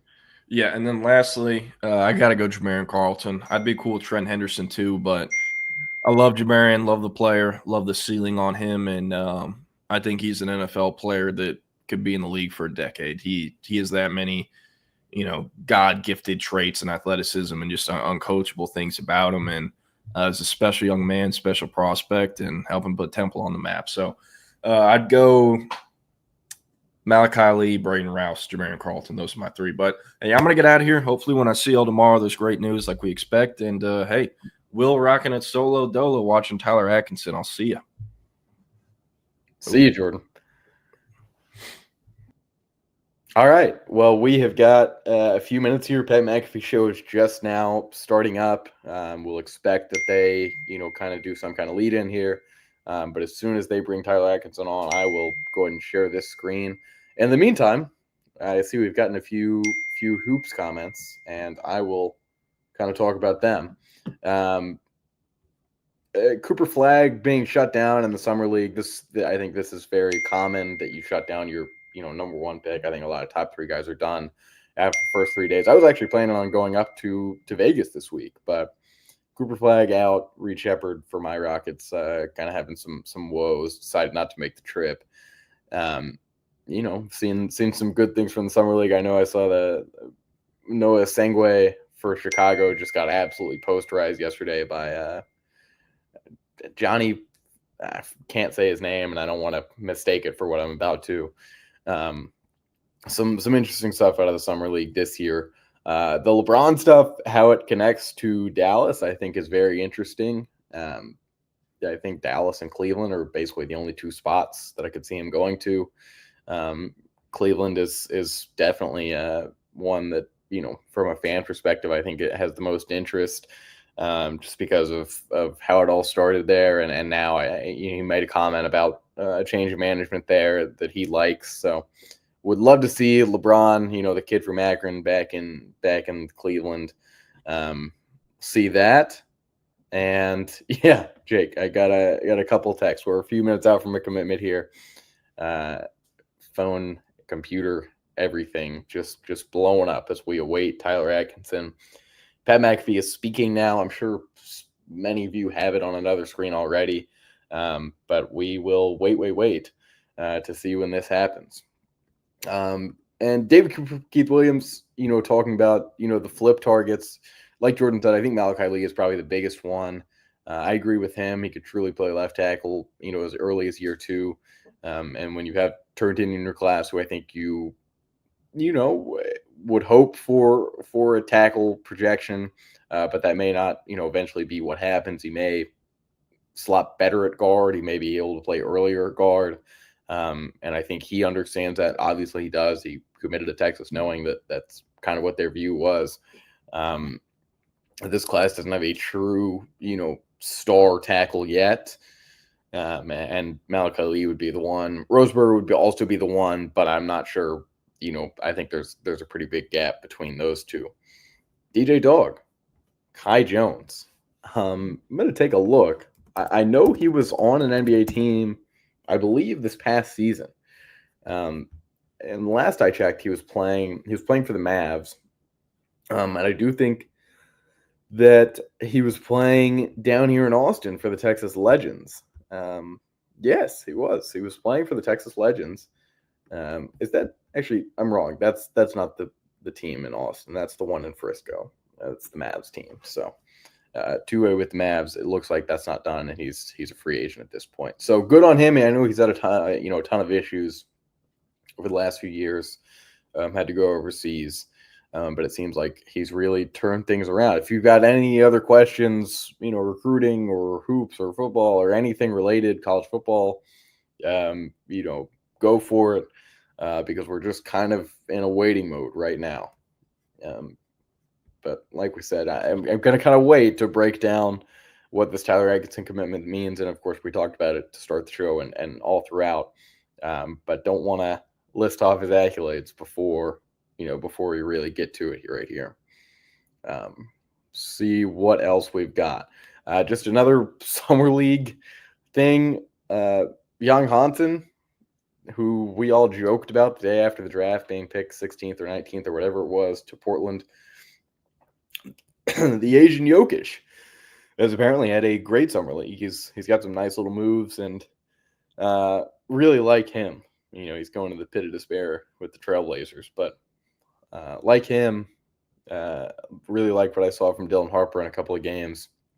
Horns basketball, there we go. Horns basketball, well, they've had some incredible portal additions. Dalen Swain is a guy, that they got. Can't remember his last school. Don't think it was Xavier. He is projected first-round pick in next year's NBA draft. The big man out of Michigan from Lithuania, he's also one that I think will be on draft radars come next year. So Texas having multiple guys and not just one that can win games for them this season is a huge plus. You're getting Tremont Mark back. You're getting Pope back. You're getting some of the core pieces to the group from the past year, guys that really stepped up late in games. And, we'll see how well they mesh with some of the portal additions. But from what we've heard so far, things are going very well. There is just a ton of, love for Sean Miller to this point. So things are, trending up for them. And I think, it's different how it is in football. You expect success from year one. There's been a lot of turnover, but not not enough where it's a team that looks so different that you can't recognize it. There are teams that look more different that kept, they're heading into the 25-26 season with the same coach they had last year. And Texas was able to bring back, I think it was 6 players, and 4 of whom, played consistently and started. And Weaver, of course. Yeah. It doesn't have to be the best rebounder on the team anymore. That was rough late in the season. When he came back, he really didn't have the scoring, but his plus minus, I can't even imagine what it was because when they took him out the game, they could not get any boards. So I think he's probably the biggest one coming back because he was truly the heart and soul of the team, maybe 2 years in a row.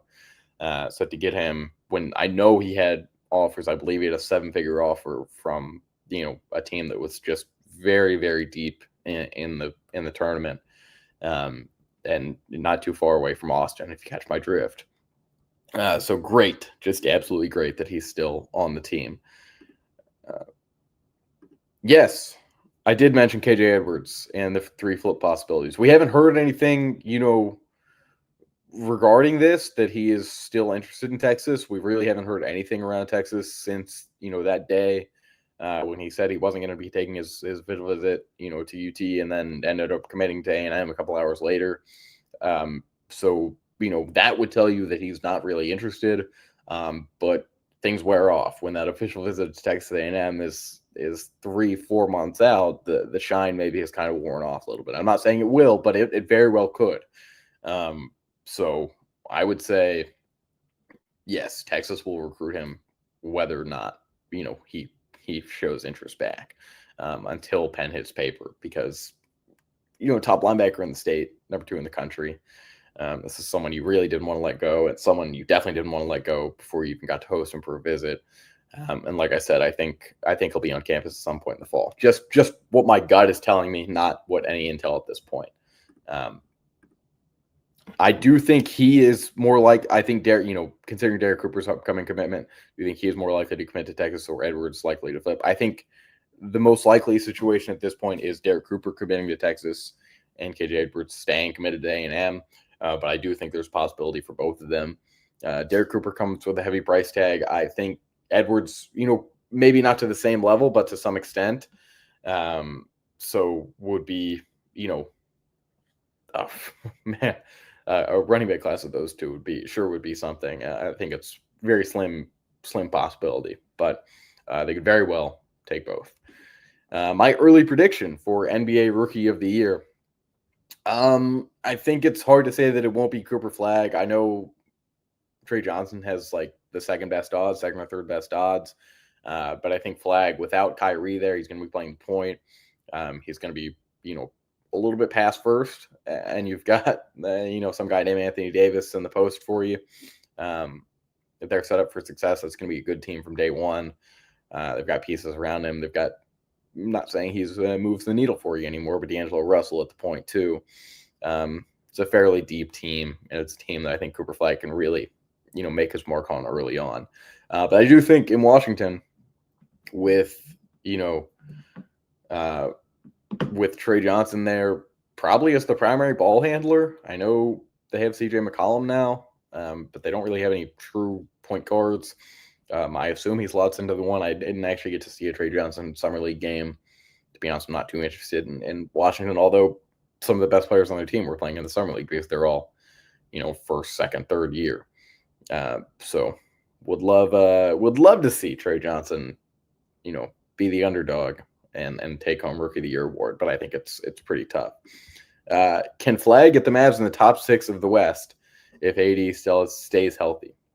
Yes, I think very well can. I think one, you talk about the top 8 teams in the West, it's going to be OKC, Denver, my Rockets, the Clippers, the Warriors.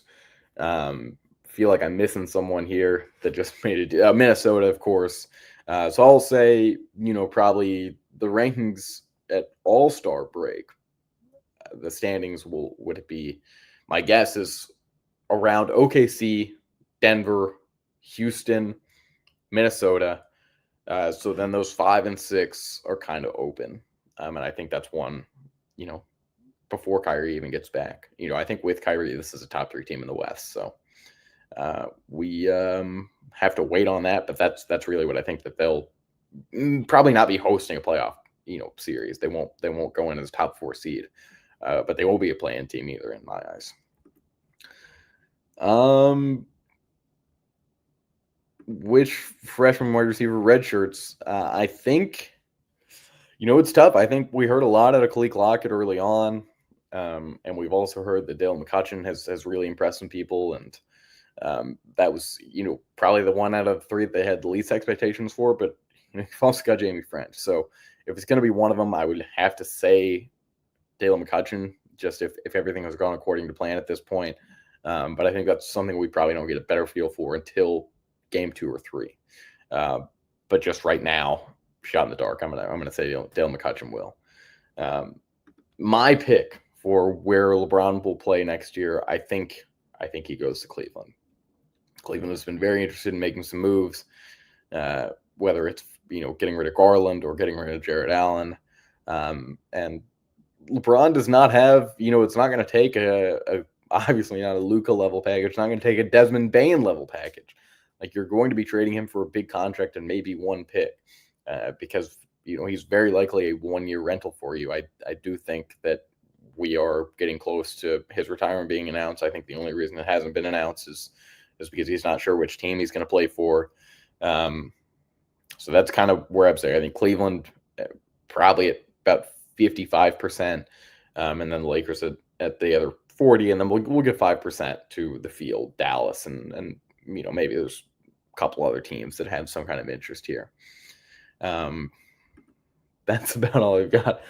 Pat McAfee is still talking about so they are in Atlanta, but they're not at SEC Media Days. They're actually at the MLB All-Star spot. So they're talking about the home run derby from last night. I didn't see it. I don't know if any of you saw it, but I heard there was a kid that robbed one of the home runs in the finals. I'm not so sure how I feel about that. Jake, the bigger question, where's Bronny playing? Bronny's untouchable. I think the Lakers keep him. No, really, he did have a, I was able to watch that game. The Lakers and Mavs, the first game of the Vegas Summer League. And Bronny had some great defense. I mean, shut Cooper Flagg down in the first half, and then they kind of moved him away. I think Bronny does, he's got all the signs to turn into a true rotation player. Man, if he just had 2 or 3 more inches on him, this is a true NBA player. And it's kind of unfortunate that, he's not that, and that he had the health issues. So I believe that they're about to bring Tyler Atkinson on. Not sure if this YouTube stream is a little behind. So we are just waiting here. And yes, if there's any last second concern, I do think that this one is still Texas as we get on to the last 10 or 15 seconds here before he comes on. So any last minute questions or concerns, fire them away. Patrick asks, why am I nervous? There's good reason to be. I mean, this is a 5-star football prospect. There's always going to be, some nervousness right at the end. And it's never a surefire deal. I'm not sure why, but it looks like I'm a little bit behind. So my stream does not have Tyler Atkinson on it yet. But as soon as he does, I will get it on. Jack Burton. We are waiting on Tyler Atkinson, 5-star linebacker out of Grayson and Loganville, Georgia, expected to commit to Texas in just a few seconds here. So getting that ready. Like I said, I'll share the screen as soon as I can. Just haven't to this point. I might have to get another stream going up here. Here we are. Okay. Tyler Atkinson now on Pat McAfee.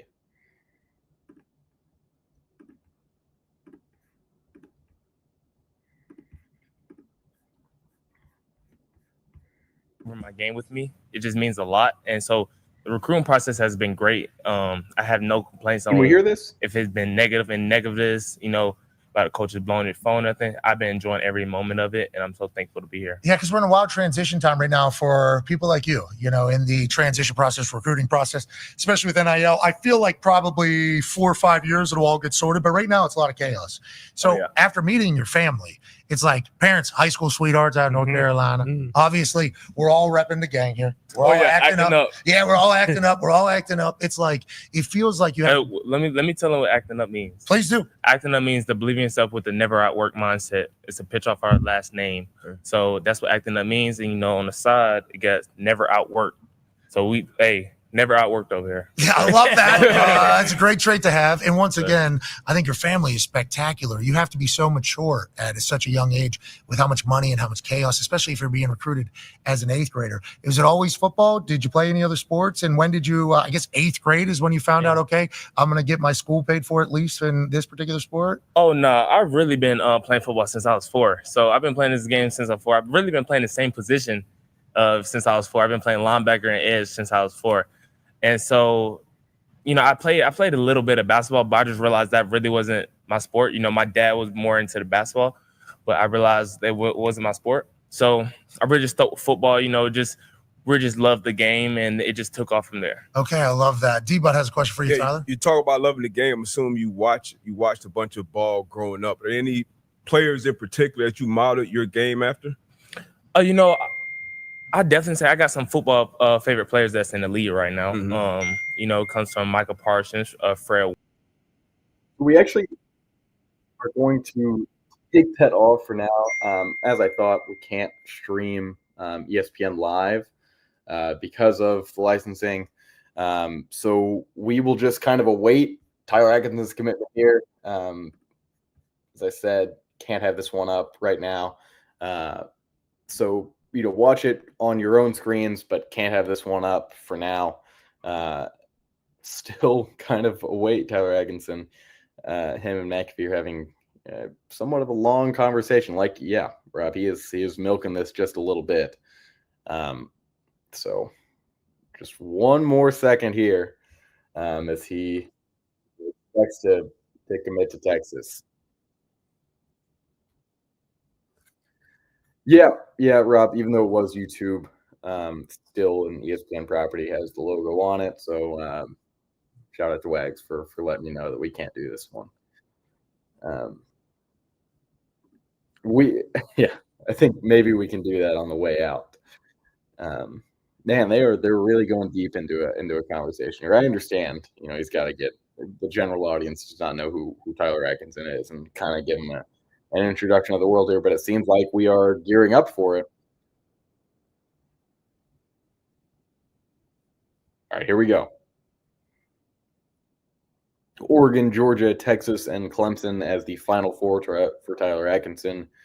Obviously, Texas and Georgia are expected to be the top two, and Texas is expected to be the one. His whole family is coming out now. They've got the hats out there, and it looks like he is about ready to take the floor.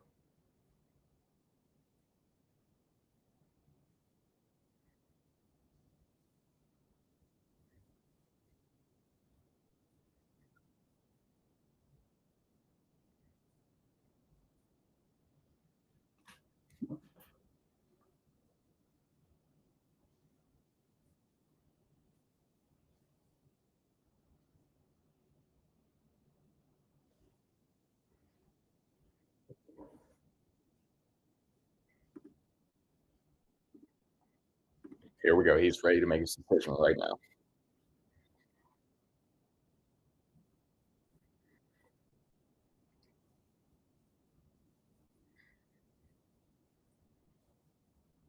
Anytime now. That's right. He's giving out his thanks right now, and kind of breaking down what this process has meant to him, and just getting in, like I said, for the last 10 minutes, getting in the last couple seconds here.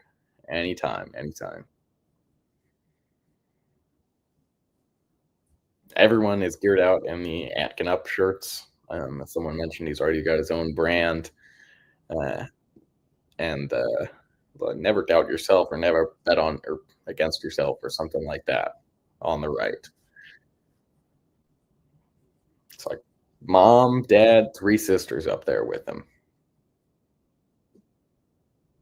He said that's everything. So it seems like it's time.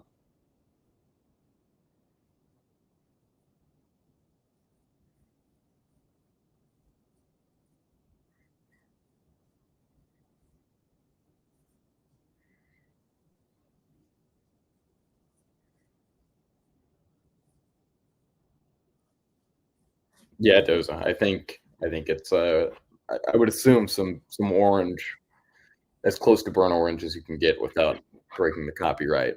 I think we'll see some of those shirts up probably later today. He's getting the classic Pat McAfee rub, where he's trying to wrap things up and he's not able to because the whole crew is in on it. Okay, here we go.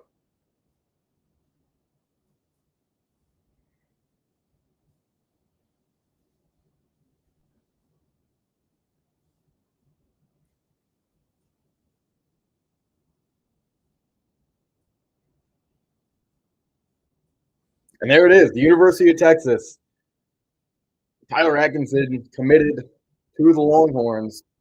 There we go. The 5-star linebacker out of Loganville, Georgia. Texas's biggest recruiting win of the cycle, definitely of the summer to this point. Texas gets it done. So as we mentioned, this is someone that could play early on as a freshman at Texas. Highest rated linebacker since Malik Jefferson, and the 16th highest ranked prospect to ever commit to Texas. I am going to go ahead and head out of here, with some great news for you. Glad for all of you for staying on. Jake, DJ Dog, Rob, Patrick, Rodney, David Q. Williams.